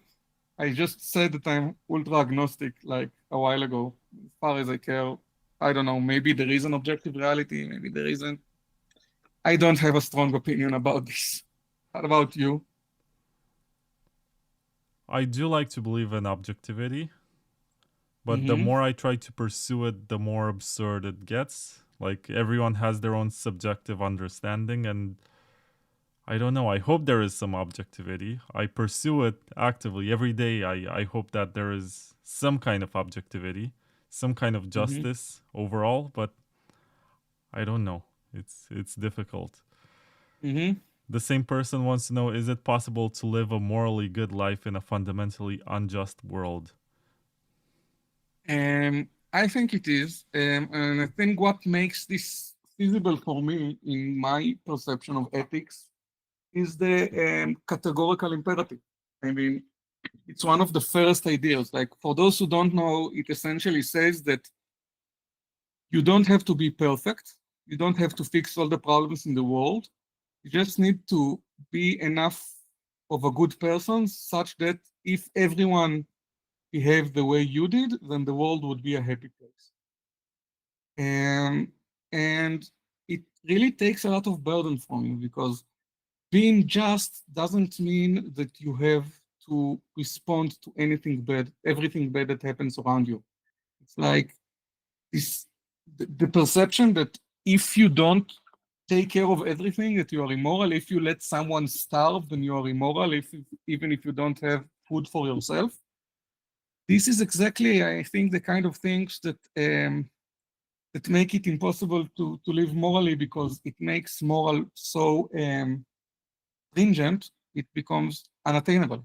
And I think this is what the categorical imperative tried to fix. It tried to say, you need a gauge for morality that is finite, attainable, and that you still think helps you make the world better, sufficiently help the world better. And that way, if I see a starving person and I can help them, I will. But if I can't help them, I can't be felt, I shouldn't feel immoral about it.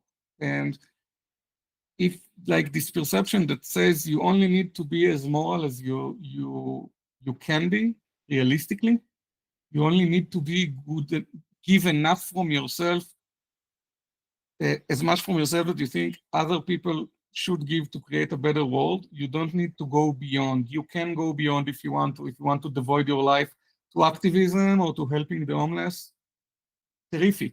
But not doing so doesn't make you immoral.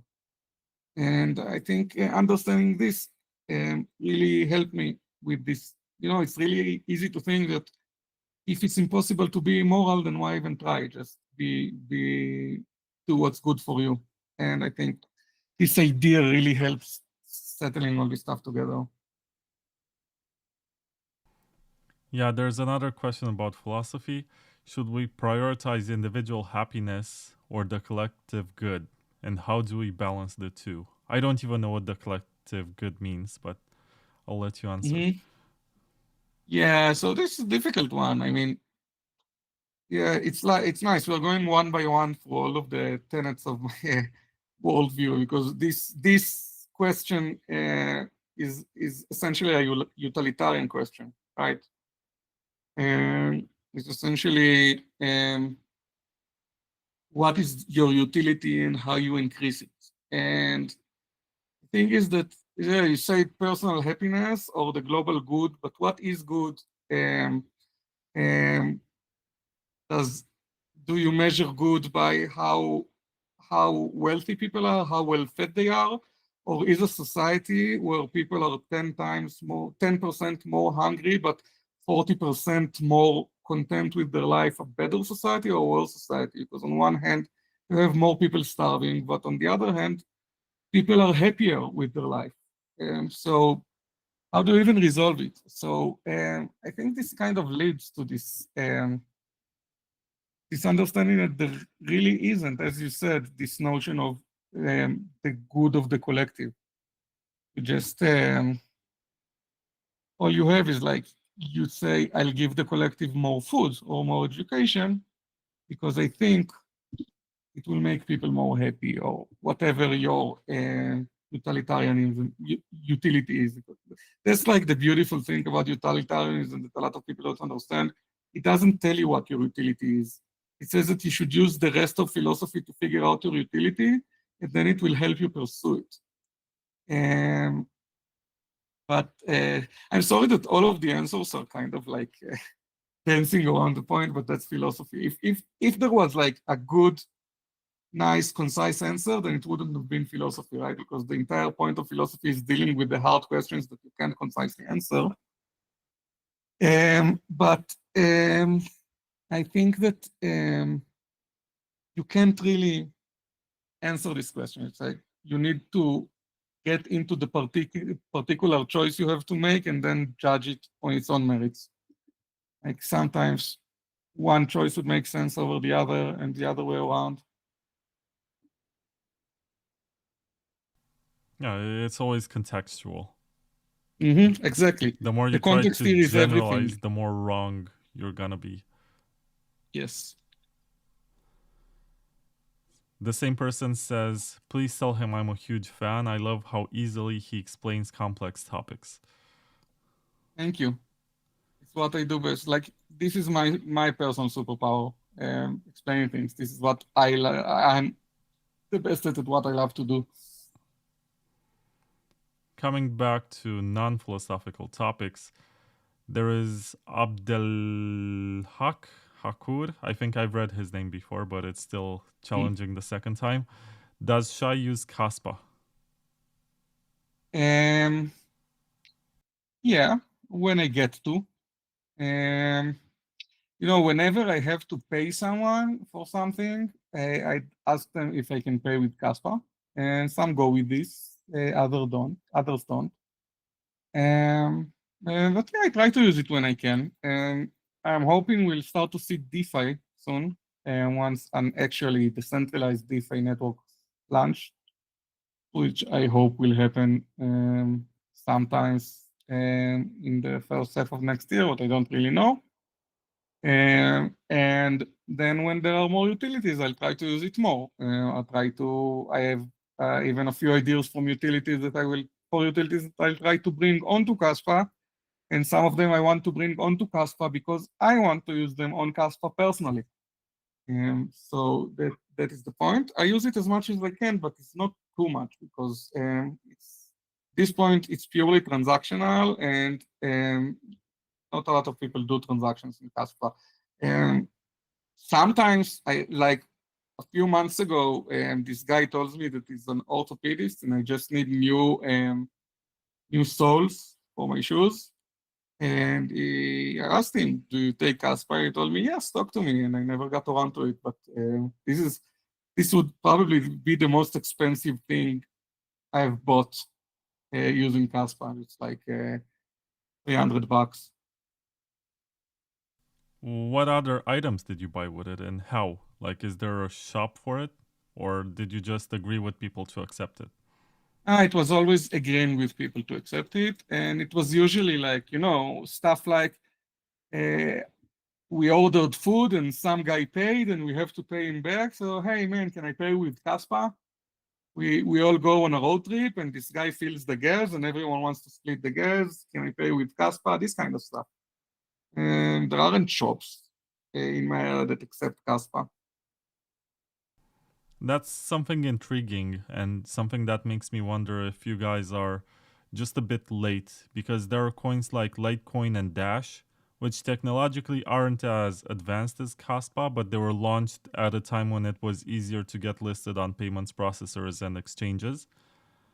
And now they have a higher network effect specifically because they were so early. Well, yeah, first mover does have its advantages. It's nothing permanent. I think the Kaspa movement in general, once everyone talked about it's going to replace Bitcoin, it's going to be the next money, it's going to be the next transactional layer. At some point, I started with this too, but I grew out of this narrative at some point. And I think the second that suddenly the core guys started to put out messages of smart contracts, like showing designs for based rollups and for canonical bridges and for VPROGs and all of this stuff, then kind of the community kind of shifted away from it's going to be the next generation of spare change into more of a DeFi kind of frame of work. And I don't think people are stubbornly pursuing right now Kaspa as a means of exchange. If it's correct strategically, I have no idea. I'm not the one to make this call. Maybe it's the correct move, maybe it isn't. But it just kind of seemed like what's going on. I know there have been a lot of attempts to try to get Kaspa as payment, and there were some services that platform did, but it didn't really catch on because apparently if you pay from your browser, then you really don't care if it takes 10 minutes or 30 seconds. Like, maybe people give the coffee shop analogy, but in practice, it's not coffee shops, it's internet stores, and you're already sitting on your computer anyway. You don't care that it takes an hour because you're ordering a delivery that will take 3 days anyway. And so it's harder to move people to a different coin because what value are they getting? It's gonna take them 3 hours less to start waiting 3 days. It's not really a value. Yeah, I agree with that. Even though it seems very tricky nowadays because as the industry has matured, these exchanges and payments processors also have started to demand higher amounts of money to get you listed and to maintain the support for the particular coin. And I think right now, if you want to get on some random exchange or to have Kaspa as an option for payments in, let's say, BitPay, it can get very expensive and it comes at the expense of the community. And then after the payment is made, there's also a pressure for that to get used. Mm-hmm. And there's not much stuff that can be organic unless you build your own tools like payments processors and wallets. And I do think that if crypto is used on stores, physical stores, and people really want to use a decentralized coin, Kaspa is the only one can deliver it. But I'm starting to realize more and more that it's not such a use case in the world we're living in. I mean, there are some payments processors like Flexa in the US that automatically do the conversion. You can even pay with privacy coins like Zcash, but they're very small scale. Like it's not like Visa. And of course, there are all of these debit cards that use your Bitcoin. But once again, to me, it feels like a defeat when you're using the Visa network to send some of your Bitcoin to make payments. They get converted into the fiat currency. Feels like instead of taking over the system as was initially dreamed of, we're just becoming part of it. We're getting entrenched, co-opted into this payment system. And they say, yeah, but network effects are hard to replicate. And I said, yeah, but you should still build a parallel economy to give people the option to send this as it was meant peer-to-peer. Yeah, but I agree and disagree. I think that maybe a phase of working with TradFi to get people used to Bitcoin and comfortable with Bitcoin, and then starting to separate. I mean, maybe it's more correct strategically. I'm not sure. But I think that getting used to a new method of payment and money over the system they're already comfortable with may be a good step in the way of then separating. Once they're comfortable with Bitcoin, they don't like, you need the credit card because they're not comfortable with Bitcoin, right? They know how to hold it, they know how to sell it, but they want guarantees, they want contingencies, they want credit. And once they are comfortable with Bitcoin, with using Bitcoin, but against a credit card, then starts layering it away. Then say, you know what, you don't need the credit card, we have something else, and start separating the infrastructure. I don't know, maybe it's just a recipe to get ossified. Really, I don't know what's optimal strategy-wise, but I do think the network effect argument does have some merit.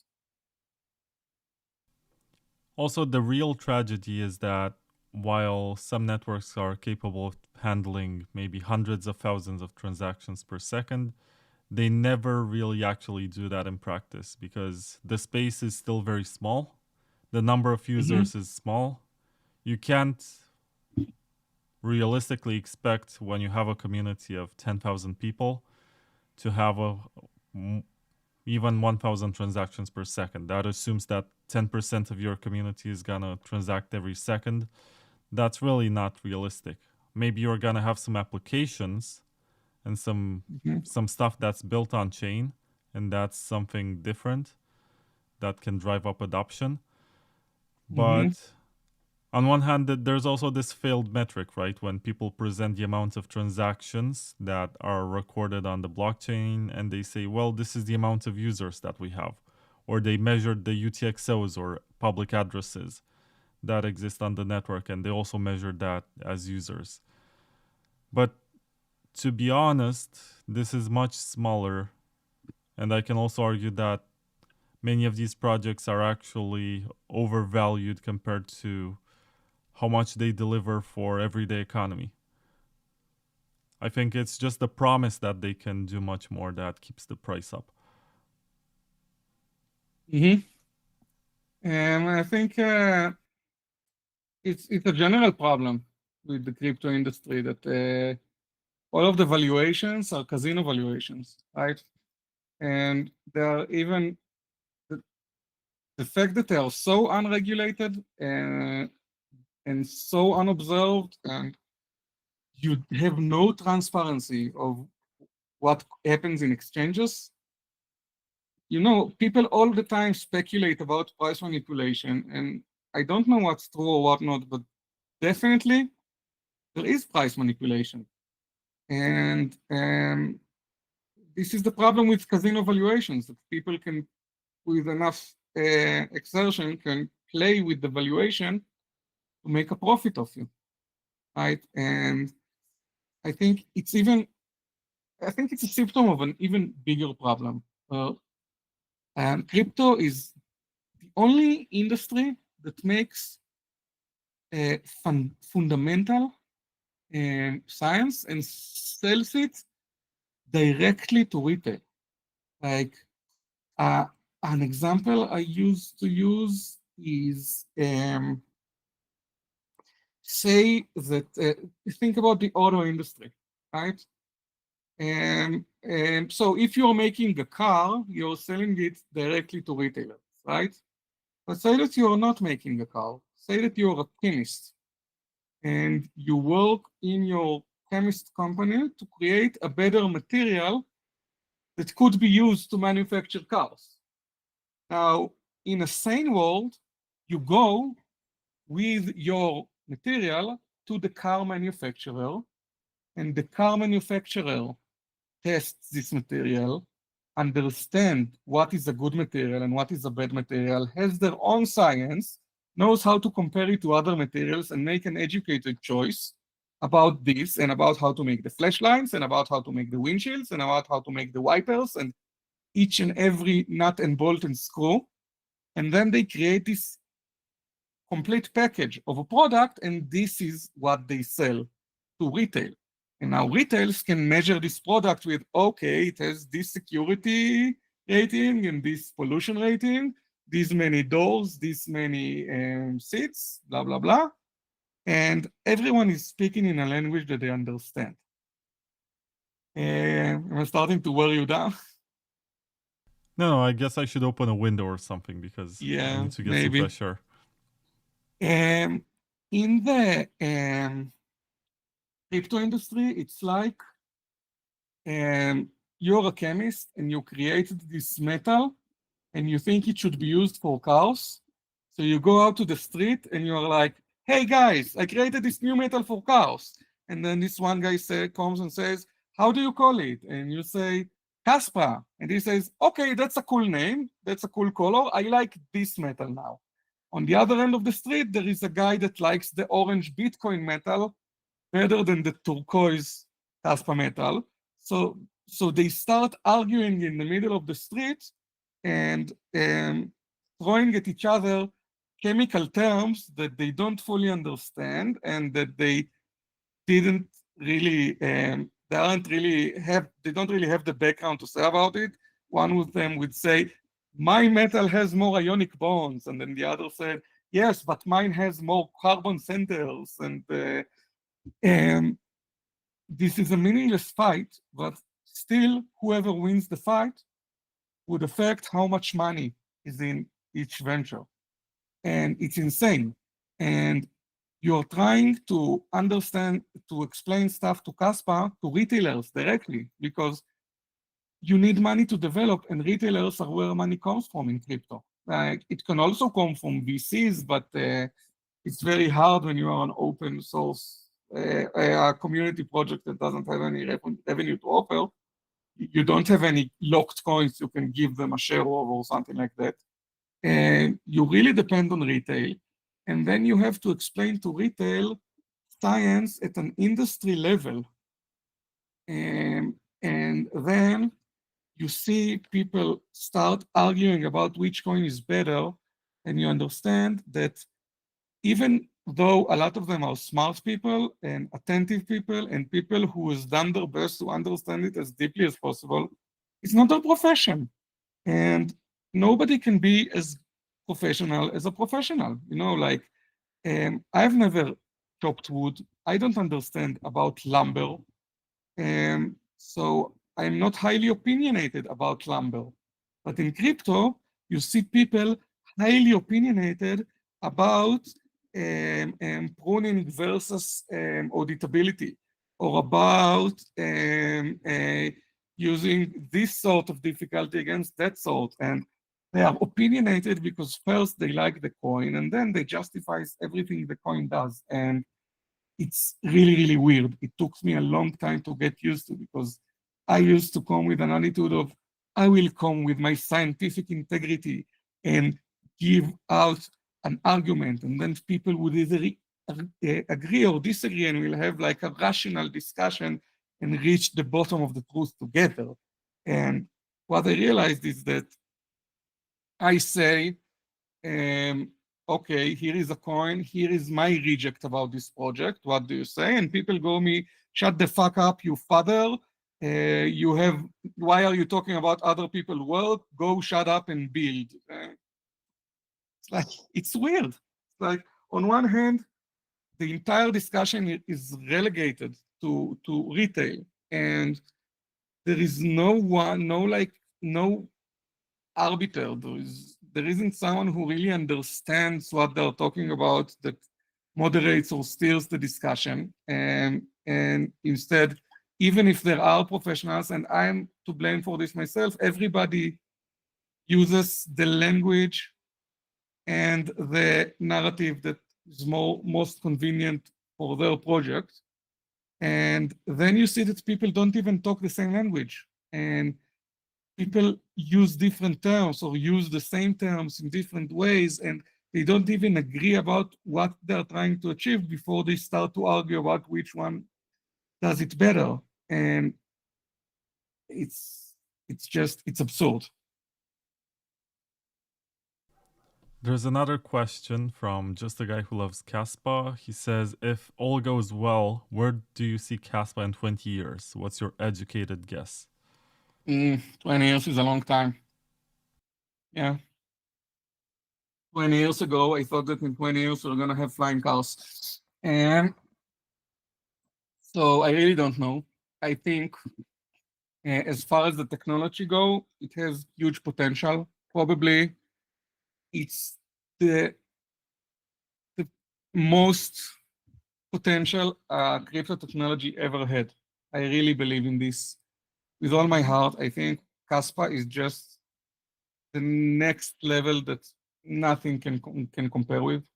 And I'm saying it on a scientific level. And this is after reading and studying and analyzing so many approaches and protocols. There is just something about how Kaspa and GhostDAG manages to be so powerful and so simple at the same time that that gives it, like, I think it has the most intrinsic value of every crypto tech out there.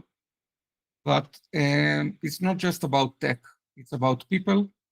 It's about how the people who develop Kaspa behave. It's about how the people who use it behave. It's about how the entire world behaves around it. There are so many possible curveballs and black swans and unexpected turns of events that I really can't say what will happen. But if we're on the domain of what can happen, then Kaspa is the only cryptocurrency that I think can become a new world standard. A new world standard for payments, or a new world standard for infrastructure, sequencing the world, being the basis upon which people of Earth create monetary systems, even centralized ones. do you believe that, and this conversation, so there are two topics that should be addressed about Kaspa, and maybe we should have done this in the first couple of hours, but it doesn't matter. It's nice to have breaks in between.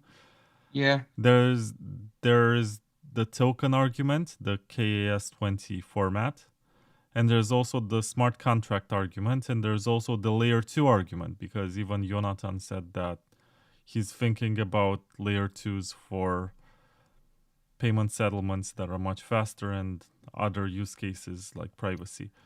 So on the topic of tokens, do you believe that other assets will be tokenized on Kaspa for fast transactions? For example, do you believe Bitcoiners will lock or bridge some BTC to Kaspa for the purpose of sending transactions and making payments? Well, if Bitcoiners trust Kaspa as a consensus mechanism enough to say that the transaction was processed by Kaspa and thus it's secure, then why do they even need Bitcoin? But that's just like a side thought. But I think a real question here is how will I say it? Tokens are just special cases of smart contracts, right? And tokens in general are something that I think is very, very cool. It's just a way to, it's not different than any token, from real life. It's just a way to represent some division of value on chain. KRC specifically, I don't think it's sustainable. I think KRC is going to go away at some point. I think it's a bad protocol. But smart contracts on Kaspa in general, I think it's destined to happen, because really Kaspa is the only network that really can provide you with smart contracts that actually settle as fast as the internet. I mean, this is the huge problem with smart contracts, right? They don't have throughput and they have lousy responsiveness. There are other problems too on the application layer, but I'm talking about the consensus layer. I mean, there is this entire security thing and they are too complex and people lose their money. I'm not trying to marginalize this, but just that we are talking from a consensus point of view. And Kaspa could just be the ultimate sequencer for DeFi. And this includes everything that people want to do, including tokens.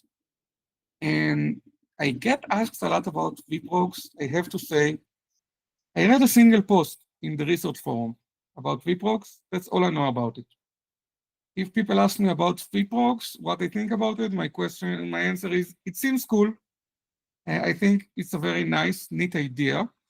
I can see how it might be useful to a lot of stuff, but I only understand it's 90%, and it's the remaining 10% that count to answer actually concrete questions about what will they do, how will they work, what can they do, how can they be used, can they do this, can they do that? I don't know. I like the idea as a general idea, though.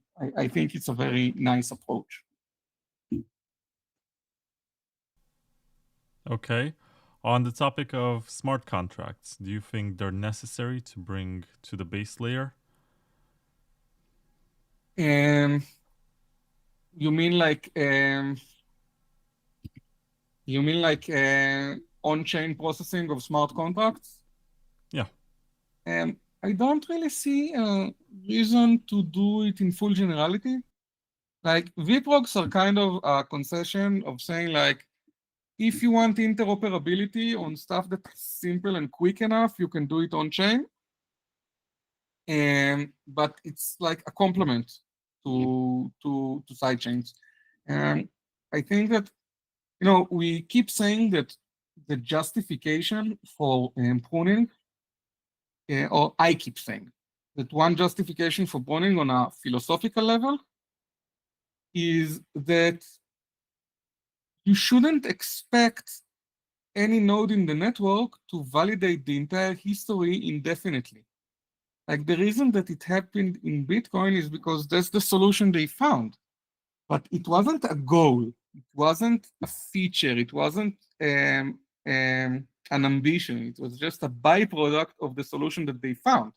Now you can say that it is very useful and that you want auditability and you want immutability. Fine. I wouldn't say these are bad things. But I kind of lost my train of thought there. You asked me about smart contracts, and I somehow sublimated this into pruning. What I'm saying is, okay, it's like you can't expect the entire network to process everybody's transactions forever if you have a better solution. Why would you want the entire network to process the entire world's computation, even if not forever? Okay, and why would you like to make it possible for someone to buy the right to force all of the nodes in the world to validate his computation? And if they don't do it, they can't validate the chain. Well, I can tell you're not a fan of Ethereum.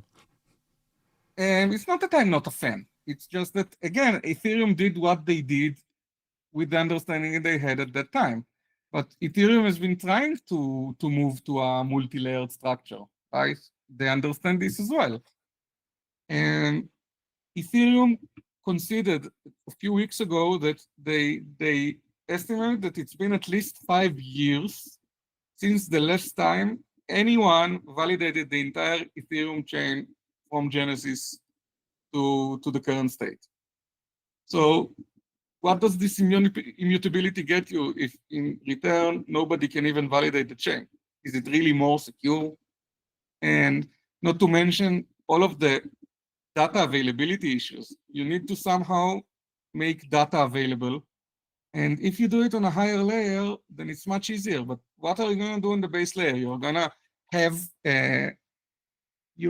to have nodes that store the information that you need for data validation later. Now, how are you going to validate on the base layer that these nodes are fine? Are you going to start? Like there are ways to do it, but what I'm trying to explain that it creates a lot of complication, and which I'm not sure is justified for arbitrary computations. Now, there are stuff like vprogs, and I understand Sparkle very little, but I think it also gives you limited execution, and that makes stuff that is reasonable if you like. You allow some limited computation on the base chain because it makes a lot of things easier for some reason.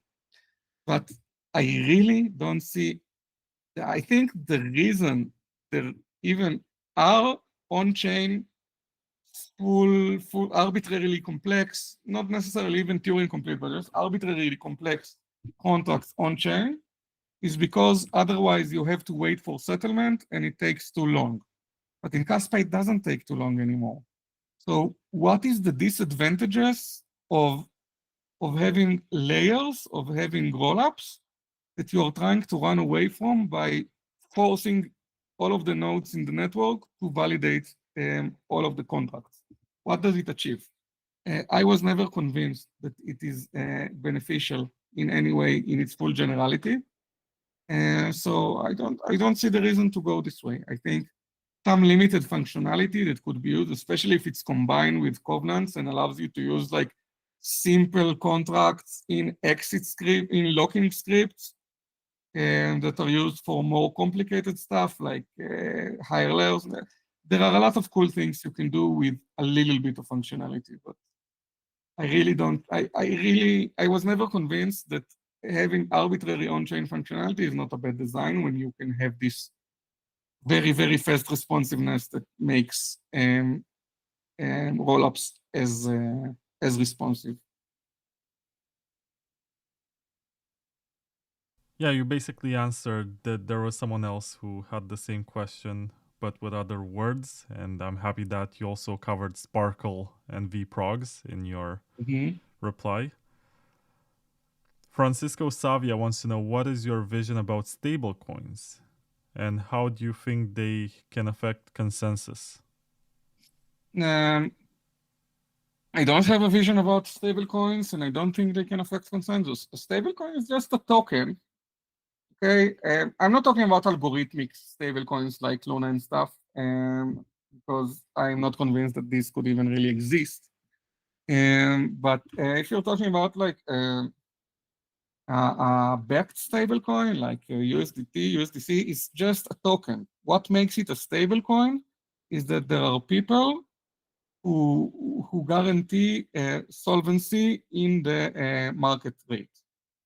That's all there is to it. I don't think in terms of what they are, how they are used, how they are implemented, stablecoins are any different from any other token. What makes stablecoins special is that due to this coupling, very, very strong coupling to a fiat coin, they have a lot of utility, which is a very good thing, which is why I think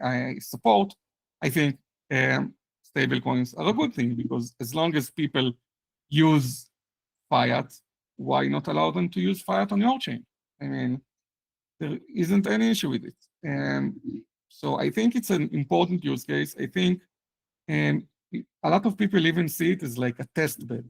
They see like they are waiting to see if Kaspa could get the stable coins to put a token on their network, and if it's gonna work fine, and if it is, then they're gonna start do stuff, or at least say that they're gonna do stuff.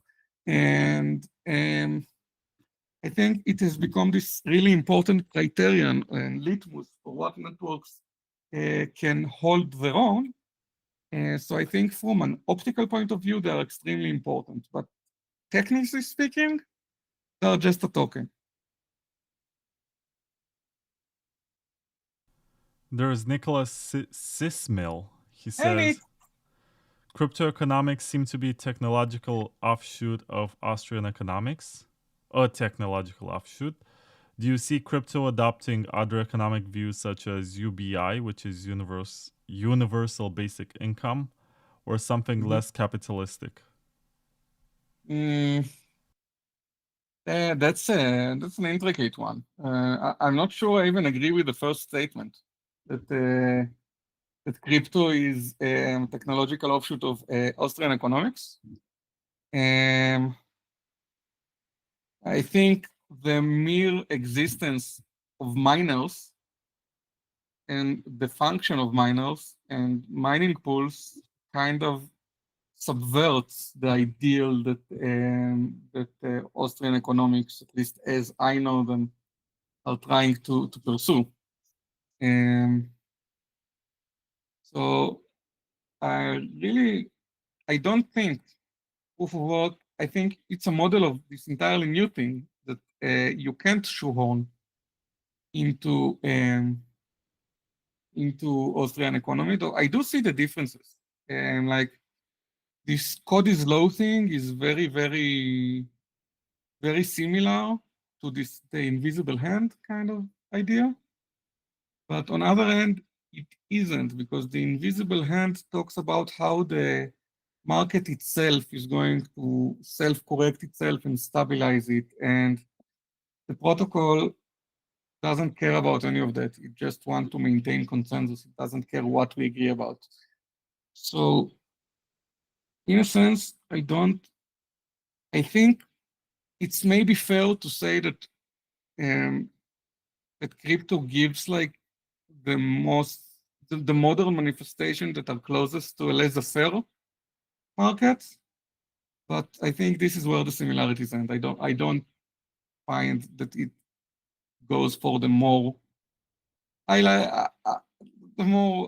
say unhinged. I think Austrian economy as a philosophy is a bit unhinged, and I don't think the more unhinged aspects of Austrian philosophy manifest that clearly in Bitcoin market. I think stuff like the fee market and the mining market kind of go diametrically against it, in a sense.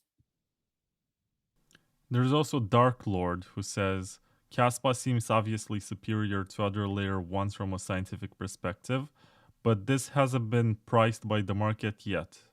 Do you think large players in the crypto game are already aware of this and accumulating a large Kaspa position quietly? You know what? I used to think I have an idea about this kind of stuff, but then at some point I realized that I don't at all. I don't know. I don't think anybody knows who is the big players, who pulls the levers, who holds the strings. I don't know what's going on under the hood in chokes like exchanges that can manipulate a lot of stuff and like really play with the optics. So I think like the entire foundation of this crypto economy, and I'm not talking about a specific crypto, I'm talking about the casino as a whole. It has so many unknowns that I've kind of lost confidence in the ability to make any prediction or any conclusion about who is doing what. Just things are so I don't know. There are so much concentrations of power and influence, and like even a medium exchange can completely dominate the way the chart of a small coin looks like, right? So you really don't know anything. And I think the only solution for that is that if true adoption really hits and real money gets into the world of crypto, then it's just going to wash away all of this. And we are going to get a more transparent way of doing things. And a way of doing things where if people manipulate the system, then they're accountable for it. Because right now it's not even illegal. And as long as we are not there, it's anybody's guess. I think one of the consequences of having this retail casino, which is controlled by entities that can do whatever they want and manipulate behind the scene however they want, and it causes so much indeterminacy that if crypto prices and like crypto as an investment and as value and actual pricing of value, we're not going to see any of it in the current situation. And retroactively, a lot of what we already think we know is just wrong. It's just this act that they are putting up for us so that we get a false sense of security because we think stuff like bull cycles and bear cycles are organic and not manufactured.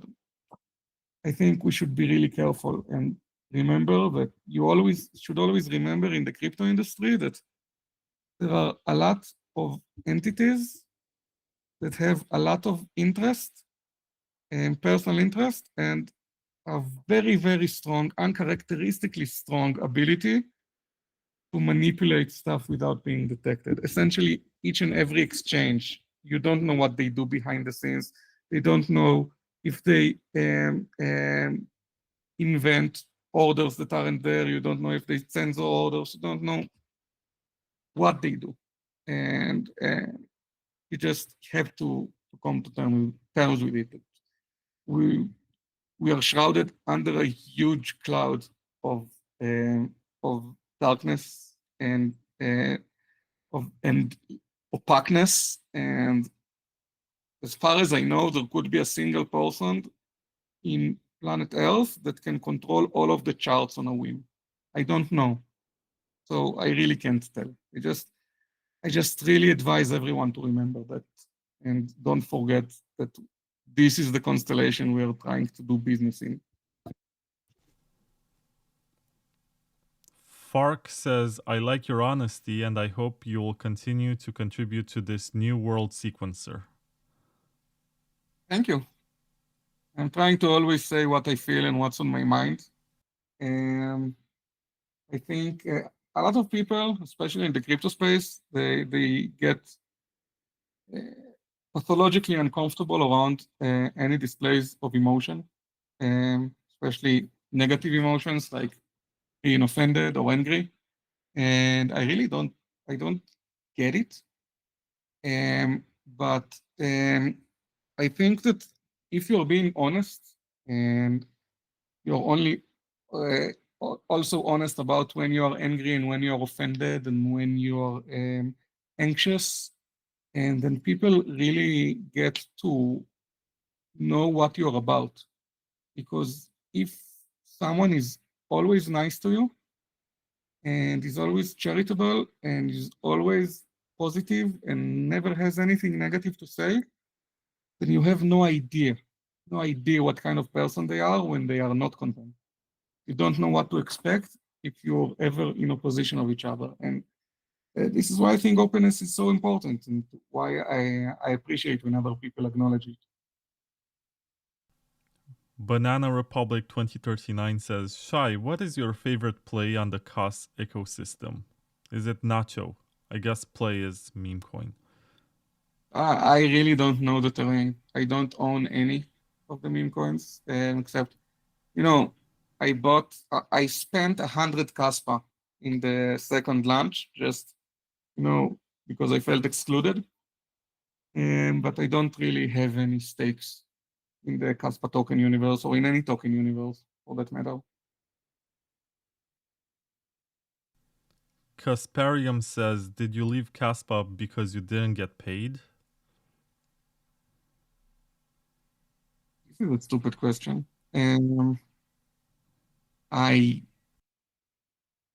First of all, what do you mean by leaving Kaspa? But no, I dissociated myself with Kaspa because I felt that I'm being abused by the community and by the other devs. And I refused to put out with it. So I said my goodbyes and left. This is what happened. And it has nothing to do with money. It's interesting that your issue with Kaspa is not the technology itself, it's not the incentives, it's not the system as a whole, it's just the people who are currently in significant positions. And not all of them. Not all of them. Definitely not all of them.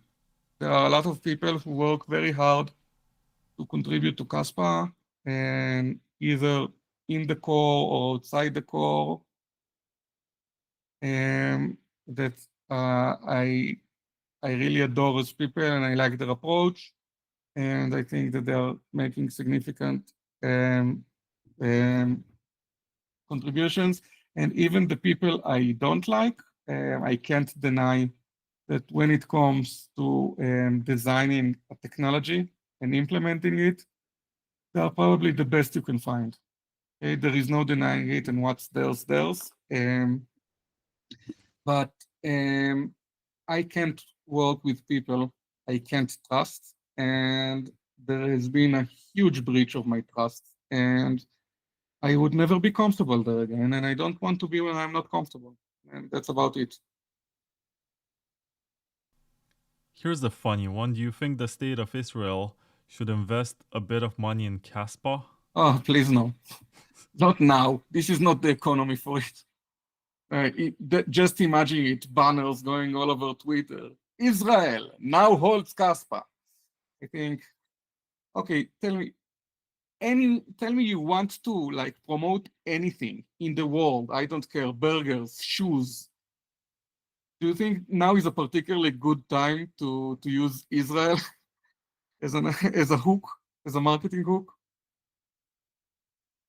I mean, yeah, particularly it's bad, but as a larger question, like even in the US, they talk about strategic Bitcoin reserves.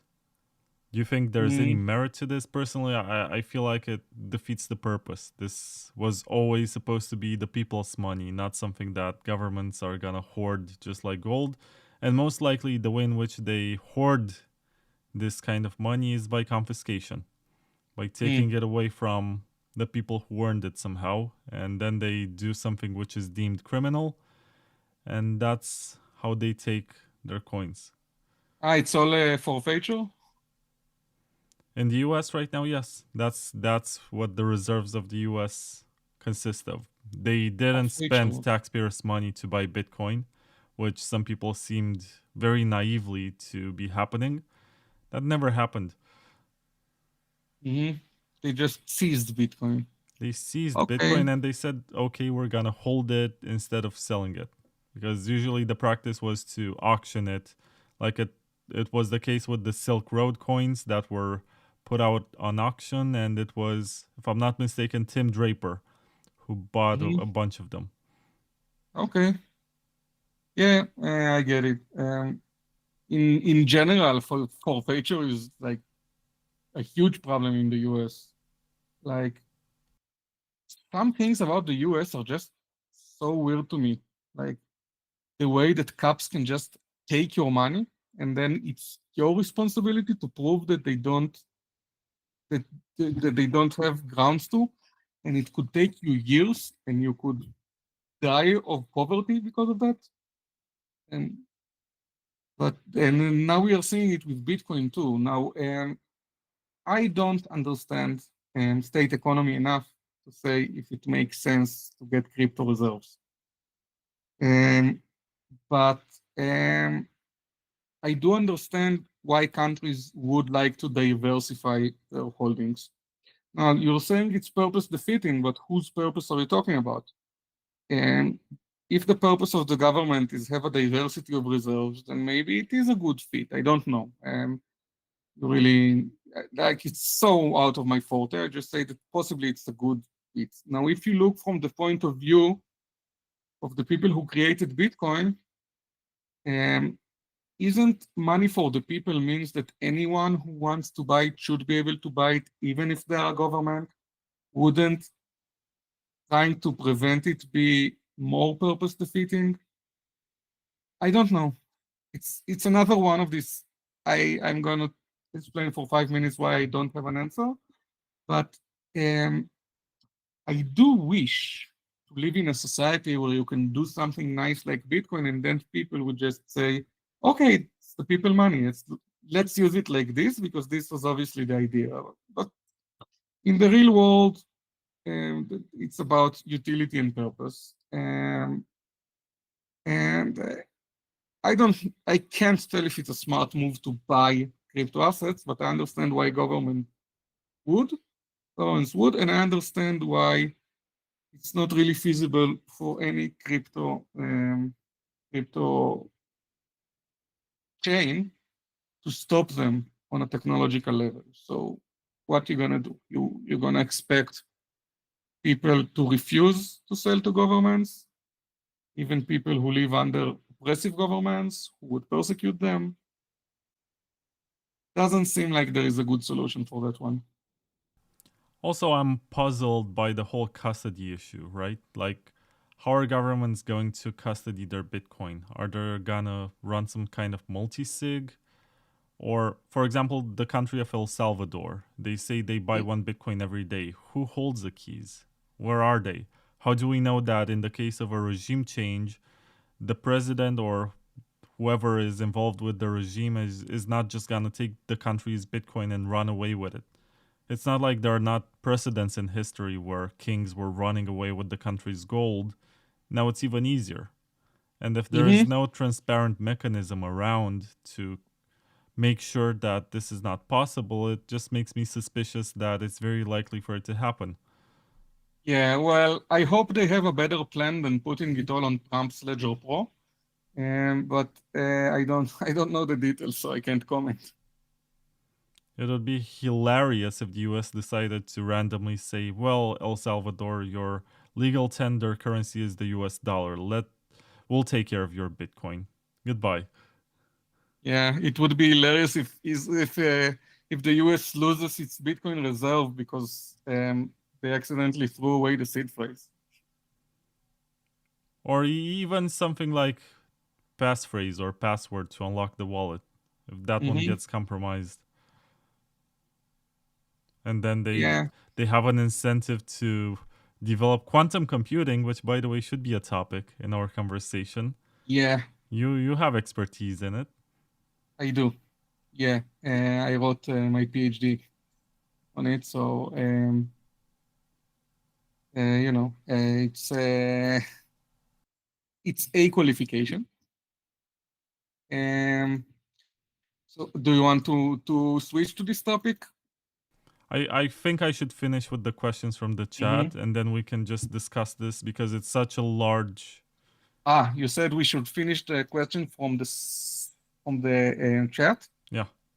And then take a cigarette break, and then discuss it.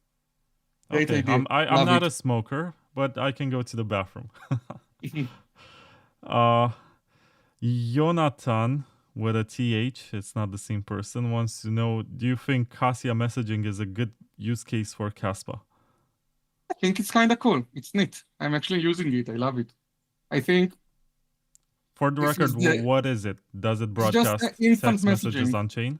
On-chain instant messaging, that's all. So messages get stored on-chain, or it's some sort of encryption, like some files that get decrypted by your client? I'm not sure if the messages themselves are stored or if there is a server that stores the messages, but the hashes are stored. I'm not sure. I didn't go into the details. Like, is it possible to read everyone's messages by downloading the blockchain? So I guess it isn't. I guess it's encrypted somewhere. I really don't know though. A good question. I don't use it to send sensitive messages anyway. But it doesn't have to do anything with Kassia. I'm afraid of keyloggers. Do you have any other ideas similar to Kassia that would be good for Kaspa? There is a talk about chess on chain too. About what? Chess on chain? Chess. Chess of chain is nice, but it's a novelty, you know, it's like, it's not a novelty. It's like, it's nice as a demonstration and proof of concept, but I don't see FIDE moving their tournaments to a crypto anytime soon. I don't see chess.com using Kaspa for that. I don't really see the point, except that it's cute and it's fun as a demonstration. But I'm sure that even the guy who thought about it plays a lot more chess over the board or on chess.com. I actually had an idea for a voting system on Kaspa, like semi-centralized voting, because I initially thought about it as a replacement for the Discord voting that Kaspa uses. But as I wrote it, I realized that it could be used more generally, and that's just one application. I actually wrote and posted specs, and it's fully spec'd. Maybe it needs an update because I wrote it pre-crescendo. But I think it's a cool idea to do on-chain voting. It's not completely centralized. It's like you need to prevent two things for tallying votes, right? You need to prevent censorship and you need to prevent forgery, right? So you can prevent forgery on-chain, but censorship you can only prevent using social consensus. And I designed such a system.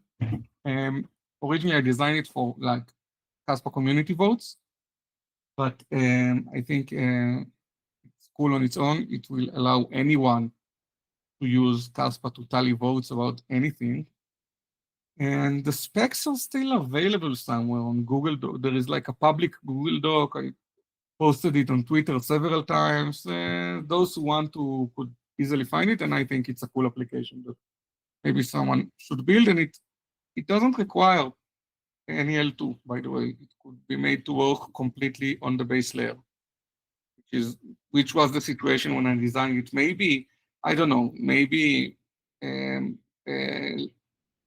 layer 2s or even vprogs render it obsolete. I don't know, but I still think it's a nice protocol. Same guy wants to know, it seems like the two biggest pools control more than 51% of Kaspa hash rate. Is this a concern? I mean, having extra pooled mining is never good. But I think people are a bit too hysterical about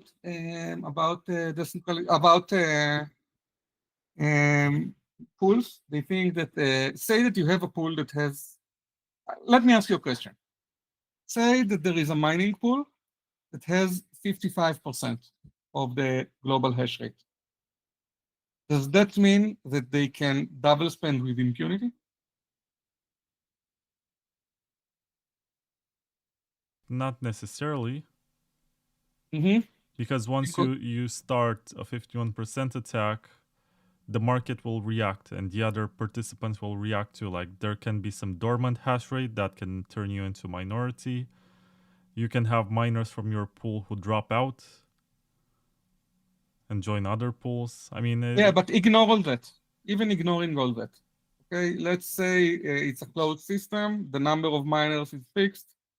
Okay, and then the only thing that can happen is people moving from your pool to other pools. But the number of miners is fixed, the numbers of pools is fixed, there are no externalities. I argue that even in this situation, you can't effectively 51 attack. You can't effectively double spend attack with a pool. And the reason for this is very simple. When you cultivate the attack, you mine a sidechain, right?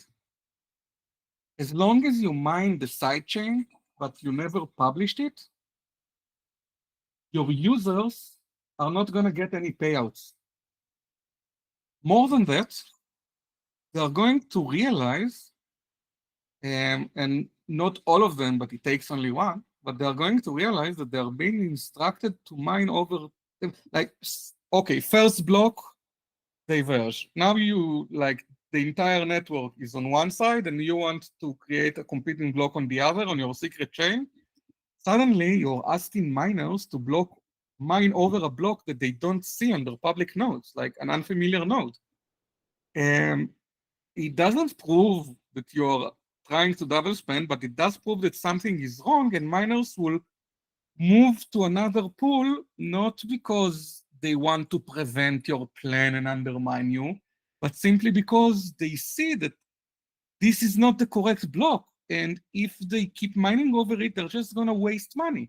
And only over that, they're going to switch to other mining pools and your attack will die. It doesn't even require that much of a alertness. I think large miners that use pools do these kinds of checks automatically. Now, there are problems with centralized pools, and essentially some things are not determined by protocol, but by standard, right? For peer-to-peer policies, policies of what transactions to include and what not, this kind of stuff, you can't really enforce it. You can only recommend it. And the recommendation usually comes in the way of implementing the client to behave the way you want people to behave, and expect that most people are going to go with it, and they're not going to go through the bother of changing your code because they're fine with what you recommend anyway. But if you have like a pool with 51%, they could use it to set other peer-to-peer and inclusion and mempool policies like censorship and other forms of coercion, and even, you know, difficulty attacks and this kind of stuff. And this is a concern. This is definitely something you need to watch out for, but it's much, much less detrimental than having a single entity with 51%, 55%, that knows that it can mine a sidechain if they choose to, and no one would leave them for that.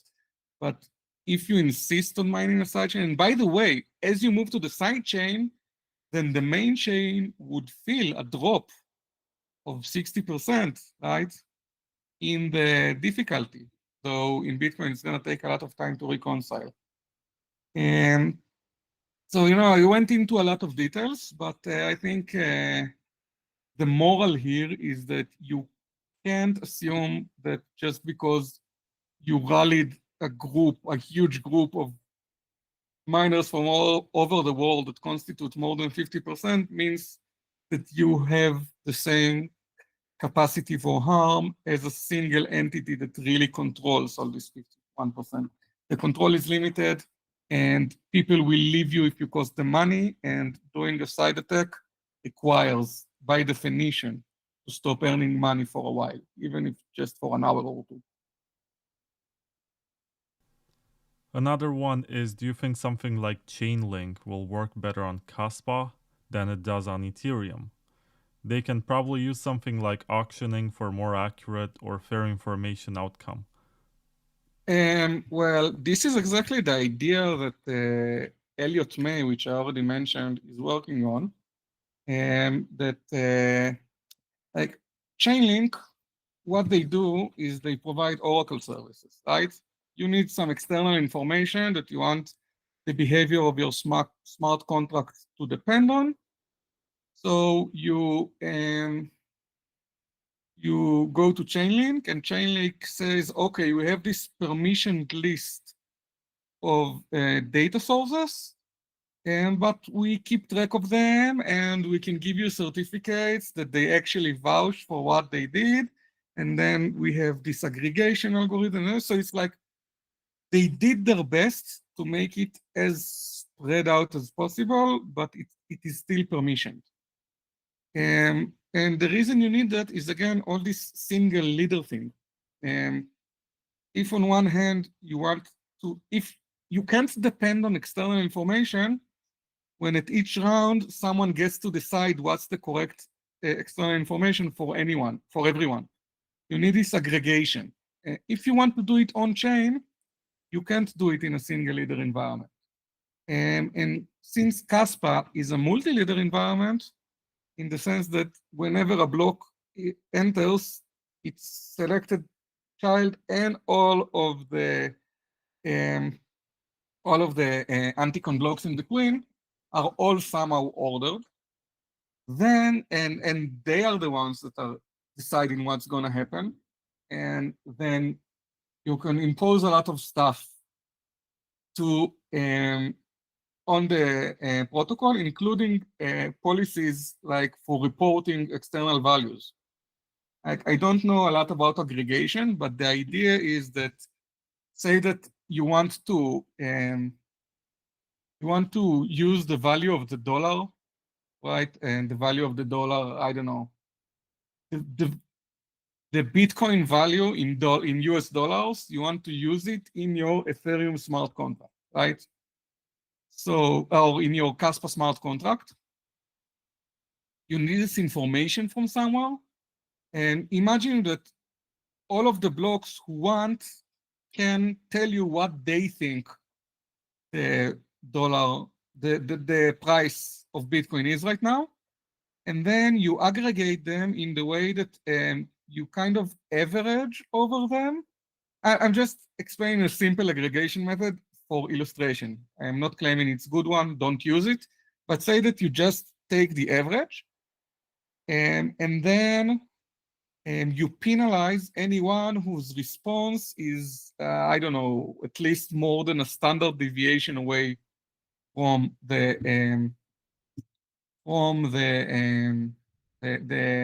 average.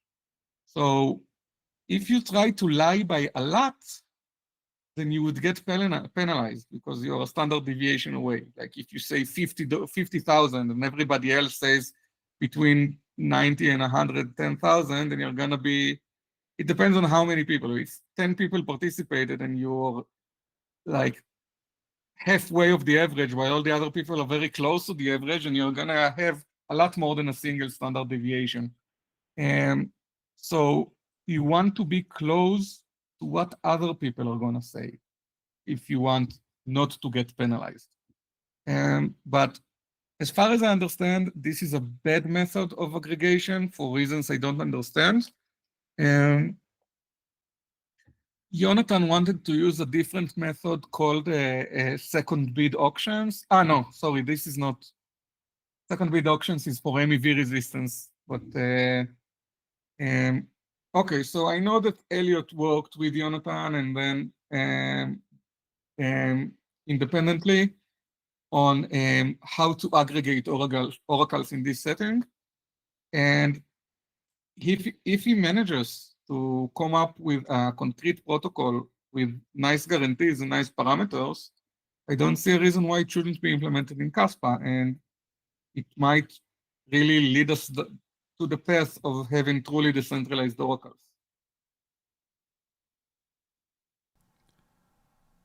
There is another one which says, by Kishore, would an energy-backed fiat coin like Qui work on Kaspa, or would it clash with Kaspa's proof-of-work incentives?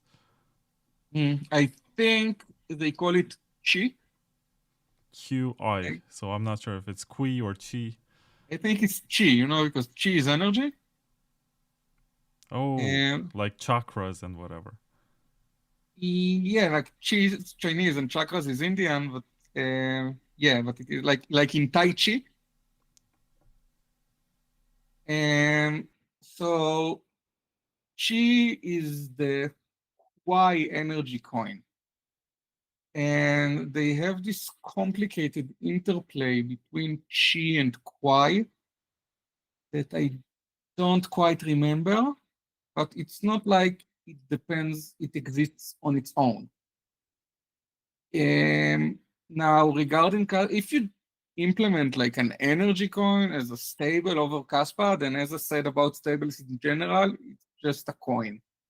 But if you somehow, like, I guess what they do in Kwai, I don't want to say something wrong, but I think miners are compensated in Chi and not in Kwai. And this is what ties Chi to mining costs, which you can proxy to energy costs. And then there is this Chi-Kwai trade-off somehow that I don't remember what facilitates it at the moment. And I guess you can do something similar on Kaspa, but again, it's really popular to say these guys are doing this and that. Can you do it too? But what is it intended to solve? Like a question one, like, can you solve the problem of ta-ta-ta by using this and that? I can work with. I can think of 100 ways to make similar concepts, implement similar concepts on Kaspa. I just not sure what that would achieve.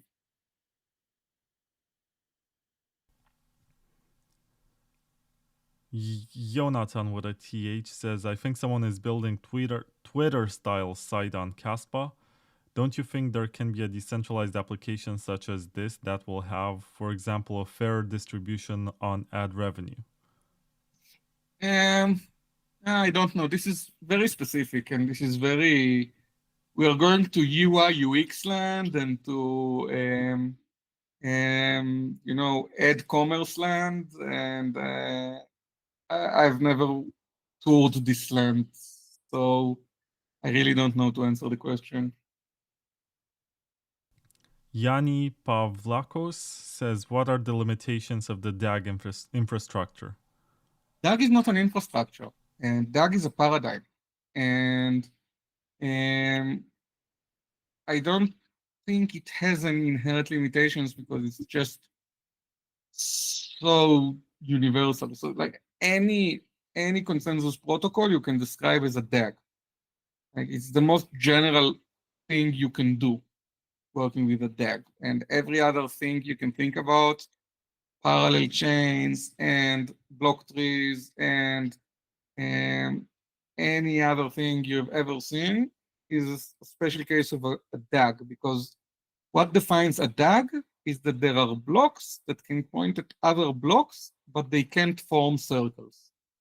Everything that conforms to this is a DAG. So it's such a general concept, I can't really answer this, because everything is a DAG. Okay. For now, I think the questions in the chat are over. We need to discuss quantum computing, which is a big topic, but we Mm-hmm. established that we're going to have a break before that. So Yeah. how long do you need the break to be?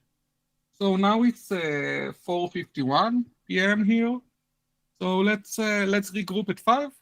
Okay, so roughly 10 minutes break. Yes. I'm just gonna put some graphics on the screen and we'll be back in 10 minutes. Nice.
All right, we are back. I guess this was our only break before we get to the 8-hour milestone. Basically, if you're just tuning in right now, we spent our time discussing about Bitcoin, about the attack on Monero. We also had a pretty nice presentation and definition of what selfish mining is about.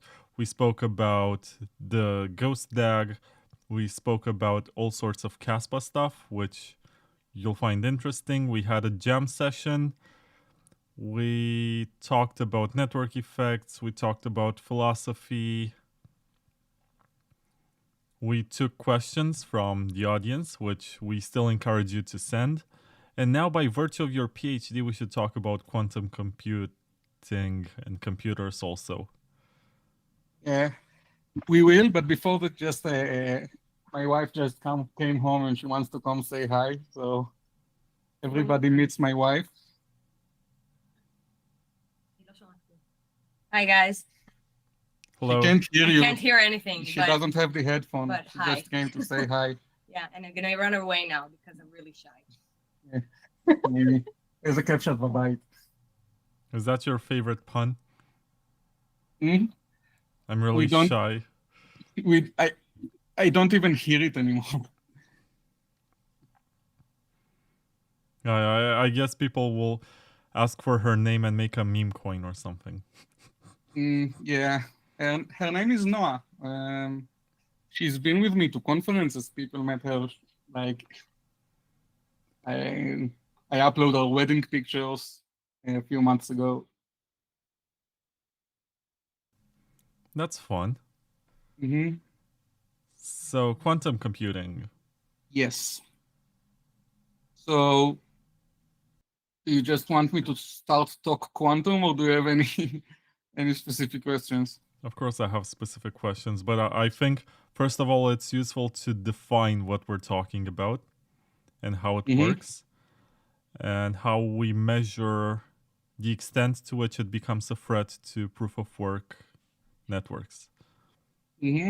So the key is that a quantum computer is kind of like you take a classical computer and then you add just this single operation or two operations. But the point is that quantum computers are much less powerful than people think.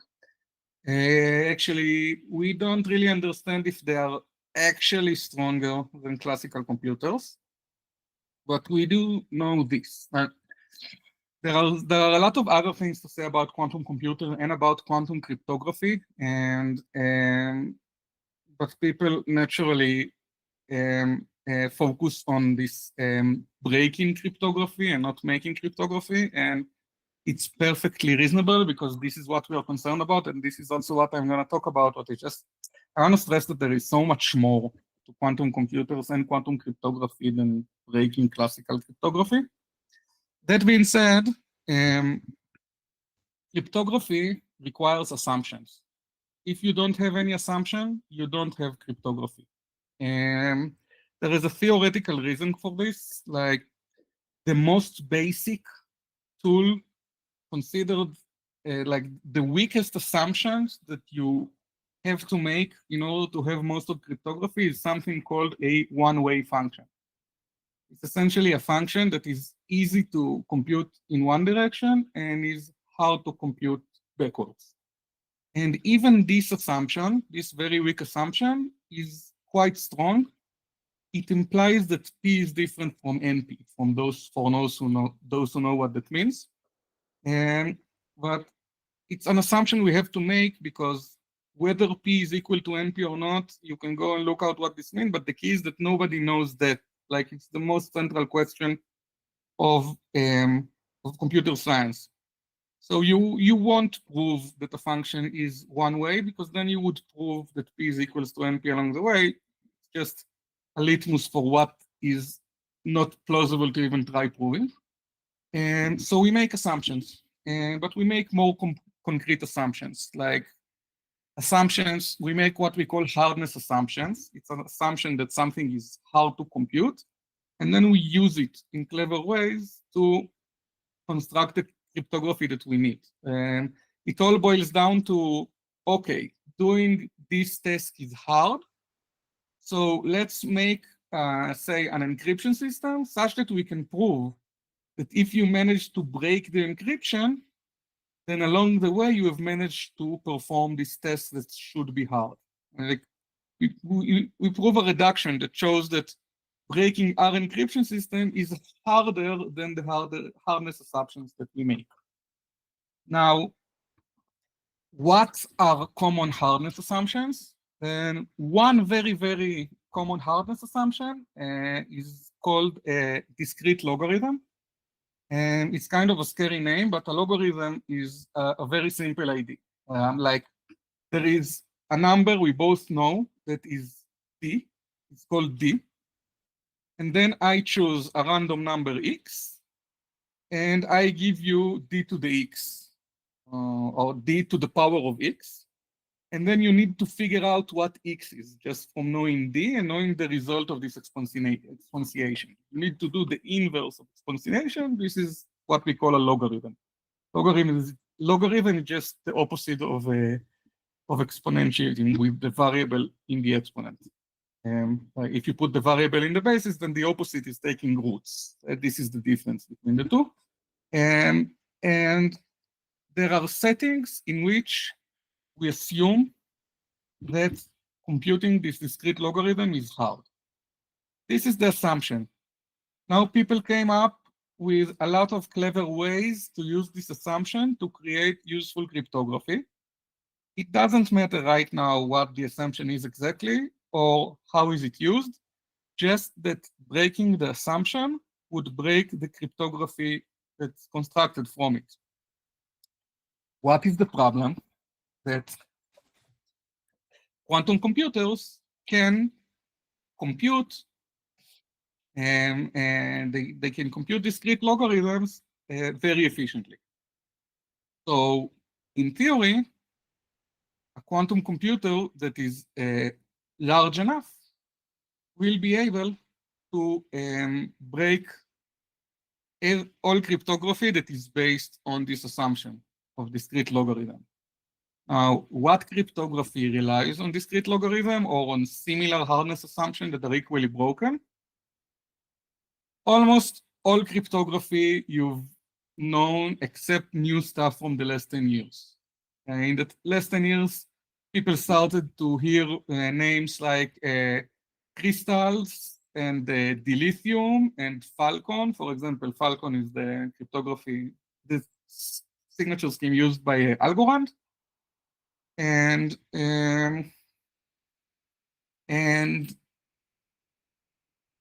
everything else, which is not one of these new names, is quantum compromised, at least everything public. We do know how to make secret key cryptography that is plausibly post-quantum. Or I should say, even the way we did it 30 years ago seems to be naturally quantum secure. But public key is where you need this delicate hardness assumptions. And this includes, for example, digital signatures. Digital signatures are public key types of primitives. You have a secret key you use for signing and a public key you use for verifying. And among the rest, this includes elliptic curves-based cryptography and elliptic curve-based signature scheme. Now, where do we see elliptic curve-based signatures? Everywhere. But in particular, these are the signature schemes that are used to secure both Kaspa and Bitcoin in a bit different way. Like Bitcoin used to use something called an ECDSA signature, but now if you use Taproot, then it uses something else that is called a Schnorr signature. Kaspa used the Schnorr signature from the beginning, but they are equally vulnerable. I mean, a Schnorr signature has one advantage, that you need the public key to recover the secret key. You can't recover it from a signature. In ECDSA, even if you know a single signature, then you can recover the secret key with a quantum computer, yeah? But either way, since the public key is supposed to be known to all, then a quantum computer could use it to reverse engineer the secret key and break everything. So now there are a lot of follow-up questions like, what size of quantum computer do you need to do it? How feasible it is? How fast it is? When is it going to happen? And a question that sometimes gets sidelined, are there any other threats? I'll start with the last questions. I'll say there is this entire world of quantum mining, or how would a quantum miner will affect the security of proof of work? And here people think that it shouldn't, because, okay, the quantum miner is more efficient and the difficulty adjustment will kind of balance it out. It's false. It's completely incorrect. There are huge problems with quantum miners that we don't know how to address, how to solve, or even understand. However, in order to actually see these problems in practice, you need a quantum computer strong enough to do mining, at least a significant portion of mining. And this is way, way, way, way more than what you need to compromise cryptography. So this is the main reason this threat doesn't get addressed, and it's legitimate. It's mostly a theoretical threat. But I do want people to understand that quantum mining is fascinating, and it will be relevant at some point, possibly, especially for small coins. But more than all, it's just, it has very interesting attacks that people don't expect. So even if you don't think it's a concern, I think reading about it, understanding it, is a very good lesson in how to be careful about security and how not to take things for granted. But this is not what people are curious about. Naturally, people want to know about breaking signature schemes.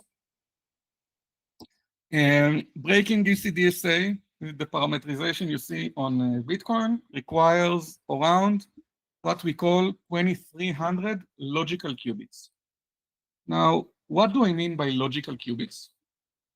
I mean that they don't have to be physically really a single qubit. We have this entire theoretical framework called quantum error correction, which is essentially techniques to take a large amount of noisy qubits and use them, noisy, and we call them the physical qubits, and we use them to implement a much smaller amount of logical qubits.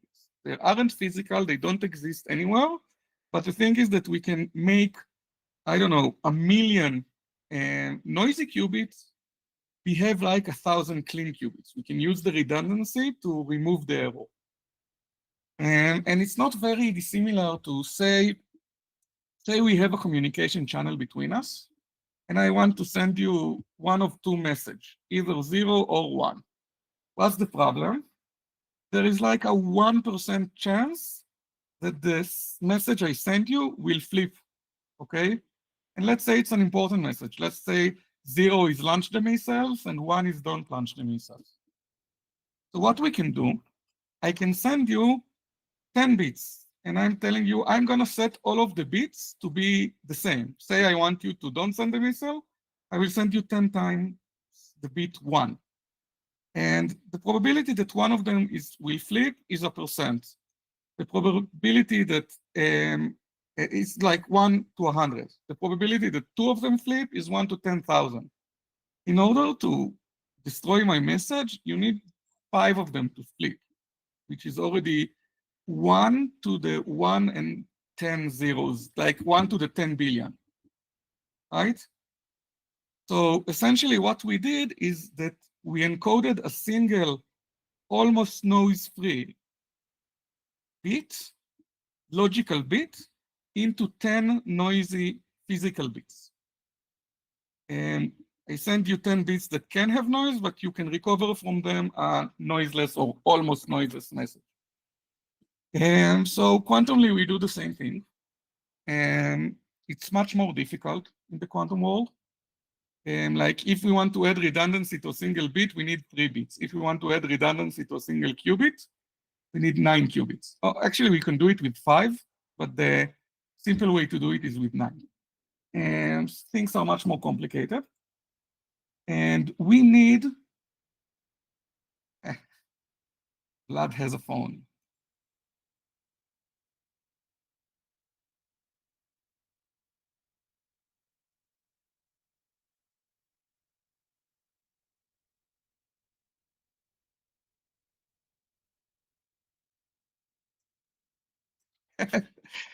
Yeah, it had to be someone at the door. I once gave a talk. It was the first time I gave a talk from home, and it was a public talk, not like a school thing. Right? It was like public talk that people bought tickets to, and it was supposed to be live, and then it went to Zoom because of COVID. And I made sure no disturbances. I told everyone not to call me. I put the phone on silent. I cleared my schedule. I made every effort. And then in the middle of my talk, someone just started knocking on my door and ringing my bell. Apparently, it was a delivery guy who got to the wrong address. But just no matter what you do, and God will find a way to laugh at you. Anyway, sorry for the interruption. You're talking about logical qubits? Yes. So in order to break ECDSA with the parameters that you have on Bitcoin, the current estimations is that you will need about 2,300 logical qubits. And the strongest computers we have today have like a few hundreds physical qubits that amount to, depends on who you ask or how you measure, but no more than 2 or 3 logical qubits. So we are far, far off. You know, quantum computers of this day are so weak that people are still struggling to come up with good ways to prove that they're actually quantum, because their scale is so small that most quantum computations that you can come up with are so small that they could actually be simulated classically. Obviously, it could take a classical supercomputer an afternoon, while this small chip can do it in a second, but it's still not strong enough to be verifiably quantum, right? So we are quite far. How far? I'm going to hang on higher branches here and say that there was a survey that reached out to, I think, around 40 of the leading experts on quantum computation and on who actually follow and investigate projects that are trying to currently build quantum computers. And the results there was that more than 50% of the people asked believe that there is a more higher than 50% chance that we will see cryptographically relevant scale quantum computers by 2035.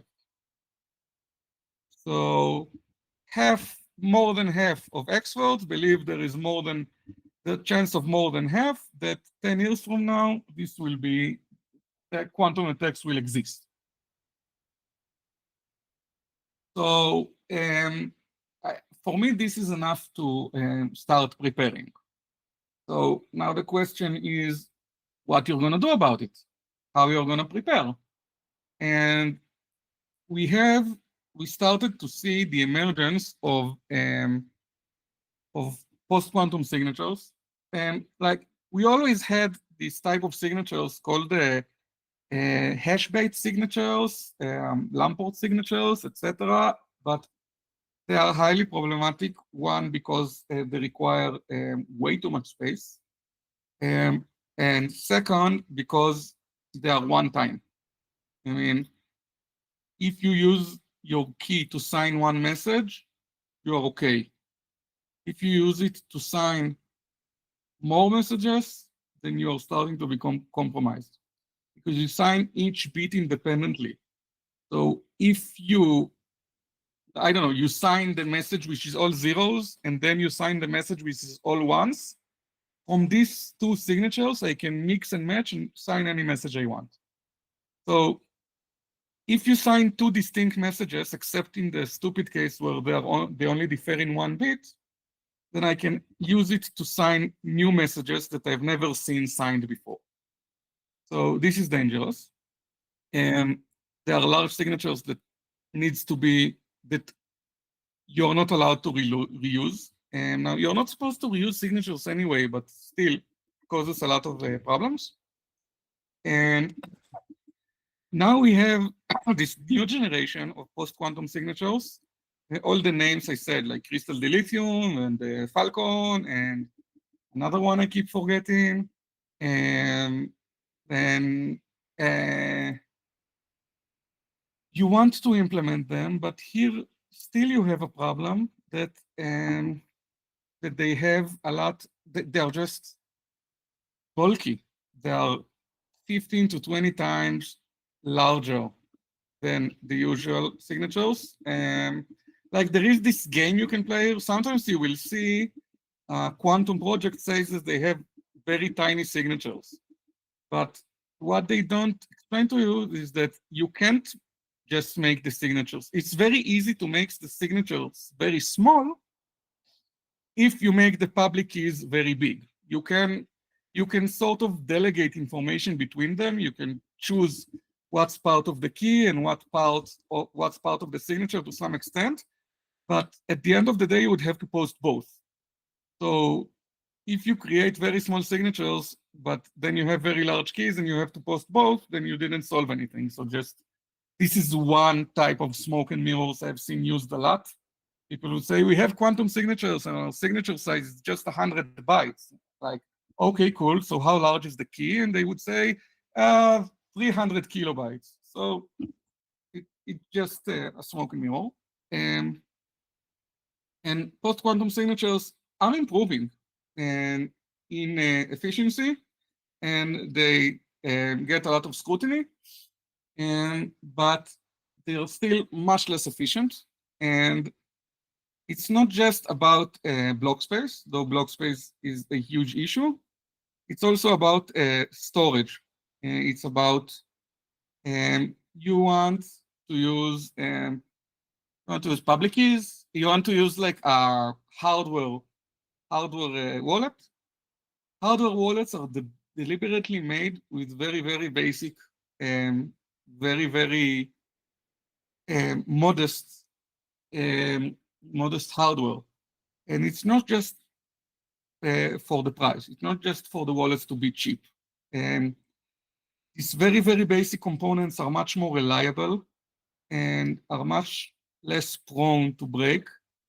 And the simpler your system is, and the more you can analyze it and get actual certainty that it is secure. So now ECDSA is something that people have been computing en masse for 50 years now.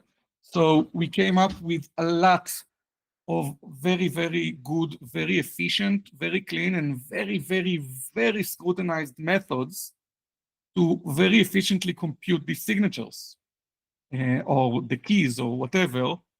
And I don't think it would be exaggerated to say that that you need hardware 1,000 to 10,000 times as strong to compute keys and signatures for standard post-quantum signatures. So this is another problem. And the third problem is a matter of scrutiny. And it's just that, yeah, a lot of smart people are working really hard to make sure to the best of their ability that the signatures are secure, but you really can't beat a signature that has been deployed for 50 years, right? You won't get the same amount of confidence no matter what you do. And mistakes have been made with classical cryptography, and mistakes will be made with post-quantum cryptography. In the case of classical cryptography, Bitcoin had the privilege to only launch at 2010 when we didn't have 50 years of scrutiny, but we had 35 years of scrutiny. So we were in a very good situation. And now, taking this fragile protocol that people go to war over whether increase the blocks by 20% or add SegWit 2 or opcon cut, and now introduce an entirely new signature scheme into it that might be broken tomorrow. It's really hard to justify this. It's really dangerous. And what makes it dangerous is especially the immutability, right? Because if someone puts the money in the signature and then loses their key, and then the signature is broken, then their money is ripe for the taking. It's loot for criminals, and there is nothing you can do about it. So this is a third problem that we just, on one hand, we're in a hurry, but on the other, we want to find the scrutiny. So these are forces. There is a forces that pushes us to wait, and another forces to pushes us to act. And when you need to convince and rally a lot of people, especially in the Bitcoin community, then the default is always to wait, right? So this is also making things very difficult, because how are you gonna rally such an ossified community to make such a radical change? So this is particular to Bitcoin, but all of the other issues I pointed out are very real. And I believe I had another thing I wanted to say about it. Yeah, even if you do all that, you still have the problem that there is a lot of money that is destined to be quantum loot, because it's not post-quantum and it's lost in a sense. Say it's money that whose owners lost the secret key, or something like that, or just they didn't realize in time. Essentially, all of the P2PK money, all of the coin that is in a P2PK transaction, P2PK hasn't been used since 2011, but since it was used at the very start, then you have these huge ancient wallets of P2PK that hold way too much of the circulating supply. And on the other hand, Taproot also doesn't hash the transactions. Like, so if you use the Taproot and lost your key or something, or didn't respond in time, your money is also loot. Now, everything that is behind P2PKH, that you only have the hash, then as long as you don't try to spend the money, you're safe, but that doesn't make you safe, because you are compromised the second you try to spend the money. There is a window, since when you published your public key to the mempool, effectively letting the miners start working on recovering, the attackers start recovering your public key, and until the transaction is posted. If somewhere along the way, the adversary manages to reverse engineer your secret key and create another transaction, spending the same UTXO to his wallet with a slightly higher fee, then he's stolen your money. And so we need to find solutions for all these things. And we also need to find, or want to find, ways to help people. Say you do have P2PSH, but then you took a 10-minute nap and you forgot to put on an alarm clock and you woke up after 15 years, right? And now everybody has a quantum computer in your garage. So you know that nobody stole your money because it's behind a hash. However, you know that the second you try to spend it, and then your neighbor would use their quantum computer in their garage to steal your money. What you gonna do? So this is like the list of main questions we need to ask ourselves when we even start discussing a quantum solution. Yeah, and in the case of Bitcoin, there's also the issue of scaling, because if they add some sort of otherwise excellent soft fork that's going to allow people to move their coins to quantum resistant addresses. I don't think you can do it with a soft fork. It is. There's something no, called, you can. Sorry. Of course you can. There's something called BIP360, which is being presented. I had Hunter Beast, who is the main proponent on the show, and he explained it to me. I still think it's not very efficient because you run into an issue of scaling. Like, not all the users are able to move their coins into the new address types. So you're gonna either leave the negligent users out there to get looted by quantum computing, or it can be done with a hard fork where you just abandon the old network and you move to one which has the proper optimizations. And everyone agrees that it's the one to which we should be moving. This can So be another it's a way hard question to approach it. I said this can be another way to approach it, which honestly works much better because everyone benefits from the upgrade. I'm not sure I followed. I think you broke up for a minute. I thought I understood what I've heard, but can you just repeat the last point? So I was saying that if you do it with a soft fork, while it doesn't break consensus and it's not contentious in any way, people can agree that it's useful, there can be people left behind with these addresses which are vulnerable and they become loot for quantum computers. But a hard fork, even though it's politically unpopular in Bitcoin, can lead to a much more efficient transition to something. I don't understand. I don't understand why the difference between a soft and a hard fork matters here. I mean, if because there's a hard fork forces everyone to adopt the change, right? While a soft fork basically makes it optional for people to move to quantum resistance. Oh, you mean a soft fork that like burns all quantum compromised money after a certain point in time or something like that? Because whether you implement the new signatures in a soft fork or a hard fork doesn't really matter. What matters is maybe if you add other policies to force people to use them. Okay, I'm on the page of BIP360.org. It doesn't say... It says it gives everyone time to prepare. It explains why. But I need to understand how does it work.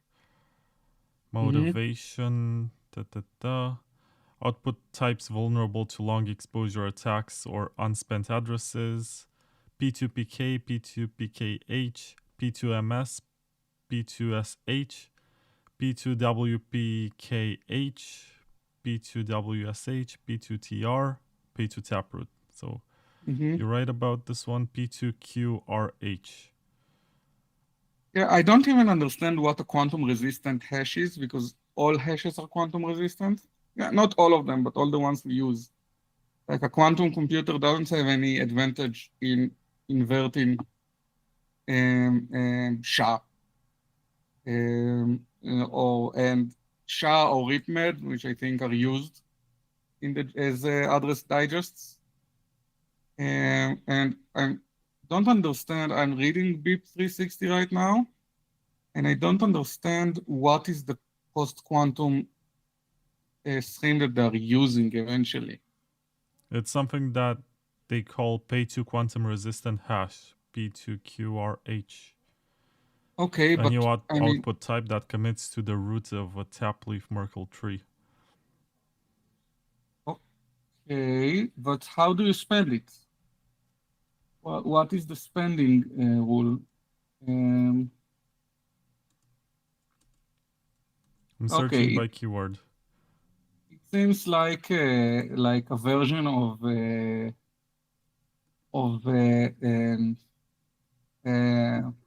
I used this name already today. Not Schnorr.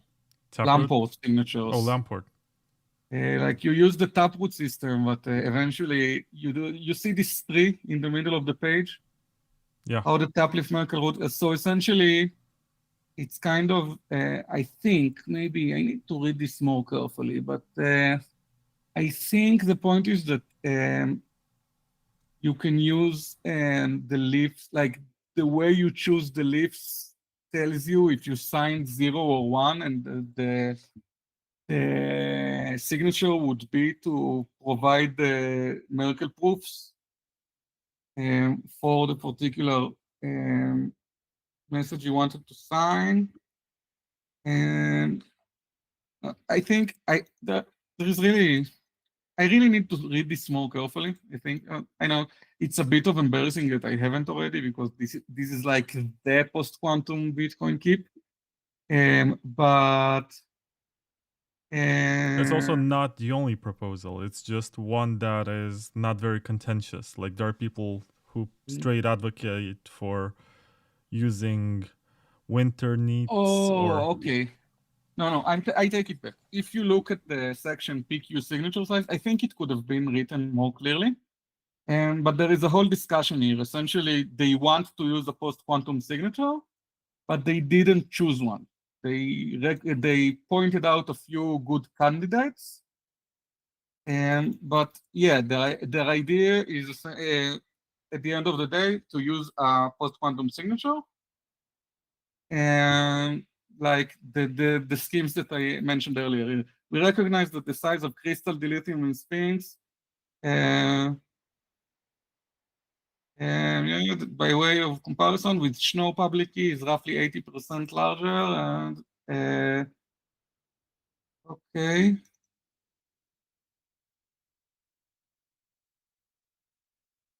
Okay, so I just need to read this thing more carefully, but I think that they are proposing to use crystals, dilithium, or Sphinx. So it's not like a Lamport trick.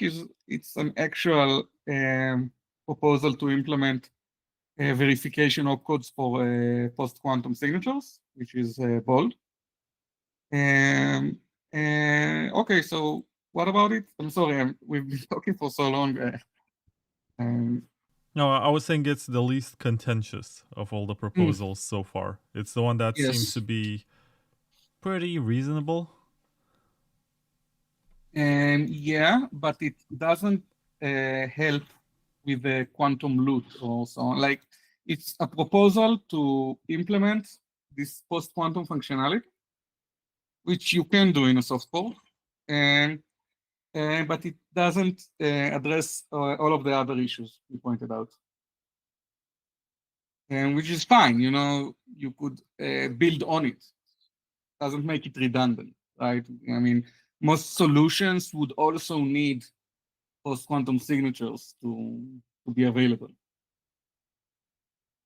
And I know Jameson Lopp, just a few weeks ago, he started a discussion in the Bitcoin developer mailing list. And that's how you know it's a serious discussion, because it's in the mailing list. And they're starting to write a new keep. And let me find it just a second. And they're writing a new keep. And okay, I want to find the link.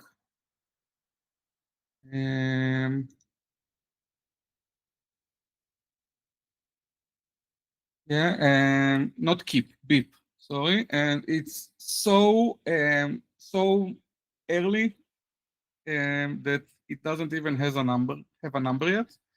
I mean, it's like Lop is working on it on his own GitHub branch right now. I guess he'll choose the number when he wants to push it to Bitcoin. But here they have started a discussion that goes a bit more in depth. And where is the discussion though? Okay, so I'll send you the discussion. You can also see also me and my PhD advisor Or Satat. Okay, me no, I didn't participate directly because I don't have access. But Or Satat, my PhD advisor and my collaborator, and the person that I did research this stuff with and created the protocol I haven't talked about yet with, also speaks there in both of our BFs. And you see that there is still much to be decided about how to address old money and compromised money and how to help. You could call them negligent. We like to use the more the less charged term, quantum procrastinators. And you know, there is a work in the direction. I love that James and Lop is starting to consider ideas and having this discussion with the researchers and people who worked a lot on this problem. But there's still a long way to go. Now, the timeline that Lop suggests is 5 years after BIP 360 is implemented. So we don't even know when the counter is going to start. So hopefully it wouldn't take more than 10 years for the entire thing to be available. Well, it is very delicate because you never know when you're too early, but you do know when you're too late. Mm-hmm. So actually, there's another nice idea that we pursued, but not in great depth. In my PhD, you can also see it in my paper about shifted signatures. I owe you a lot of links. Huh? So in this paper, we talked about quantum canaries. They're like an adaptation of a pre-existing idea by Nick Drake talked about it. He called it cryptographic canaries.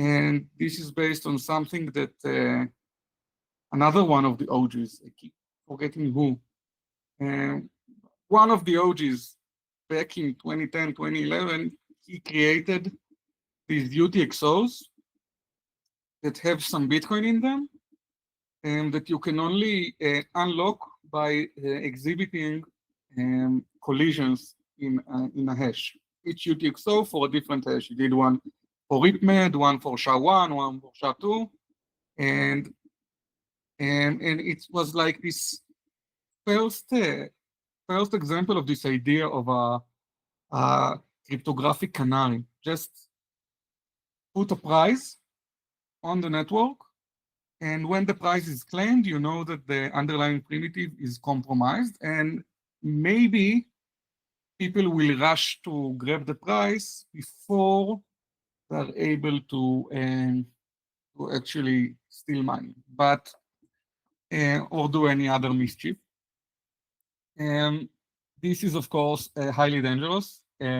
So we propose to do something intermediate, like create a UTXO with a signature, elliptic curve signature, which has enough bits of security so that classical computers won't be able to crack it, but still significantly less than Bitcoin. Bitcoin has 128 bits of security. Put something which has just 118 bits of security. It means that it would be 1,000 times easier. So breaking ECDSA is so hard for a classical computer that even making it 1,000 times easier is inconsequential. On the other hand, on the quantum computer side, is the difference between needing 23,000 qubits to needing, I don't know, 500. Like it's not directly proportional because there are all sorts of overheads, but it would definitely be a much smaller computer. And again, all of these details is why I say we didn't analyze it. We just proposed an idea that needs a lot more thinking because we don't know what is the correct curve to use, and we don't know exactly how this scales. If going from 128 bits to 180 bits means that instead of 2,300 qubits, you need 2,550, then it's not a good choice for parameters. But if it means that you need like 500, then it is. And then you put on this canary that has like a reward, which is formidable, but not nearly as much as the money you think people are going to steal. You know, like in the Satoshi stage, you have like, I don't know, 1 million, 2 million Bitcoins, right? Supposedly it's 1 million, but okay, it's so just it's a in rough estimation. Yeah, rough estimation is enough, but you think it's a million Bitcoin? Okay, so make the canary price 10,000. Fine, no problem. And make the canary like intermediate, too strong for classical computers, but not as hard for quantum computers, noticeably easier for quantum computers than the full-on ECDSA. And this UTXO is your canary. Once the canary is dead, you know there is quantum poison in the air, but still not in enough concentration to kill you. And then, because it's on-chain, you can even use it in your protocol. You can add a rule like you are allowed to spend from a quantum compromised address unless the canary was killed more than a month ago. Once the canary is killed, everybody has a month, and then all of the not post-quantum money is burned. And I think this is beautiful because it doesn't force the community to make an arbitrary choice, to draw a line in the sand. It sets up a much more sensible criterion. Like, when are we going to start worrying about quantum computers that can break our cryptography? When we have evidence that quantum computers, which are only 4 times smaller than the required size, already exist. How will you know they already exist? We'll put a price. How do you know that people will claim the prize? Because they'd rather claim the prize and take home 10,000 Bitcoins instead of developing a quantum computer. And while they're doing this, and they still have a lot of work to go because they're only quarter way there, and while they're trying to do this, someone else will come and take the loot, the bounty from the canary, and then they'll stay with nothing because on one hand, they didn't claim the bounty, but on the other hand, someone else did, so they couldn't steal money. And so game theoretically, on the surface, again, it's a very, very rudimentary analysis, but game theoretically in this simplified model, where you only have 2 people and one of them has this claim, like you have 2 strategies, and the strategy to claim the bounty as soon as you can, and the strategy of waiting until you can steal the loot. And we see that if we have 2 players, then in most cases, and in all cases that you can reach by correct parameterization, you will get that the equilibria, the Nash equilibria, at least assuming these are the only 2 strategies and perfect formation, because it's a toy model, and you see that the equilibrium of this system is definitely to always take the bounty. So there are evidence that this is a nice solution. On one hand, it doesn't force anyone an arbitrary line in the sand.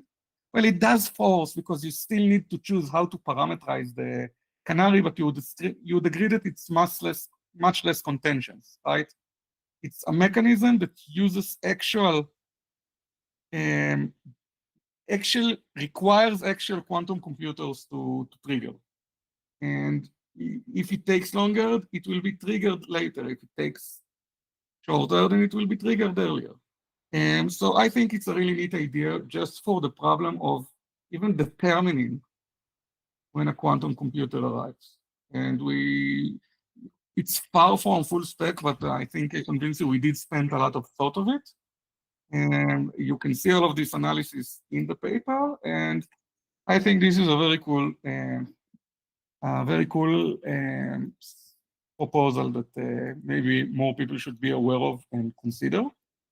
And I think the only point of contention is where you're going to get the money for the bounty from. So one thing you can do, you can set up a UTXO and say, hey, people, anyone who wants to help with this canary thing, just send whatever money you want into this UTXO, and this will be the bounty. Or you can say, let's take the bounty from future emissions.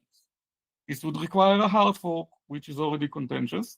And you can say, let's mint the bounty on the spot. It also requires a hard fork. Eventually, you either need to rely on people to send their own money, or you need a hard fork. So this is what makes it a bit difficult, but I still think it's a very neat idea that I would love to see implemented on Bitcoin. Would you say that the same solution that applies to Bitcoin can be taken by Kaspa to solve the same problem? Essentially, yes. I think, in a sense, Kaspa might be better positioned to implement post-quantum signatures directly, simply because throughput is much less of an issue, right? And the bottleneck of throughput is essentially not in the size, is in the number of signatures. And we can parallelize signature verification very well. I think, I don't think, I know, I'm sorry. It's easy to parallelize this essentially because you use a computer with many cores. So it doesn't matter even how the signatures work. And it could be the case that because the signatures are so large, we could just enlarge blocks and without causing much of an issue because the number of signatures would still be much smaller, and this is the key factor. And, you know, I can't guarantee any of this as usual, but I think Kaspa is better positioned for that.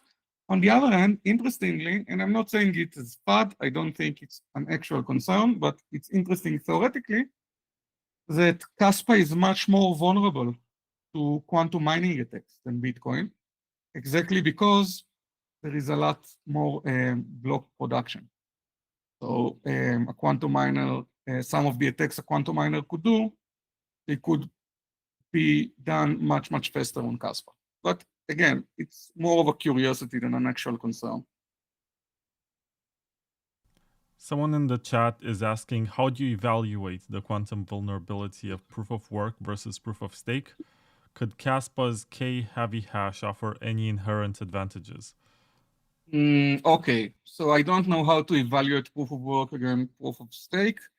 Two completely different things. If you look at the consensus layer, then proof of stake usually uses signatures, and I think it shouldn't be too difficult for proof of stake to switch to post-quantum signatures. It's much more difficult for proof of work due to the throughput issue. Regarding K-heavy hash, then no, there is no such thing as a quantum secure hash, or should I say, all hashes we know are as quantum secure as you can get. But all of the attacks I talk about, they make no assumptions about how the hash works. They use it as a black box, what we call a random oracle. And these attacks work no matter what hash you use. And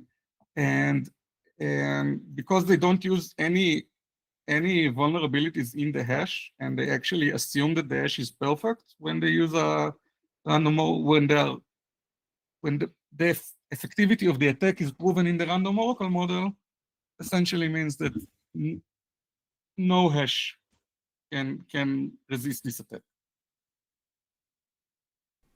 There's another one. How can blockchains like Kaspa balance quantum resistance with scalability? I guess the guess I implication already is that answered it. signatures are larger when you use Yeah. quantum cryptography, and therefore the throughput gets limited.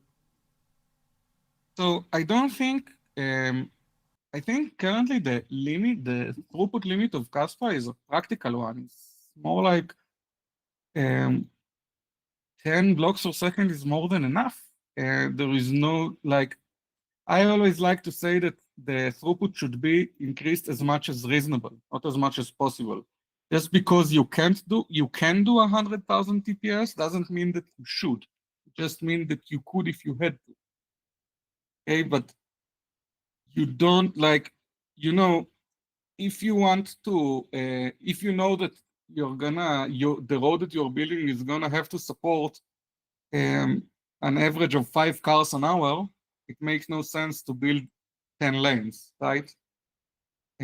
So it's the same here. People seem to think that you want the network to be as high TPS as possible. You want the networks to be able to provide as high TPS as possible, but then when you choose the actual TPS, you do it sensibly. You do it according to what you want the network to actually do. Right? You don't really want to overshoot it because this also has bad consequences. But I think that because Kaspa essentially decoupled the throughput from the security and allows you to increase throughput without harming security, and this really puts it in a great position to implement post-quantum signatures, and simply because of that. Even if you make each block a single transaction and go to 1,000 blocks a second, I don't see why, but still, you or only stay in, go to 100 blocks per second, but only put 10 signatures per block. I think, like, the obstacle here is not the signature, it's the 100 blocks per second, but in theory, Kaspa can handle the load, and I really think that maybe a bit unintuitively, the largest signatures mean, because they mean less signature per block, it means that we can enlarge the blocks. Even though those are heavier signatures and they are heavier to validate and all of this and all of that, because of the high parallelism, I think that it might be the case that we can actually use the fact that there are just a few signatures to increase the block sizes. In a quantum era, how might quantum mining disrupt consensus protocols like GhostDAG or the upcoming DAG night? Okay, so you remember how I said there are a lot of things we take for granted and which turn out to be not that granted? So one of them, and it's subtle, people take it for granted so deep, like it's so for granted that people don't even notice they make this assumption. But the assumption is that miners don't affect other miners with their strategy. And the best strategy is always just to mine at the best of your ability, and you don't care what the other miners do or how many of them are there. You always have the best strategy. This is no longer the case quantumly. Quantumly, miners can behave in ways that affect the optimality of other miners' strategy. And if you add into this the fact that they don't communicate, it means that they are all working with partial information, and it makes everything so much more difficult. And there are weird phenomena, like there is a mining strategy that probably increases in profit that it's called aggressive mining. Essentially, you have your quantum computer, and you tell your quantum computer, find me a nonce. And okay, let's say you have a classical computer, and you tell it, find me a nonce. And then halfway through, someone else finds a block. What do? You throw your block away and you start mining over the new block, right? Now say quantumly, you tell your quantum computer to find you a nonce. Halfway through, you find out about a block. What do? You have a quantum computer that is halfway to finding a nonce. It means that if you measure your state currently, then there is a 50% chance that you will find a nonce. Okay? So what you do is instead of just rebroadcasting the block, you first measure your register. And if you happened to find a nonce, then you would broadcast your block instead of the block you heard about. So this is the key here. In Bitcoin, if you try to find a block and someone else beats you to it, then there is no reason not to discard. Like, the best thing you can do is to discard whatever you're doing and start building on top of them, always. And in the quantum mining, the best thing to do is first measure your state, and only if you didn't find unknowns, start mining over them, which means that whenever a block is discovered, it goes through all of the networks, and all of the quantum miners will measure their state, and some of them will find a competing block. So the upshot of all of this is that the mere presence of the miners, even if they are not adversarial, if they're just rational and try to maximize profits, increases fork rates, increases orphan rates, deteriorates security, which is in itself incredible. I mean, you can prove that there is no, at least if you assume that there is a fixed difficulty, then you can prove, and Garay, Kayakis, and another one, it's a I think it was a 3 people job, they proved it. They proved that quantum miner, if you assume there is no difficulty adjustment and the difficulty is always fixed, a quantum miner has no better strategy than to just do a standard Grover search. It means there aren't quantum attacks. However, the mere existence of a lot of quantum miners increases block rates anyway. It's an issue. It's creating an issue without creating an attack, which is in itself very, very subtle and very hard, very easy to miss. But there is something even cooler, because there is difficulty adjustment. Now say that I'm mining a sidechain, right? But I am deliberately increasing the difficulty. Now, why would I want to increase the difficulty on my sidechain? Because Grover scales like square root. Maybe I should have mentioned it, but what's so cool about Grover is that the time it takes you to find a nonce, and when the probability of a nonce to be correct is 1 in n, say 1 in a million, then the amount of time it will take you would be roughly 1 over square root of n, 1 over 1,000. So if I make my block 100 times more difficult, it means that it's 100 times heavier, right? Like when I compute the weight of the chain, this block added 100 times more chain than an honest network block. But because I'm a quantum miner, I only have to work 10 times harder. I need to work, if I increase the difficulty by 100, then from this point, I'm working 10 times harder to create a chain that is 100 times heavier. So even though I'm a small miner, I could still, and I could keep going. You know, I can make it 1,000 times or 10,000 times or 1 million. If I make it 1 million times more difficult, then I work 1,000 times harder to create a chain that is 1,000,000 times heavier. So even if I have just 1% of the hash rate, then my chain will become heavier than the honest chain after some amount of blocks. And what saves Bitcoin, what saves all of us from this is that a 1% quantum miner on Kaspa or on Bitcoin is like insanely far away, right? It's not going to happen anytime soon. But in theory, what saves Bitcoin is that it has this very long epochs, and like you need 2 weeks to change difficulty, but it's actually more than 2 weeks, right? Because if you have 1% and you do a side chain, then it's going to take you 200 weeks, right? Because you actually mine 100 times slower than you're supposed to, and it's going to take, you need to wait for the epoch to end before the difficulty is adjusted.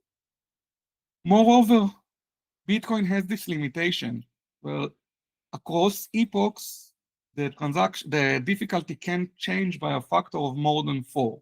Either way, you can, in the next epoch, you will be somewhere between 4 times easier to 4 times harder than in the previous work. You can't change more. It's another mechanism to prevent like pathologies. So it means that the attacker would have to wait several windows where each window will be longer. So I don't remember the computation, but I think the conclusion was that it takes a few good decades for a miner, for a 1% miner, quantum miner to double spend on Bitcoin. So it's not a real concern. Now in Kaspa, the difficulty is recalculated each and every block. Moreover, there is no hardware limitation about how much difficulty can change.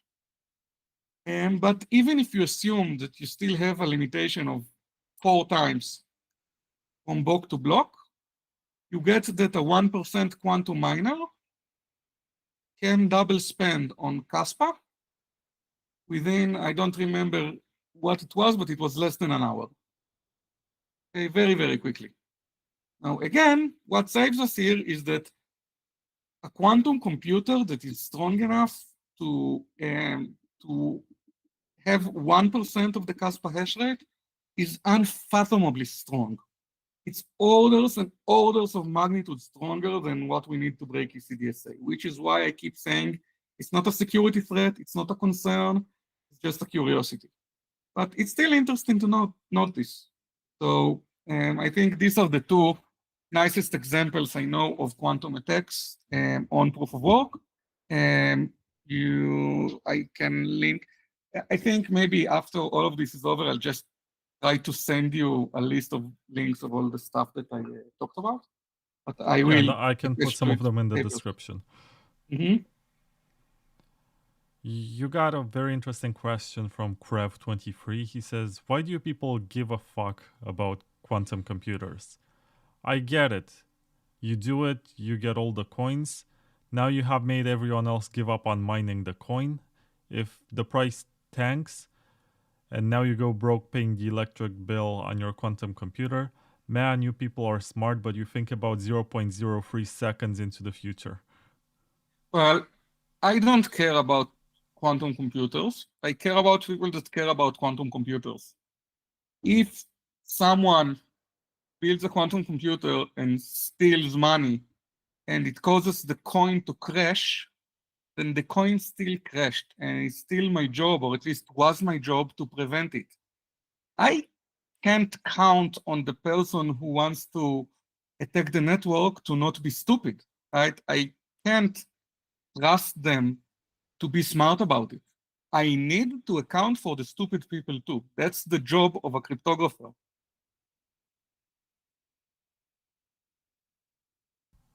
Okay. Was I gonna ask you something about this? I think we sort of consumed the topic. Okay, let me ask you this. What's your estimation for this becoming a threat? You mentioned year 2035, which is 10 years from now.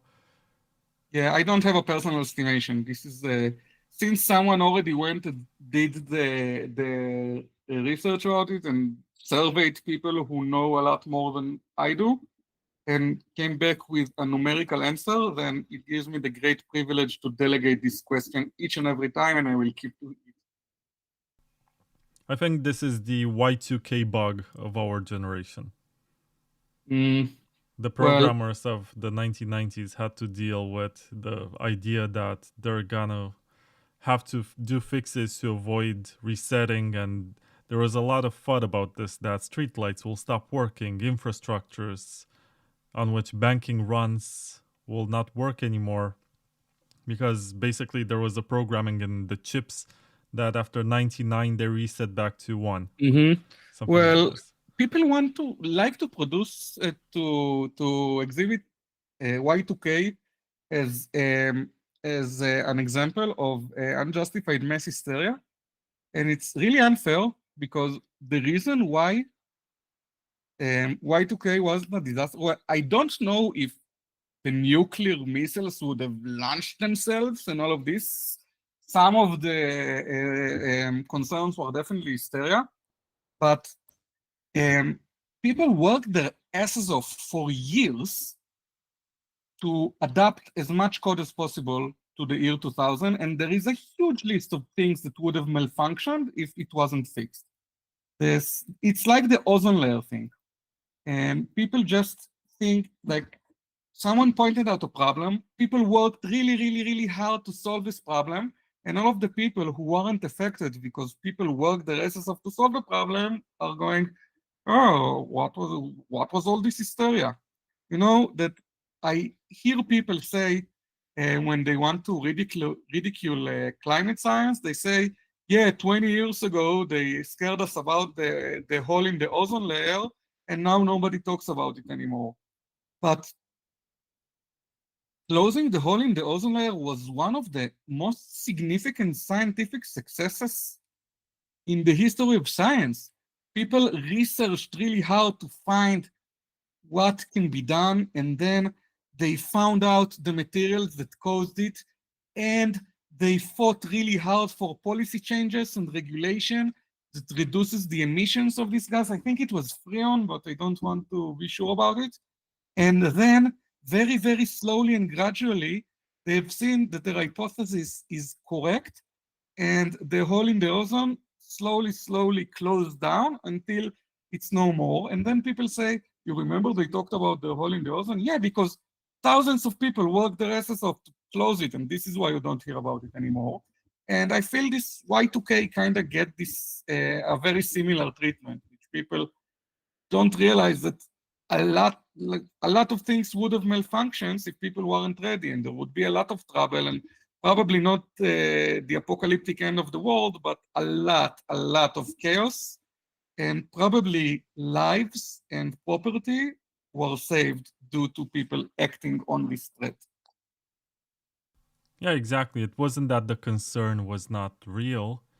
It's just that the people acted in a way that the concern was sort of made pointless. Yeah, and there was a lot of people, hysteria. It was such a smooth transition, and they were like, oh, we worried so much about nothing. But in the background, you had engineers working, doing their job. Exactly. I hope it's going to be the same with quantum computers. Yeah, so I think the huge difference is that when you use a quantum signature, you kind of see it. You don't really care about it as an end user, but you do see the name of the quantum signature written over there, and you see that it used to be this, and now it's that, and you're like, they've done their job. When we talk about stuff like Y2K or the hole in the ozone layer, it's completely simple, seamless, and transparent to everyday people. So it's hard to forget. It's easy to forget that there was a lot of work. It's like, I remember there was this commercial for new type of orange juice they sold that has like 40% less sugar, and the point of the commercial was that a kid drinks like the heroine of the commercial is this woman who works as the food engineer who worked really hard to reduce the sugar content. And then they see her kid takes a sip and tells her, "Mom, what have you been working so hard on? It tastes exactly the same." So this is kind of similar. Like because it's seamless doesn't mean it took a lot of hard work. Doesn't mean it didn't take a lot of hard work. Yeah. I mean, both of them, but the one you said is the key one. I'm not sure if I have any more questions on the topic of quantum computing. It's Okay. a very complex and... Yeah, I want to say something though. Because people think that you need this beast, this mythical beast called the quantum computer for quantum cryptography and quantum computation to be relevant. And it couldn't be further from the truth. It is true for quantum algorithms. Like if you want to do a computation that has meaningful speedups, then the only way we know how to do it, I think, is doing universal quantum computers. But when we talk about protocols, when we talk about the situation when you and I communicate and we need to have some security guarantees either with each other or against each other, then suddenly you only need much, much more modest quantum assumptions to create protocols that are insane in the sense that they achieve things that classically should be impossible. And you don't need a quantum computer for that. You don't need anything to, actually, you need stuff so basic that people have been testing these protocols in labs since the 90s.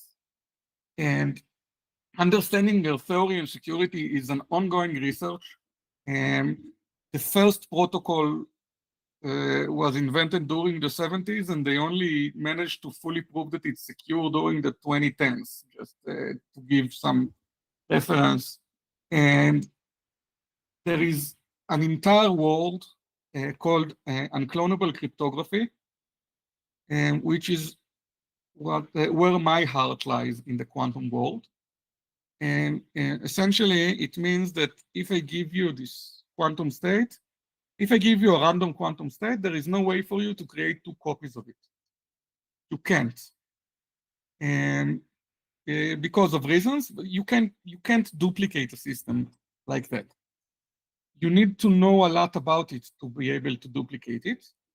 And unclonable cryptography is this world of how can we make something which you know enough about so it would be useful for something, but you don't know enough about it to create more copies. And people constructed interesting schemes. My other work in the PhD, which is not the migration protocol, was also an unclonable scheme. And people do like an amazing stuff. Like money that you can't forge without breaking the laws of physics. And people use it for encryption, for example. Like the question we thought about a lot is what we call the Super Bowl question. Say you want to broadcast the Super Bowl over a satellite, and you want to sell people decryption boxes so they could use the decryption box to watch the Super Bowl. How can you make sure that nobody uses your boxes to somehow replicate them and watch it pirately? And classically, you can't. All of the solution for this classically, they do one of three things. Either they result to security by obscurity, which means that it's technically possible, but it might be difficult if you don't have the right equipment or the right knowledge. Costly. It doesn't give you any theoretical guarantees. The second thing is to use two-way communication, like track who is watching and control who is getting the transmission, which is exactly what you don't want to do. You want to just broadcast it over satellite. You don't want to, connect with a phone line or whatever to each and every single person watching. And the third thing is legislation. Just make it illegal and highly legitimate to watch pirated content and hope that this will deter people. But cryptographically, classically, it's impossible to solve. And then quantumly, suddenly there are things you can do to create decryption keys that can't be cloned. Now, this entire thing can't be cloned. Think about it. If I give you any piece of information, you can just rewrite it and make copies of it. The fact that I can give you information that you can't make copies of is so unintuitive and so weird and so useful that it's just incredible to me. And the world of unclonable cryptography and quantum money is like the first application. It's an amazing world of amazing things you can do, which feels like it shouldn't be even possible. And you need very, very simple quantum capabilities for this. Definitely not a quantum computer. So this is maybe a different question to why the fact you care about quantum computation, because there are a lot of other cool things you can do. You don't need a quantum computer to do cool things. Have another drink of water. Your voice became rough again. Thank you for taking care of me, Vlad. I'm watching the audio levels and I see that when your voice gets a bit rough, there is also a bit of clipping. I guess you distort the microphone a bit. So there's a question from the Kaspa Onion. He says, can we put the Lightning Network on Kaspa? Yeah.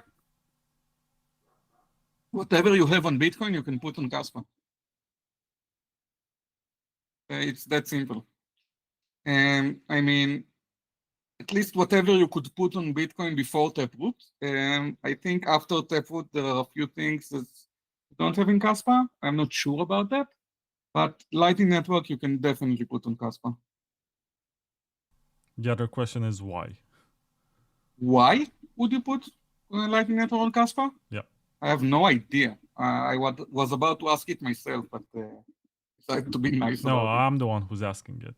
Like, why would you want to put Lightning Network on Kaspa? I don't know, because Lightning is, I mean, again, Lightning is a cool protocol. There are merits to being able to open settlement channels. It's useful for a lot of stuff. Lightning Network, as in using Lightning as a scaling solution, not so much. But settlement channels are extremely useful for a lot of stuff. Kishore, I'm not sure. He says, wouldn't autonomous AI agents need high throughput going ahead? Now, I'm not sure in which context he's asking about autonomous AI agents. Are we in the middle of a conversation? I don't remember starting. What was the question again? So wouldn't autonomous AI agents need high throughput going ahead? I think he's implying that you can build these on Kaspa because of the throughput. Okay, I'm not sure what he means by autonomous AI agents. I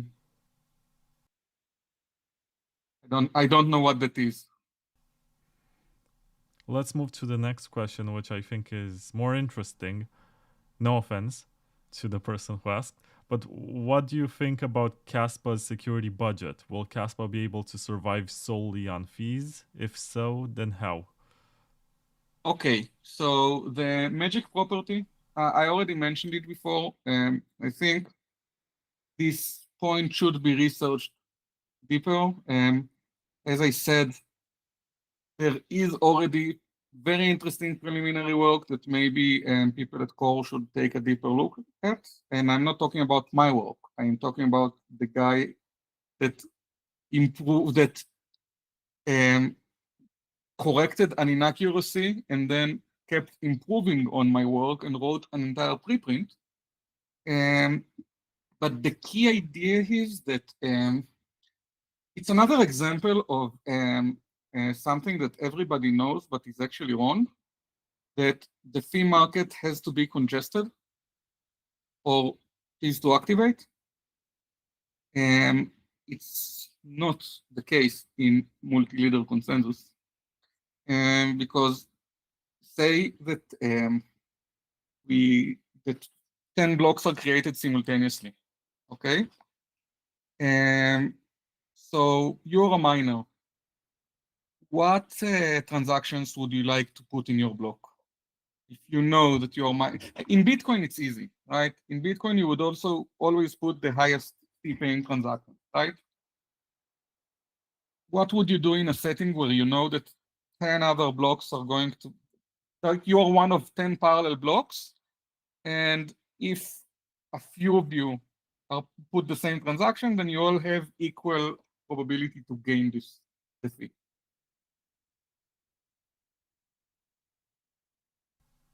I don't know. It's more difficult to predict, right? Right. So if all of you put the highest paying transactions, obviously that's bad, right? It's bad for you as a miner because then your expected profit or income is the sum of all the fees that you have put in the block divided by 10, right? Because there is 9 intentions that you wouldn't get any of it, right? Assuming that all of you go for this maximizing strategy. So apparently, the solution is to introduce randomness and to choose randomly, not uniformly. Stating the exact strategy is complicated. Like this is the inaccuracy that the guy I don't want to dox fixed because I thought that the profit maximizing strategy is an equilibrium, and apparently it's not the equilibrium, and the equilibrium is a bit more complicated.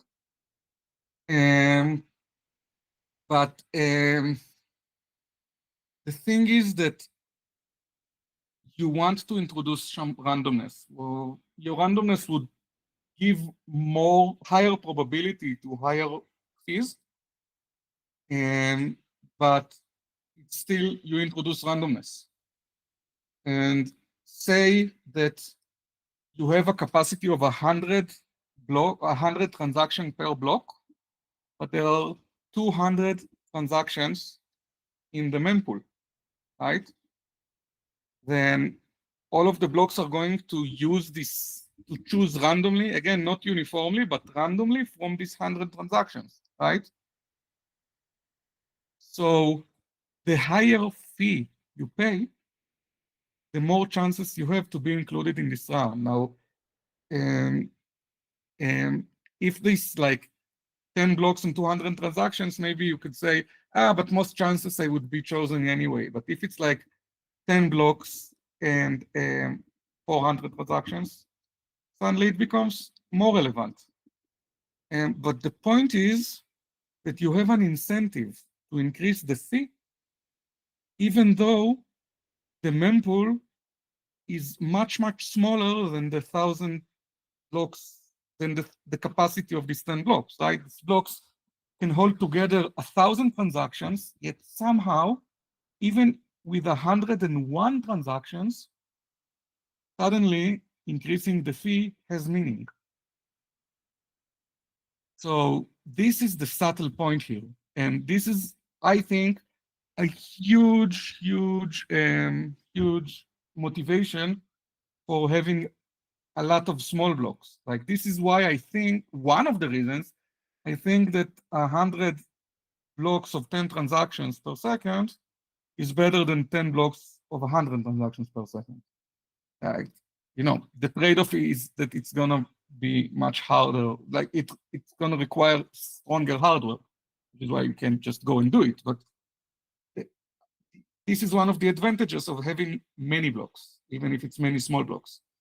And this phenomenon is very, very significant because it gives you control at the point at which the fee market becomes active. It just becomes like your transaction inflow has to be at least how did it say? It needs to be each second the number of transactions you need to flow into the mempool is the number of transactions, the TPS of the network over the average width. Like on average, how many blocks are created in parallel. In Bitcoin, only one block is ever created in parallel. So you just get that this threshold becomes the capacity of the network, right? And this is why you must have congestion in order to have an active fee market. But in Kaspa, it's not over one. Like you have a lot of parallel blocks. Depends on the network, but it could be 10, it could be 100, it could be 1,000. I don't know. And so you get this very naturally, this fascinating dynamic where the fee market naturally doesn't need congestion to be active, to provide true, meaningful, tangible incentives in terms of quality of service to those who are willing to pay more fees. And this is, I think, one of the keys to handle the security budget issue. Interesting. There's also another question from the same person. What lessons from other proof-of-work chains like Bitcoin, Litecoin, and Ethereum before the merge can Kaspa apply? Okay, I think a lot of lessons were learned. For example, Bitcoin, one lesson from Bitcoin was that you want this emission schedule. Like the emission schedule was directly inspired by Bitcoin. At least that's what I've been told. I didn't come up with it. I just came up with the name, the chromatic phase. You know about this, the chromatic phase? No, I don't. And so the point is, it was Ori Newman's idea to make it so that you want the reward to be reduced to a half once a year, but you want to do it smoothly. So each month you reduce it by a little bit, such that when you accumulate, like when you multiply all of the reductions together, you get to 1/2, right? So like the number is around 94, 95%. Like each time you reduce it by 5-6%. And if you reduce it by this amount 12 times consecutively, then it accumulates to 50%. Oh. So this is very similar to the piano, right? If you play two notes that are separated by an octave, okay, then there are exactly 12 keys between them, right? And the frequency from one key to the another octave above it is exactly twice, right? And if you take the middle A of the piano, it has a frequency of 440 hertz. And if you go an octave down, frequency 220 hertz. If you walk another octave down, it's 110 hertz. And the relations between two consecutive keys, like the ratio of frequency, of sound frequency, turns out it comes out exactly the same thing, because it's just a consequence of the fact that you have 12 notes in a chromatic scale, but also 12 months in a year. This is the coincidence that allows all this. So I said, okay, let's start the block reward from 440 and call it the chromatic phase, because if you look at the block rewards, it's exactly the frequencies along the chromatic scale, which means that Kaspa is the only proof of work that you can use to tune a piano.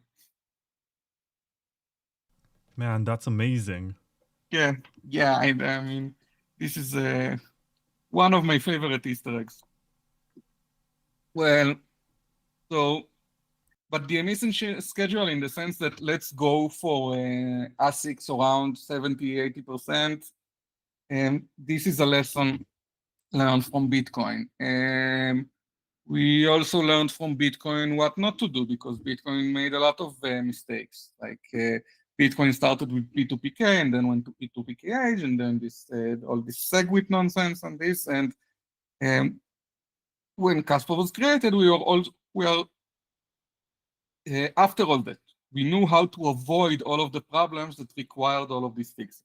So just by the mere experience of seeing what can go wrong and a decade of unexpected curveballs that Bitcoin found the creative ways to avoid, then they weren't curveball for us. They were already expected, and we could design the protocol in advance to avoid them, not just us. I mean, every new protocol takes lessons from everything that happened before it. And I think another lesson that is very Bitcoin-ish, and I think it's too bad that most other projects don't apply, is to do the basic research and understand the theory and the consequences of what you do before you launch.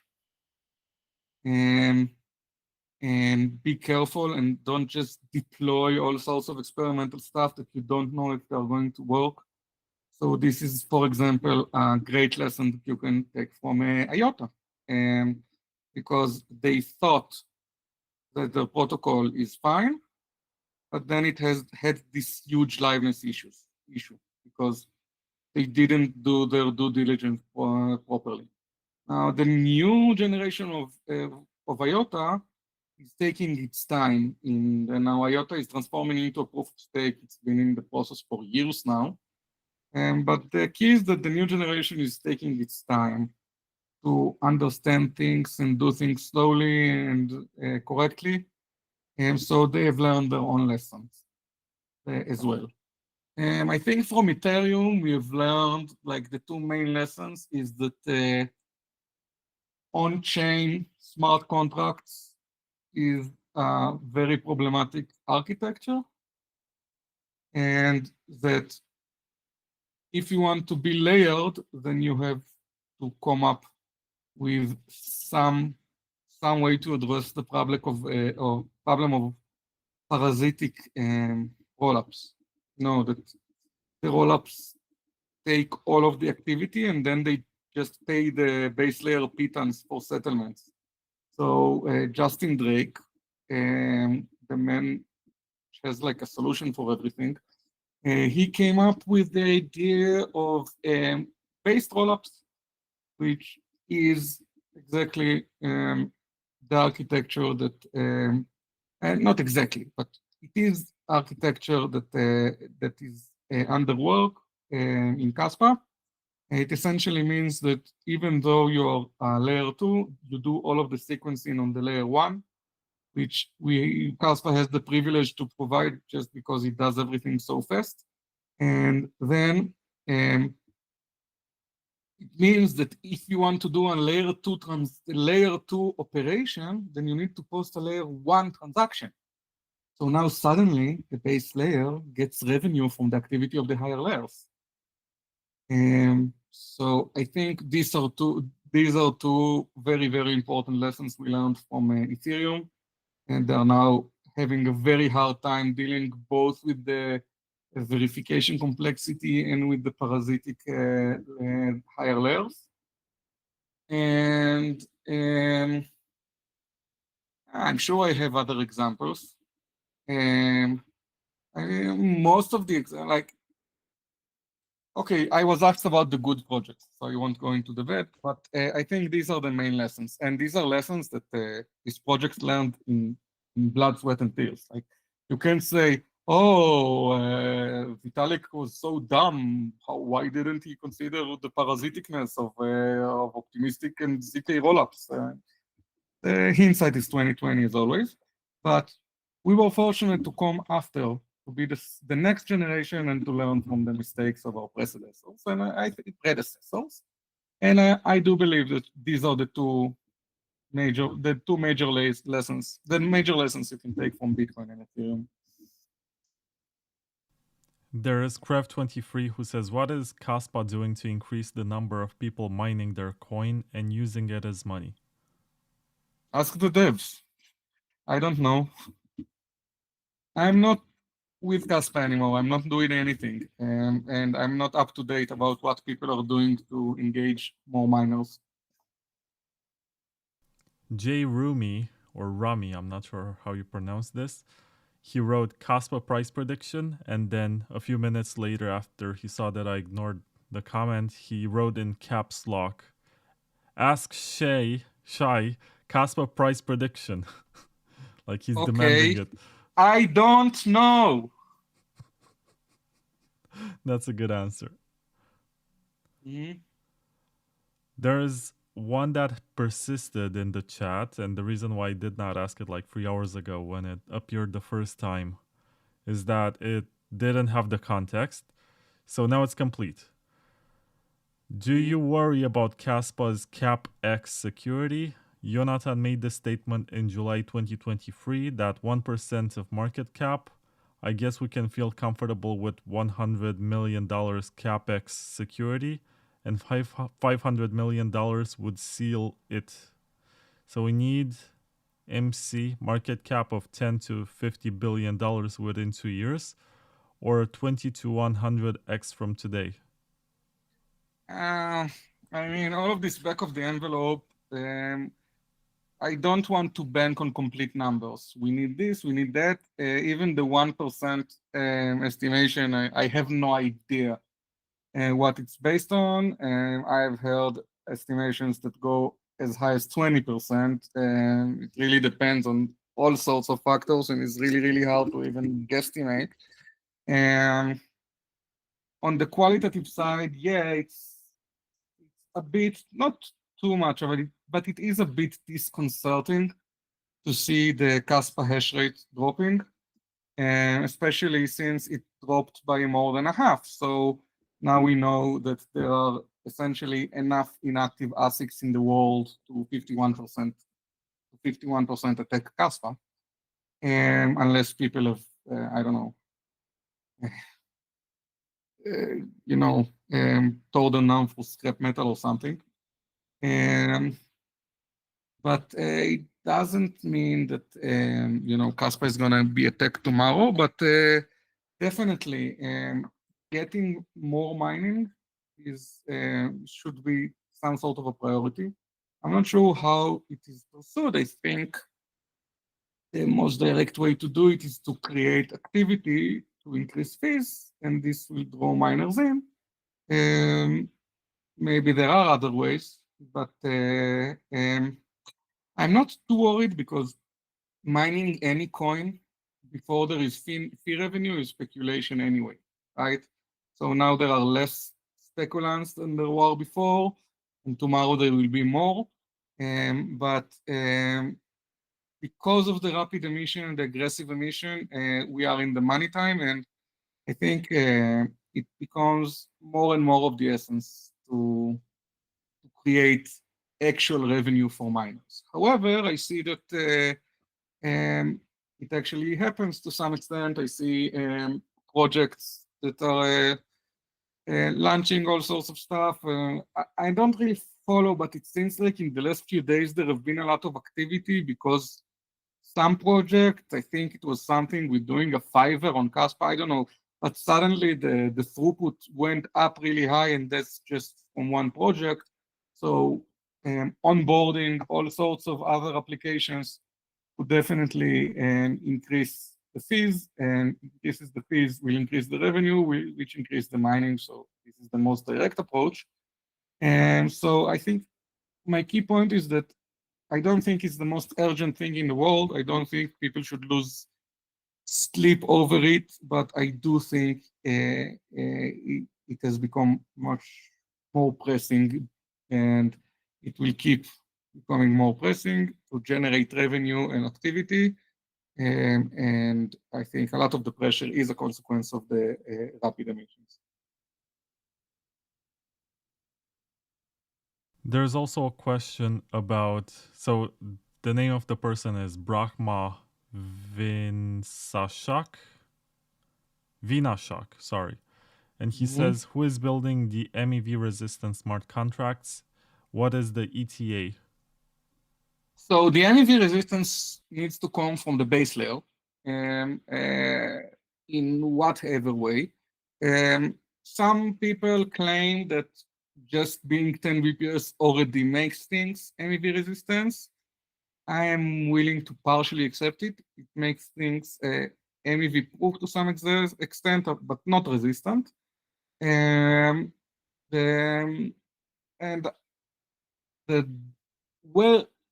what I know, the last I've heard of it, is that it was one of Jonathan's plans to implement second bid auctions for MEV and on Kaspa. I don't know if he's still working on it, if someone else is working on it, if there is another design, maybe it got sidelined, I have no idea, but as far as I know, nobody's working on it actively right now. Okay. Was just curious. Not related to Kaspa, what was the hardest part of earning your PhD? And before you answer that, let me look at the time. We have 2 more minutes and you're gonna break Jonathan's record. Yeah, nice. And what was the hardest thing about the PhD? Yeah. Well, the first 2 or 3 years or so was kind of drifting through the motions. I didn't know what I want to work on. And I was on the brink of quitting. And because everything I tried was a dead end. And it wasn't just a skill issue. Like I checked all the problems that I looked into, there is no progress in them. So it's not because lack of interest, those are interesting problems, but I just couldn't find, I think one of my problems in life in general is that I tend to be a bit too ambitious and maybe take on problems that are too complicated for a PhD student or going into fields and topics that require a lot more priming that is relevant. And because of that, for 2 years or so, 2 or 3 years, I just couldn't find a topic and my research didn't go anywhere. I didn't have a research proposal. I just kept reading more and more and more and more books and papers. And I was on the brink of quitting when I decided to talk with the Or Satat, which was a student of my advisor, Dorit Aharonov, and then he became a staff himself in another university. He's now a lecturer at the Ben-Gurion University. And we started working together, which matured into a co-advisory, which matured into a dissertation. But for a while, I had like a daily existential crisis. What am I doing with my life? Did I just waste years on a PhD that I will never graduate? And it was very, very difficult. It's funny because the follow-up question from the same person is, how do you stay motivated when working on long-term research projects?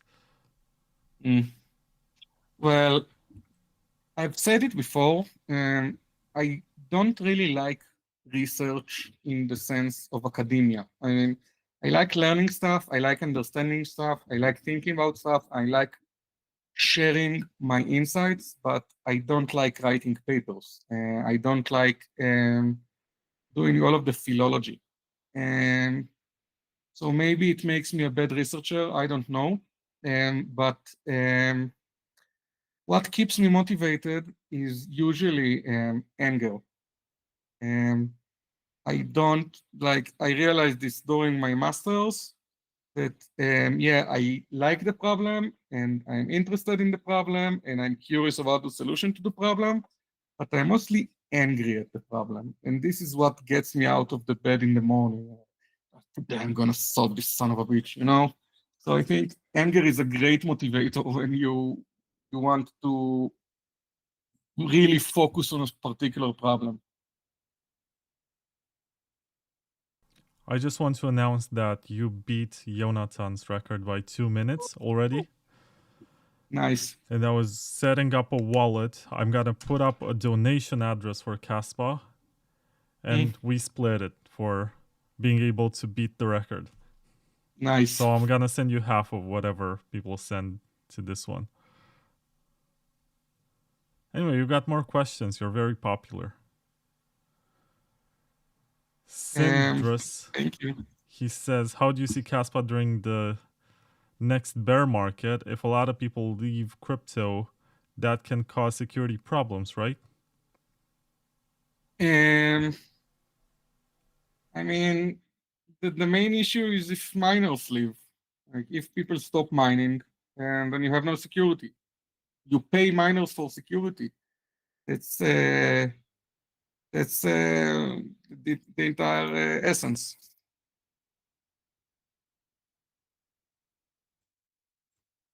Right, but I didn't quite get this. What is the you said that there's a readjustment of difficulty after every block, right? In Kaspa, yes. So basically, if the hash rate drops dramatically, there's an incentive for someone even with a CPU or GPU to pick up, right? Yeah, well, the difficulty adjusts in any chain, right? But you know, if you're in a situation where people turned off all of their ASICs, almost all of them, and the hash rate dropped by 99%, and then yeah, of course you can mine for a profit, but why would anyone use your coin when they know that there is like 100 times more hardware in the world than needed to attack your coin? I think this is a kiss of death to any crypto. To just reach like this very, very low hash rate, especially if you're on designated hardware.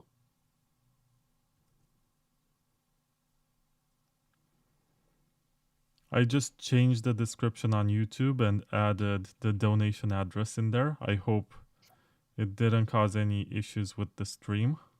Hope you guys are still here. And as I said, 50% will go to Shai. I should also put it on the screen somehow. But in the meantime, let me ask you something so I have some time. Brahma Vinashak says, lots of love, respect, and prayers for Shai. You have touched lots of lives through your work. Do visit India someday. I would love to visit India someday. Yeah, all of us would. Yeah, it's a very Israeli tradition to visit India. Oh, I guess there's a tradition that goes back to the Beatles in the West to go to India to seek enlightenment. I think even before the Beatles, but they made it very popular because they also brought Indian music into the mainstream. And Norwegian the sitar. wood. No, it wasn't that one. Norwegian wood start with a sitar. Pow, pow, pow, pow, pow, pow, wow, wow, wow. Was that the first song that used the sitar? I don't know if it's the first one, but I think it's the first hit, the first big hit that used the sitar. Because I know that they made Sgt. Pepper's immediately after coming back from India. And there's that one very Indian song with the sitar. It's called Within You, With You? Within You, Without You. Without You, yeah. Honestly, yeah, it's sort of the weakest song on the album. Because it's terrific album. It's a great album, 5 stars. Yeah, and you know, I read a book called Here, There, and Everywhere, written by Geoff Emerick, which was the Beatles' sound technician. And he's responsible for a lot of their sound, and he engineered all of the recordings. And he told he completely changed my appreciation of the Beatles music. Not just increased it, but changed my priorities. Before I read this book, my favorite album was Abbey Road. Oh, and really? Now, yeah. And now my favorite album is Sgt. Pepper. And the reason for that is that I understood it's its historical significance, because before Sgt. Pepper, bands would record records, and produce them really, really fast, and they were kind of like promotion for the gigs. You know, they sell records so that people would know their music, so they would come to the concerts. And it was like the record was just a facsimile of what you have in the concert. And then, in 1967, Paul McCartney says to the Abbey Road Studios, "No, I want to sit here and record the album note by note, part by part. We want to write it as we record it, and it's just going to be a studio album." And you have to understand, when the executive heard the term studio album, they didn't know what the guy is talking about. It wasn't the model this way, but these are the Beatles. They are the biggest band in the world, and nobody's going to say no to them. So they locked themselves in the studio and came out with this groundbreaking album that completely changed the way that you would had all this experimental stuff, but it completely changed how top-tier artists approach recordings, and it proved to executives that studio albums also make sense financially, because it was a huge success, a huge hit, and then they became more lenient and allowed other artists to create studio albums and not just record music, show music. And then you see that in 1968 there was this huge influx of terrific, complicated prog albums like Pipers in the Gates of Dawn, and like that was the first Pink Floyd album, yeah. Yeah, and the King Crimson self-titled, and Yes's first album. I don't remember the names already, but it just, Sgt. Pepper paves the road for the existence of the studio album. That's how important this piece of music is. And also, when I read about how it was produced, and I started to hear it in the songs, then they all became friends of mine, you know, because this was definitely Joe Fomerich's favorite album, and he sold it on me really, really well. So now, whenever I listen to it, I remember all of the stories, and I hear in the music how he told about how he told this thing that Paul McCartney would let everyone else record their parts, and then at the end of the day, after they finish recording, he'd go back alone to the studio and sit hours upon hours and craft each and every note of his bass part, which is exactly the thing that he couldn't do before this and he wanted to do.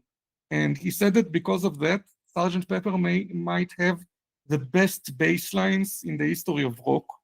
And when I listen to this album, especially to the two songs For the Memory of Mr. Kite and Lovely Rita, I completely hear it. The bass lines there are insane. And they're not insane that they're technically hard. They aren't, but each note is so precise. Everything about the groove and the harmony, just another level. And you can't hear it on anything, at least anything mainstream, before Sgt. Pepper. Sgt. Pepper was the album that made executive realize that you can let artists take 6 months to produce an album.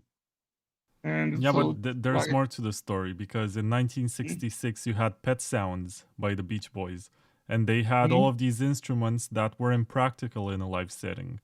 Like the sounds that they were making could not be reproduced on stage. So you can argue that Sgt. Pepper's was the Beatles' response to the Beach Boys, who created Pet Sounds. There was also always this healthy competition between Paul McCartney and what's his name? What's Brian the name Wilson. of the? Yeah, exactly. And there was also the fact that the Beatles were touring in the 60s, but got sort of burned out in 1966, and they couldn't escape the screaming girls, and they hated the whole situation. They all had wives. It was a bit pathetic. that they were still being treated like that. And also there was the infamous "We are bigger than Jesus" comment that got them. Bigger than Jesus. Yeah. Yeah, they had a lot of backlash from that one, and they didn't want to go touring anymore. So I guess the fact that they made a studio album was also a product of circumstance. They didn't want to go touring. And afterwards, they haven't had any tour. They only had the rooftop concert, and that was it. Too bad. If I remember correctly, I think Geoff Emerick in the book actually explicitly says that one of the motivations for Paul McCartney to want to do a studio album is because he wanted to make an album better than Pet Sounds, because he thought that Pet Sounds is the best album he's ever heard. Even many decades later, I think in many interviews, Paul McCartney said that his favorite song ever is "God Only Knows" from Pet Sounds. Oh, it's an amazing song. It is. I mean, I think he particularly loved the a cappella part at the end, and I think he said it's inspired the song something. I hope I'm not making stuff up. Also, the bass line is amazing, and Brian Wilson was also a bass player in his band. And what I like the most, to be honest, is that midsection where it just breaks the rhythm. There's that tum tum tum tum tum tum tum tum tum tum tum. It's really amazing, and the way it goes into the a cappella afterwards, once again, it's beautiful. Yeah, it's one of the best songs in history, pretty much. I think the Beach Boys also had a few other excellent tunes. I think on the album Pet Sounds, the opener "Wouldn't It Be Nice" is also excellent. It's not as good as God Only Knows, but it's on par, almost. And they also had good vibrations, which is really amazing. Of course, they had their early stuff with Surfin' USA and whatever. Yeah, but it's like the Beatles. They started like borderline pop. Oh, you can't call Beatles borderline pop because they were the most popular band in the world. But you know what I mean. And so they made a lot, which is more catchy and simple, like terrific songs. Don't get me wrong. Like the early Beatles songs, there's a reason every person on the street will know like 40 Beatles songs for a reason. But I loved how they started with writing hits and went into this really experimental phase, but they still managed to make music that most people find relatable. Like they didn't become too weird. Like I really like how they managed to balance expressing themselves in very, very peculiar ways, like in, I am the walrus Cuckoo and all this kind of stuff, but still remain very approachable, I think. Also, Helter Skelter. That one was weird. Yeah. Some say it was the first piece of heavy metal. Yeah. And it doesn't characterize the Beatles at all, if you listen to it. I mean, maybe the vocal parts sound Beatlesque with the harmonies, but the structure of the song and the lyrics, there's nothing about it that sounds like the Beatles. And the whole concept of the White Album was just songs by each one of them. And I think there was a serial killer that said that he really likes Helter Skelter. Yeah, Charles Manson. Charles Manson, yeah. Yeah, random fact, but yeah. He liked the Beatles and Helter Skelter. I guess Charles Manson was hanging out with a lot of the rock stars from the US on the West Coast. And there's someone in the chat who says we need Slayer in our lives. Slayer. I mean, Slayer are nice. I prefer other metal bands. Name a few. Name a few. Okay, so I really like metal in like a bipolar way. I like either the fun, heavy thrash metal stuff like, Iron Maiden and Motorhead. or I like the really, really heavy stuff. Things like Meshuggah, Cryptopsy, Quo Vadis, like Xastor, I don't know how to pronounce it, but I like either the fun thrash metal or the really, really heavy stuff. All the stuff in between is less my kind. I do like folk metal is really fun and nostalgic for me, like bands like Fintroll and Korpiklani. But other than that, you wouldn't catch me listening to metal with keyboards. It's less my taste. And I like stuff that is like bands like Sun, for example. And I really like stoner metal, stuff like Sun, Sleep, Om, and Pantera, of course. Pantera is like, for me, like the core of metal. I don't know. It's like Pantera is my favorite metal band of all time. Well, what is the band that makes you feel like you're in high school? Like whenever you hear it, you think about your high school days. High school days, because yes. Yeah, you dropped out. I get it. But... Yes. So, Pantera is one because it's basically the band that got me into liking metal, and Iron Maiden is definitely a childhood favorite. And you asked particularly about metal or in general? Oh, you can mention others. So, like when I was 16, 17, I would listen to a lot of Primus and Frank Zappa. Oh, really? I tweeted like 2 days ago that I tried so hard to get into Frank Zappa. It's just not for me. Too weird. It depends on what you listen to. He has a great variety, and a lot of it is harder to approach. But no, there is the album Hot Rats. It's like the litmus. If you don't like this album, you're not gonna like anything by Zappa. But it's the most approachable one. Can you tell me again what's it called? Hot Rats. Hot Rats? Yes. I'll give it a listen. And so I really liked Zappa as a teenager, and I had like this prog rock phase at some point, so I would listen to a lot of Yes and Camel and Renaissance, Colosseum, and then I had a funk phase, so I listened to a lot of Brick Wall and Mothership Connection and Parliament Funkadelic. So I went through a lot of phases. I'm a person who goes through phases. It's also with my hobbies. I would play the piano every day for 6 months and then won't touch it for a year because I decided I read books now. And after a few months of reading a book every day, I will start painting. I do rotations and I also do it with music. So I had a funk phase, and they're actually very good Israeli funk bands.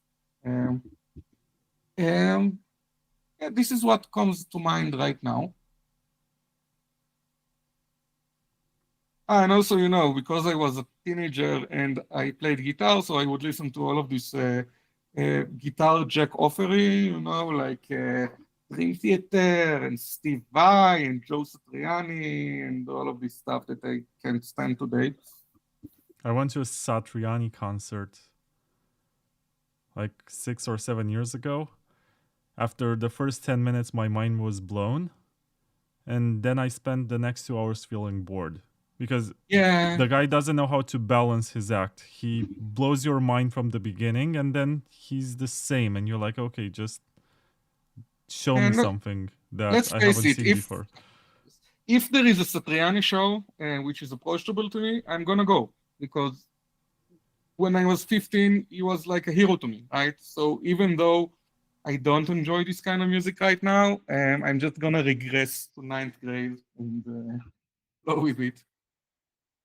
And I think the best guitarist I've heard, like the most serious, like technocrat guitarists I've heard in shows in Israel would probably be Greg Howe and Guthrie Govan with the Aristocrats. I actually went to an Aristocrat concert 4 times. Well, that's amazing. Mm-hmm. I think Satriani is like the most virtuoso of the guitar players I've seen. But I did see AC/DC, I did see the Rolling Stones, I did see Paul McCartney, I saw Roger Waters during The Wall. So I saw some really nice concerts in my life. I'm happy I Yeah. was at the right age to see them when they were traveling in other parts of the world. So when I saw Roger Waters, for example, it was here in Romania because he came on tour. If I was born 20 years earlier, when he was in his prime, I couldn't see him here. I would need to travel, and it was impossible to travel if you're from Romania. Because it would have been during the Ceausescu days? It would have been 1991, I think. Okay. So a A bit bit after, after? but still the average income could not allow you to travel to see a concert. I've also seen Bob Dylan, and I sort of bought a front row ticket to his concert instead of buying Bitcoin at the time. Now I super regret it. Super regret it. Like, yeah, Yeah, nice I experience, but Yeah. I sprang for a front row ticket to Camel. It was an amazing experience, and also for Jethro Tull. oh, Jethro Tull. Yeah, I wanted to go to that one. That's one of my regrets. Jethro Tull, Motorhead. I had the opportunity to see them in 2010. Bon Jovi, I actually had a ticket and I didn't go. 2011.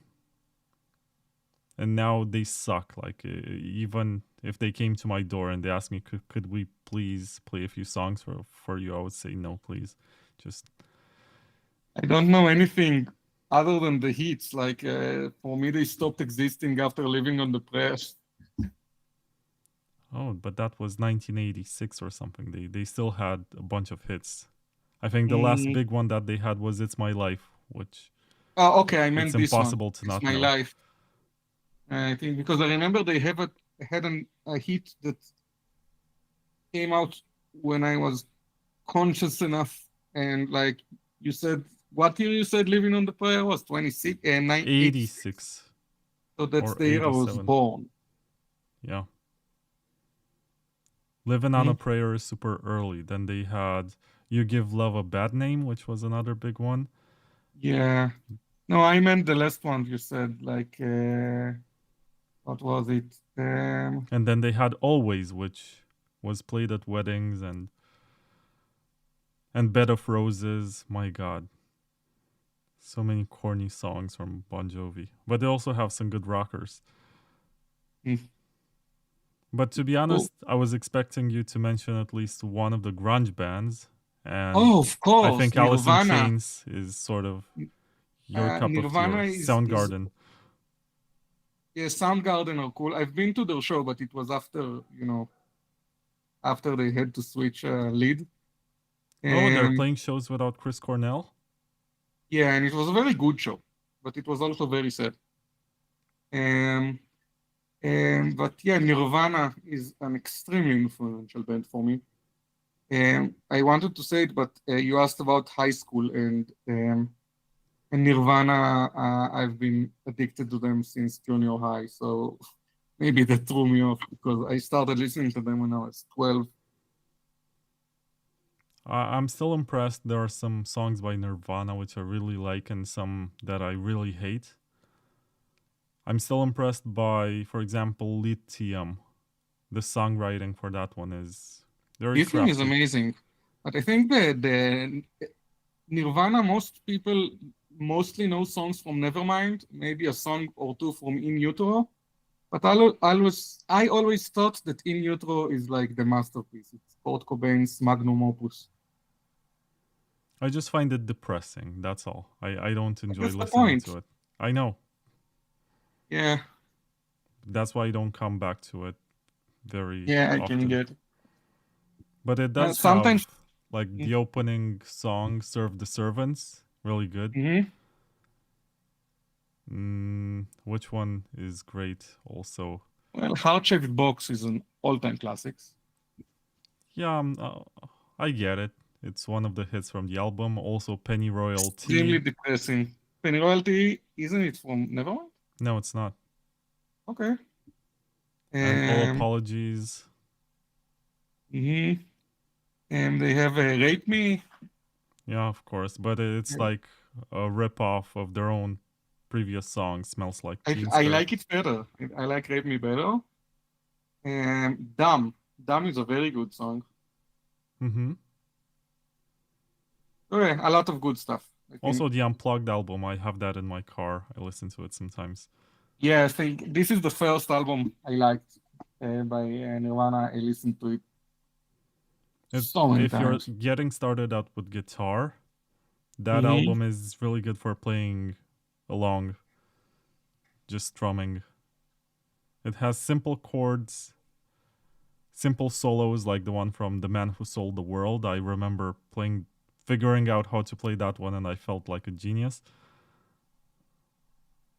Yeah, Yeah, I know the but feeling. I still prefer, in spite of all my fandom for Nirvana, I would pick Soundgarden or Alice in Chains every day of the week. Smashing Pumpkins also incredible. Ooh, I think I haven't heard a Smashing Pumpkins song since 1998. I'm not sure if they have anything great since 1998, but the stuff that they had for 3 consecutive albums, with the first one was Gish, second one Siamese Dream, third one Melancholy, and The Infinite Sadness. It's the perfect trilogy, and they came one after the other. I'll try to give it a listen. This is one of these bands that I completely forgot about, and I know they exist, but I never got around to properly listening. Start with Gish. It's very raw. It came out before Nevermind. And I think Billy Corgan was sort of pissed off because, first of all, he dated Courtney Love before Kurt Cobain married her. And he also had Butch Vig, the producer, before Kurt Cobain had him for Nirvana. Oh. Well, the first one, I don't think what he has to complain about. It sounds like he dodged a bullet. I wouldn't want to marry Courtney Love. Who would? Maybe 30 years ago, but even then. Yeah, but, Kurt Cobain wanted to marry her, but we know he wasn't great at making decisions. Yeah, there's that classic joke about Kurt Cobain, like, who has more brains than Kurt Cobain? The wall behind him. That's harsh. I know. Yeah, I used to idolize the guy. Like, I started to listening to Nirvana in 1998. So just missed him. I was just 6 at the time, so I couldn't have consciously been listening to it. Now you're making me feel old. But I'm always amazed that I see teenagers wearing Nirvana t-shirts. Yeah. And it seems like it's not going away. I was thinking maybe it was our generation that was wearing them because we heard the songs on the radio when we were babies. But it seems like every generation of teenagers is wearing the Nirvana t-shirt at some point. Yeah, I think there is something very timeless about their music.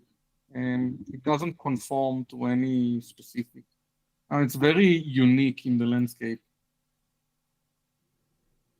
Maybe it's the name, maybe it's the graphics, maybe it's just teenage girls falling in love with the blonde hero who died young. I don't know, because you also see t-shirts of The Doors, especially Jim Morrison. And that's even more surprising because they were around in the 60s. And I think 71 or 72 is when they had their last album. And also Jimi Hendrix. You still see Hendrix t-shirts. Yeah, I think the Doors are actually still touring, just without Jim Morrison. They're still what? Touring. Touring. Yeah. They only have Mm. 2 members that are alive. Mm. And I saw an interview with Robbie Krieger, the guitar player. He tried to show off some riffs, and I realized that he sort of lost it. He doesn't have the sense of rhythm. He's very sloppy Mm. because of So his maybe age. now they're getting old, but I remember like in 2010, people actually talked about going to a show. It's like the Grateful Dead. After Jerry Garcia dies, they just renamed themselves to the Dead because they weren't grateful anymore, and they kept doing gigs as a jam band. I Or remember that too. But I never had the chance to see them. yeah, fortunately, Fortunately? unfortunately. Oh, unfortunately.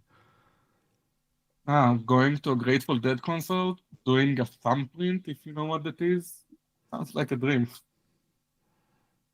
Yeah, I never really got into them, to be honest.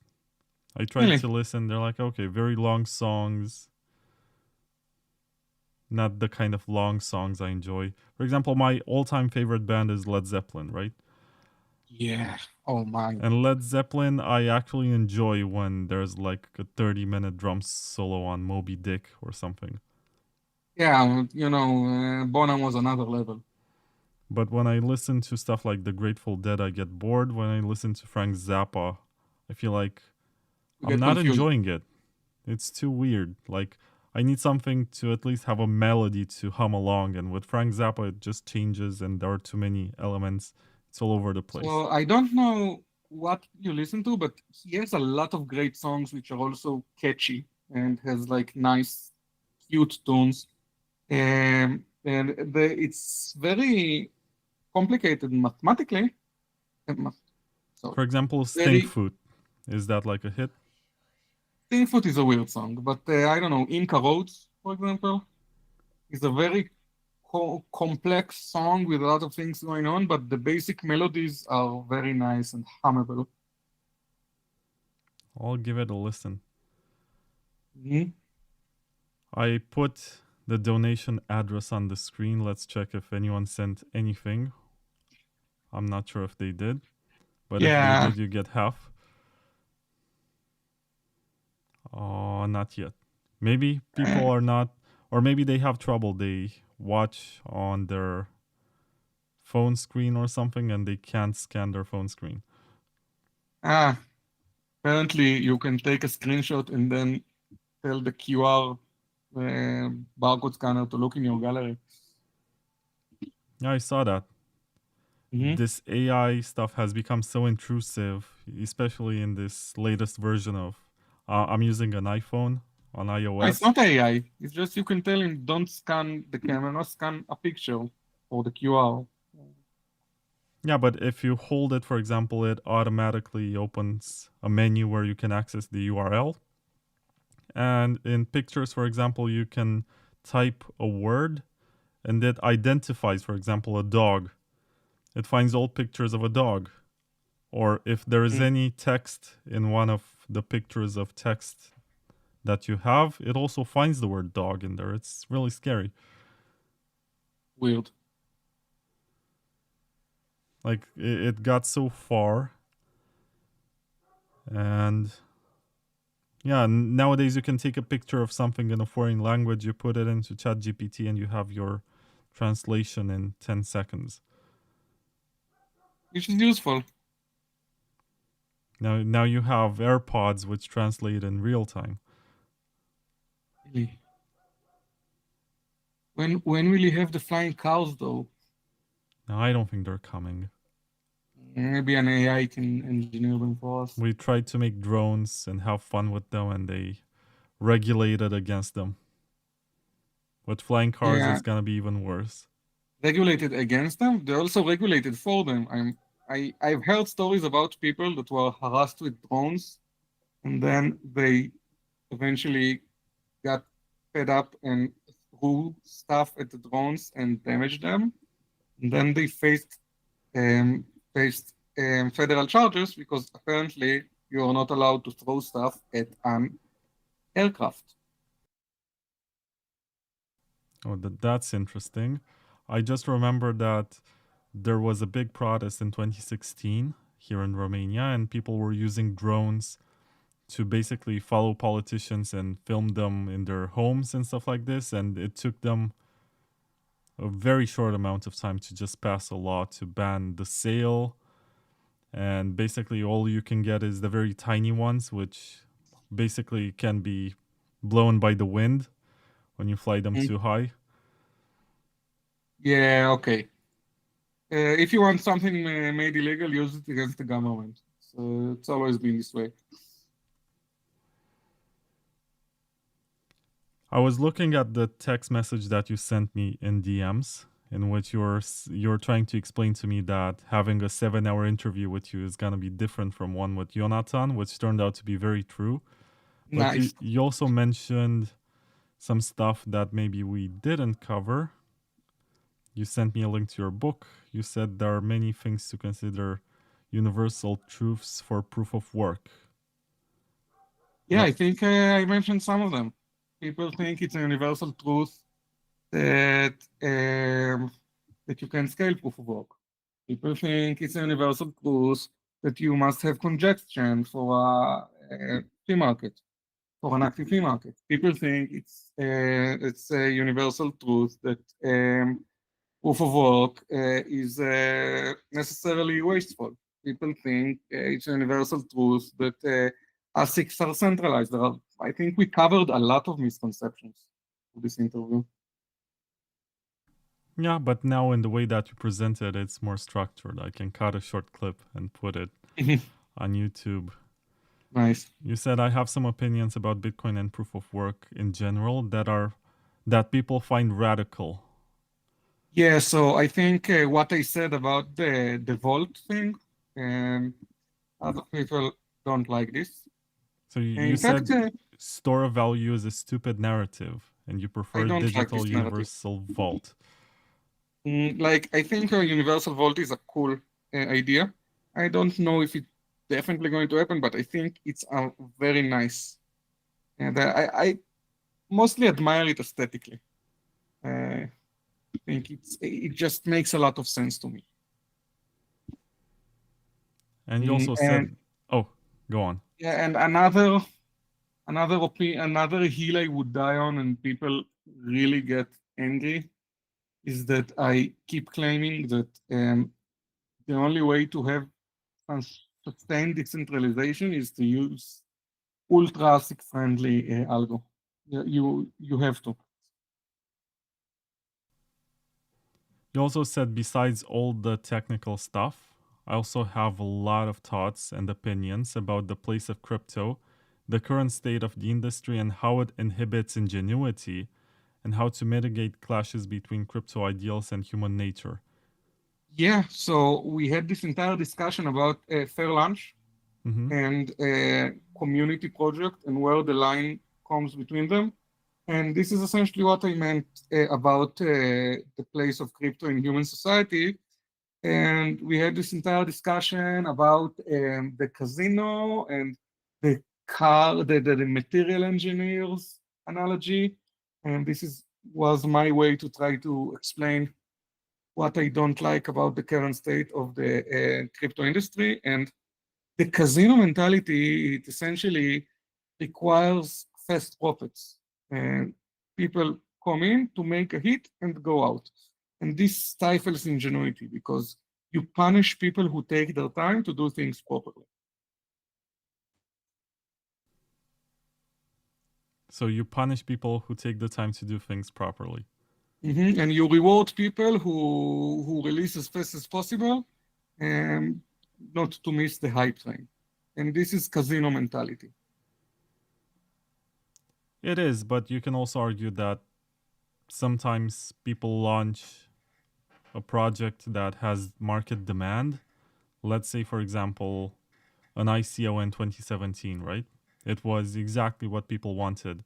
And if you wanted to do an ICO the right way 4 years later, when it was in the middle of the NFT mania, it just wasn't the right place or time for it.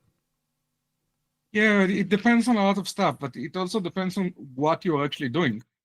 But if you're doing NFT stuff and stuff that is fun and stuff that you can do later better, fine.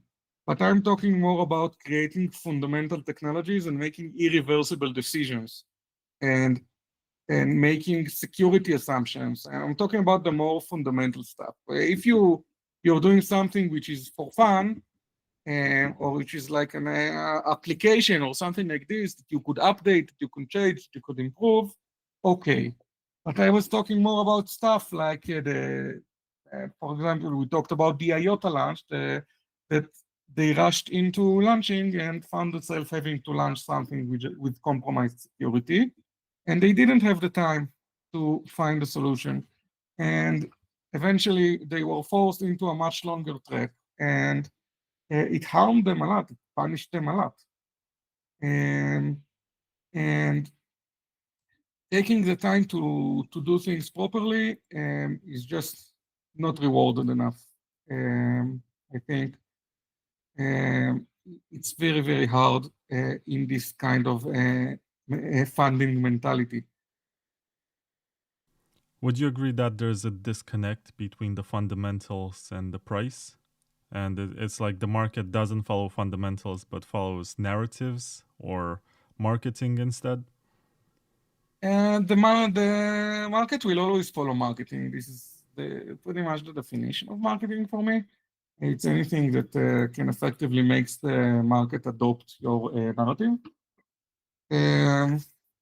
But I do think there is a disconnect, and I think it's a result of this selling straight to retail kind of thing that I was talking about, because the people who decide where the money goes don't have the expertise to understand where the money would produce the best outcome. And even if they do, a lot of them would prefer to see quick gains than supporting a project that has like a huge potential. And I understand them. They are here to make money. They are here to support their families and find the means to make their dreams come true. They are not here to fund, you know, a basic technology, a fundamental technology that's going to take a lot of years and a lot of effort. This is the problem with using this sort of funding. You know, there is this Israeli company, Mobileye, that became the largest stock market issuance in the history of Israel. It was valued at $80 billion when it was issued on the stock market. $80 billion. And that's when the original owners managed to maintain 51% control. And the way they did it is that they went to investors and said, we have a groundbreaking idea, and it's going to take us 20 years before we are ready to deploy it. But it's going to be huge. And the investors listened to them and gave them the money, and they worked for 20 years, and then they worked for 5 more years, and then they released a product that changed the world of autonomous vehicles. And $50 billion, $80 billion, but 20 years. VCs, investors, can afford this kind of play because you're not putting this money for 20 years because you expect it for yourself. You're putting it for your fund while you are profiting from similar decisions that were made 20 years earlier. It's a business. But once you're a private person and you want money to send your kid to college, you don't want him to wait 20 years, right? So it's not a matter of who is to blame. It's a matter of incompatibility. There is an incompatibility between the expectations of retail investors and the depth of work and the type of financing that this work requires. Yeah, I understand that. I just want to announce that this is officially the longest episode in the history of the Bitcoin Takeover podcast. 8 hours, 21 minutes, 52 seconds, and still going. Nice. We did have that 10-minute break. Yeah, but I told to my wife, I told her, you are the first podcaster who was brave enough to let me talk as much as I want, because I can talk forever. And the funny part is that there are still a few questions that were not answered yet. All right, let's go. Syndrus wants to know, in 10 years, is it more likely that Kaspa is dead or alive, and why? It's a Schrodinger's Kaspa question. I think Kaspa is going to be alive in 10 years in one way or another. Maybe it wouldn't be exactly the Kaspa we know today. Maybe it would need some harsh adaptations. But I don't see this project dying because it's just too good. Black Llama 246 says, will it be possible one day to listen to Beatles music directly from Kaspa? I mean, I don't think so. Well, why would you? I mean, no, you couldn't because of the pruning. That was easy. Like, even if you could, it would get pruned the day after. Technically, you could put arbitrary data on Kaspa, but I don't see why you would like to stream songs off a blockchain. Sounds wasteful to me. Block space is a resource. The Real Dark Lord says, in Kaspa's current state, what market cap ranking would you consider fair or accurate for its current tech stack, with the mention that it's currently at number 51?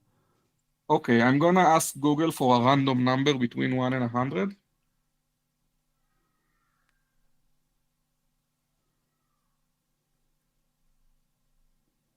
$87. Oh, That's so Google it's first. going lower. Yeah, the point I was trying to make is that there is really so much independent. Oh, fair price 17. Let's stay with this.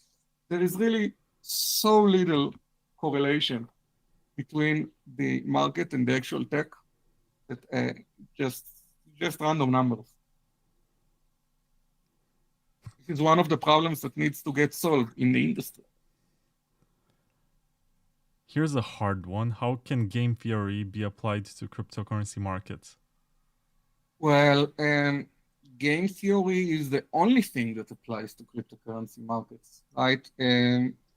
Like if you think of the fee market, when I described the fee market, I used an entirely game theoretic language, right? I talked about players and rationality and strategies and equilibria.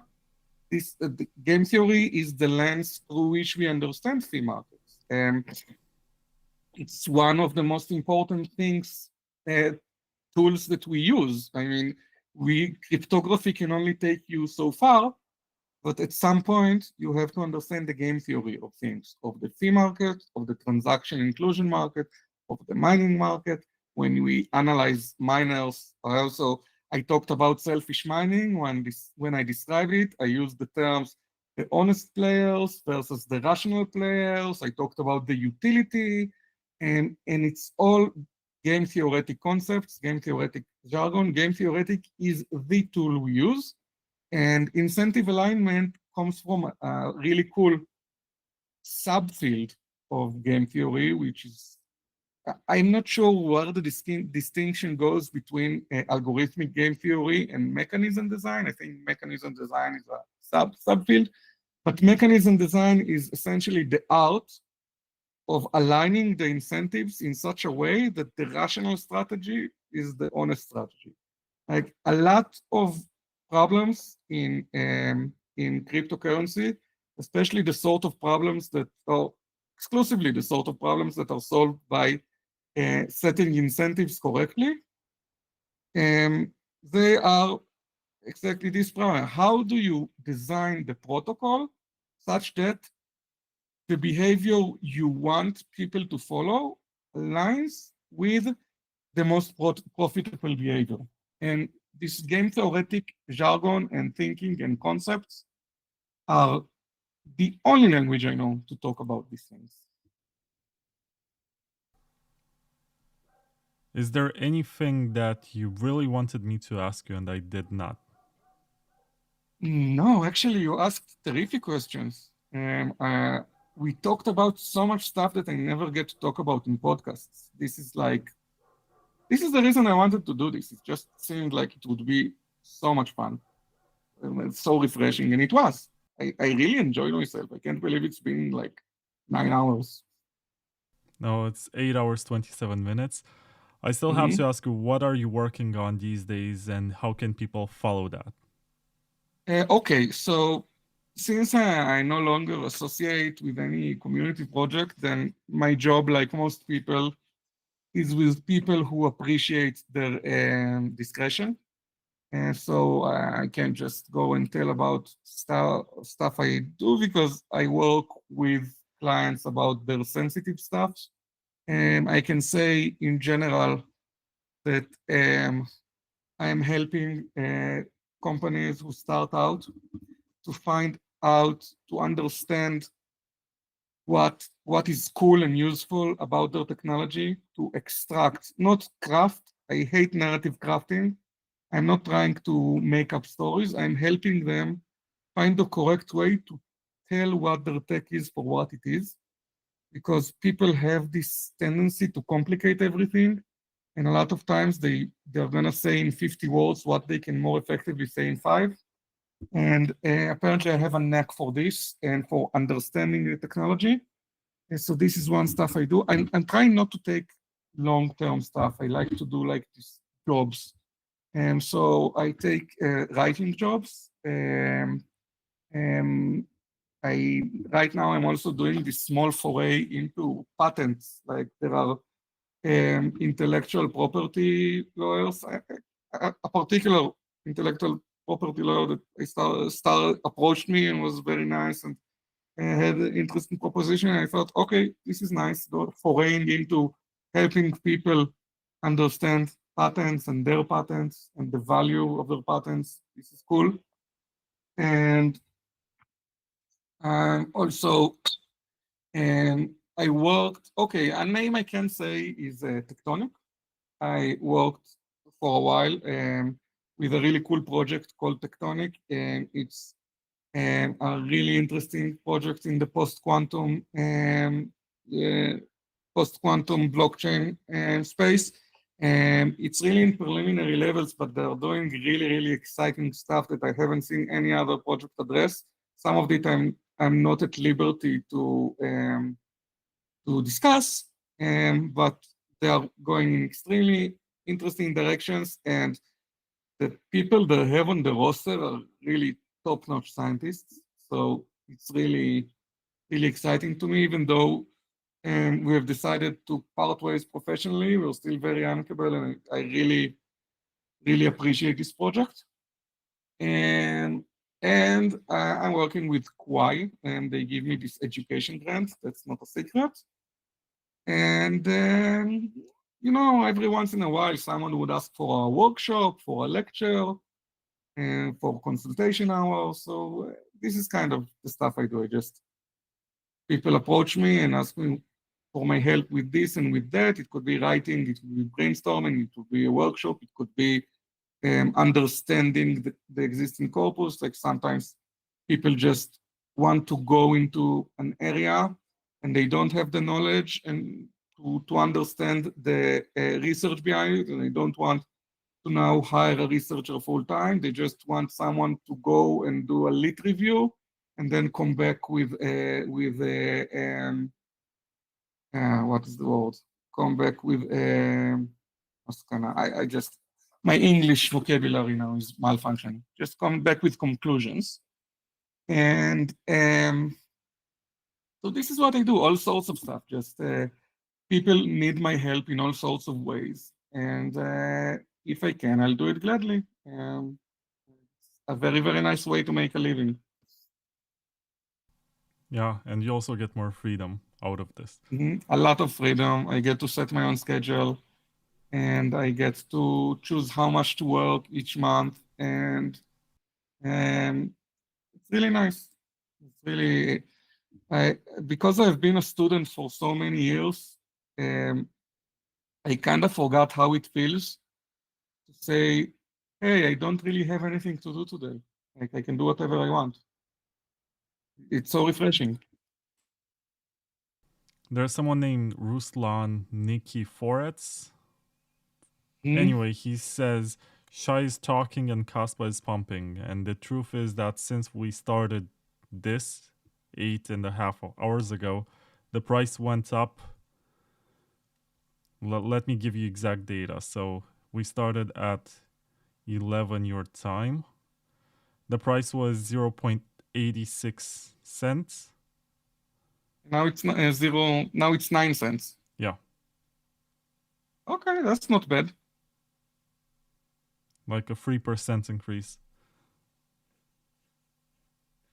Nice. I'll take it as a compliment. Yeah, we're moving the markets. Did you do Mm-hmm. something to Kwai? I'm curious. Did I do something to Kwai? Yeah. As in, did my announcement got Kwai price to pump? Yeah. I think a little bit for a day, but nothing, super significant. I think it also went back down since. Let me. Yeah, I think the most noticeable effect I had on coins was on the negative side. It happened a few times that I tore into coins that pissed me off, and then they went down like 80%, 70%.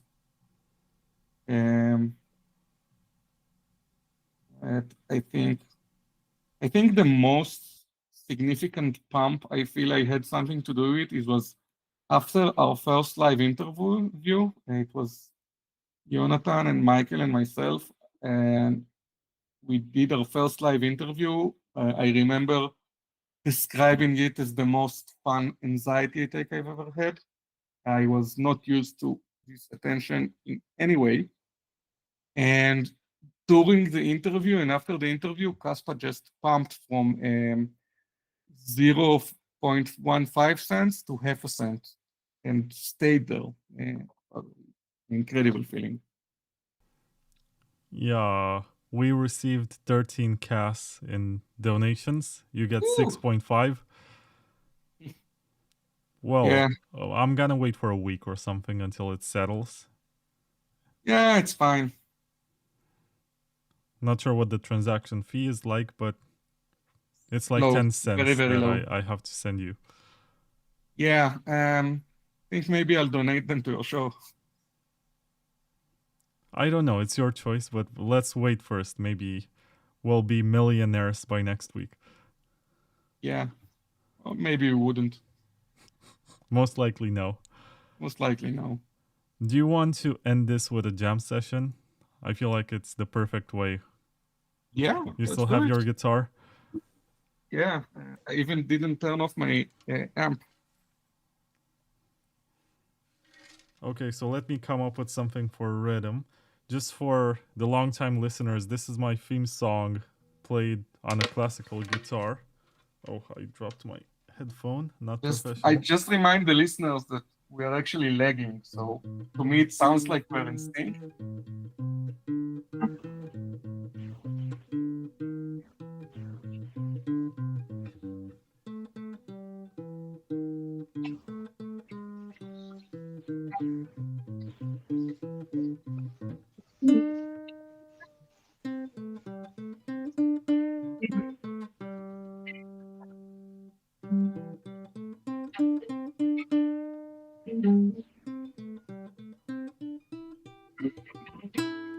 Okay, this was my podcast theme song. You can hear it in the beginning of every episode. Let me play some rhythm part, maybe some rock and roll backing track in the key of A, like this. Okay.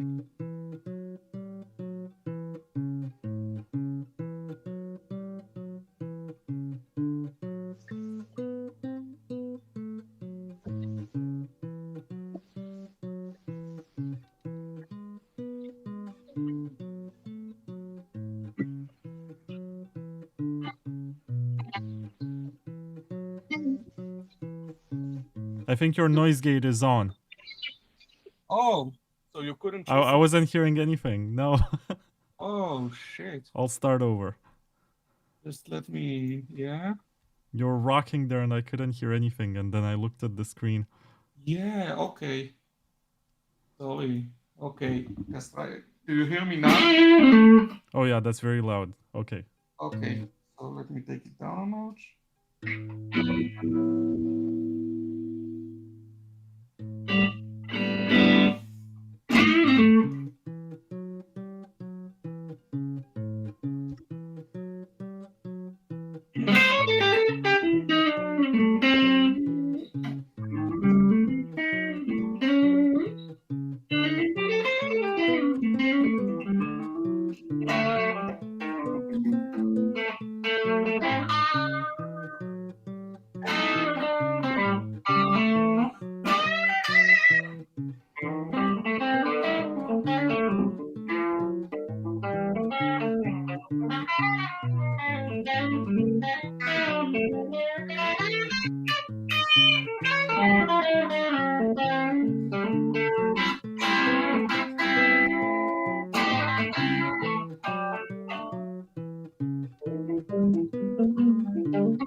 Thank you very Hi. much, everyone who tuned in to listen to this. It was amazing. Thank you for having me, Vlad. It's been a pleasure. How can people follow you, Shai? Twitter, I think, is my where I make the most noise. So it's Deshe Shai. DESHESHAI. Yeah. Yeah, it's dark outside. Thank you so much for having me, Vlad, and breaking this record with me. 8 hours, 39 minutes. It's amazing. Yeah, if anyone ever breaks it, I'm coming back. Okay, pay attention to it. Because it seems like last year in December I had Amir Taki. I'm not sure if you're friends with Amir or anything, but he talks a lot. And he managed to speak for 7 hours and 20 minutes or something. And ever since that interview, which became popular for some reason, people came to my show expecting to try to break that record. And like 4 or 5 people actually managed to do it. I didn't know that you're keeping tabs. You know, I just wanted to talk. You know, that's what Amir said also. Yeah. But you also outlasted Jonathan by 1 hour and 10 minutes. Yeah. Remember that. Okay, thank you very much to everyone who listened to this. Thanks to the sponsors. I can't talk anymore. Thanks to the sponsors who made this possible. Once again, noons.com, LayerTwo Labs, Citrea, Sideshift.ai, Bitcoin.com News. I'll see you in the next one. I'm actually interviewing a WWE wrestler who's into Monero. Yeah. Are you aware of Val Venis? No, I lost. Let's say that the last time I watched WWF was before I dropped out of high school. Yeah, he was probably active at the time.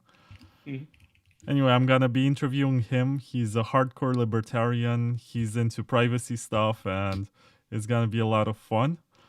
And I'm also gonna interview more Bitcoin projects in the future. I'm still trying to set dates, but the only one that I know so far is that next Sunday I will have Val Venis from WWF on the show, and it's gonna be a premiere for me also. And it's quite a transition, right, from an academic to a wrestler.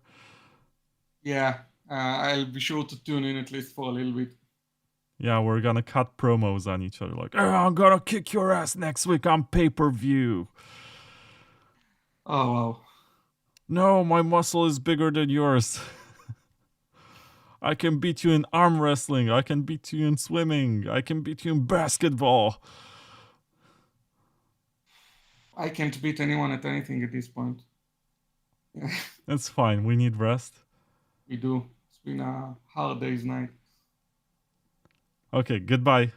Goodbye, Vlad. Thank you so much. It's been a pleasure. And send donations to this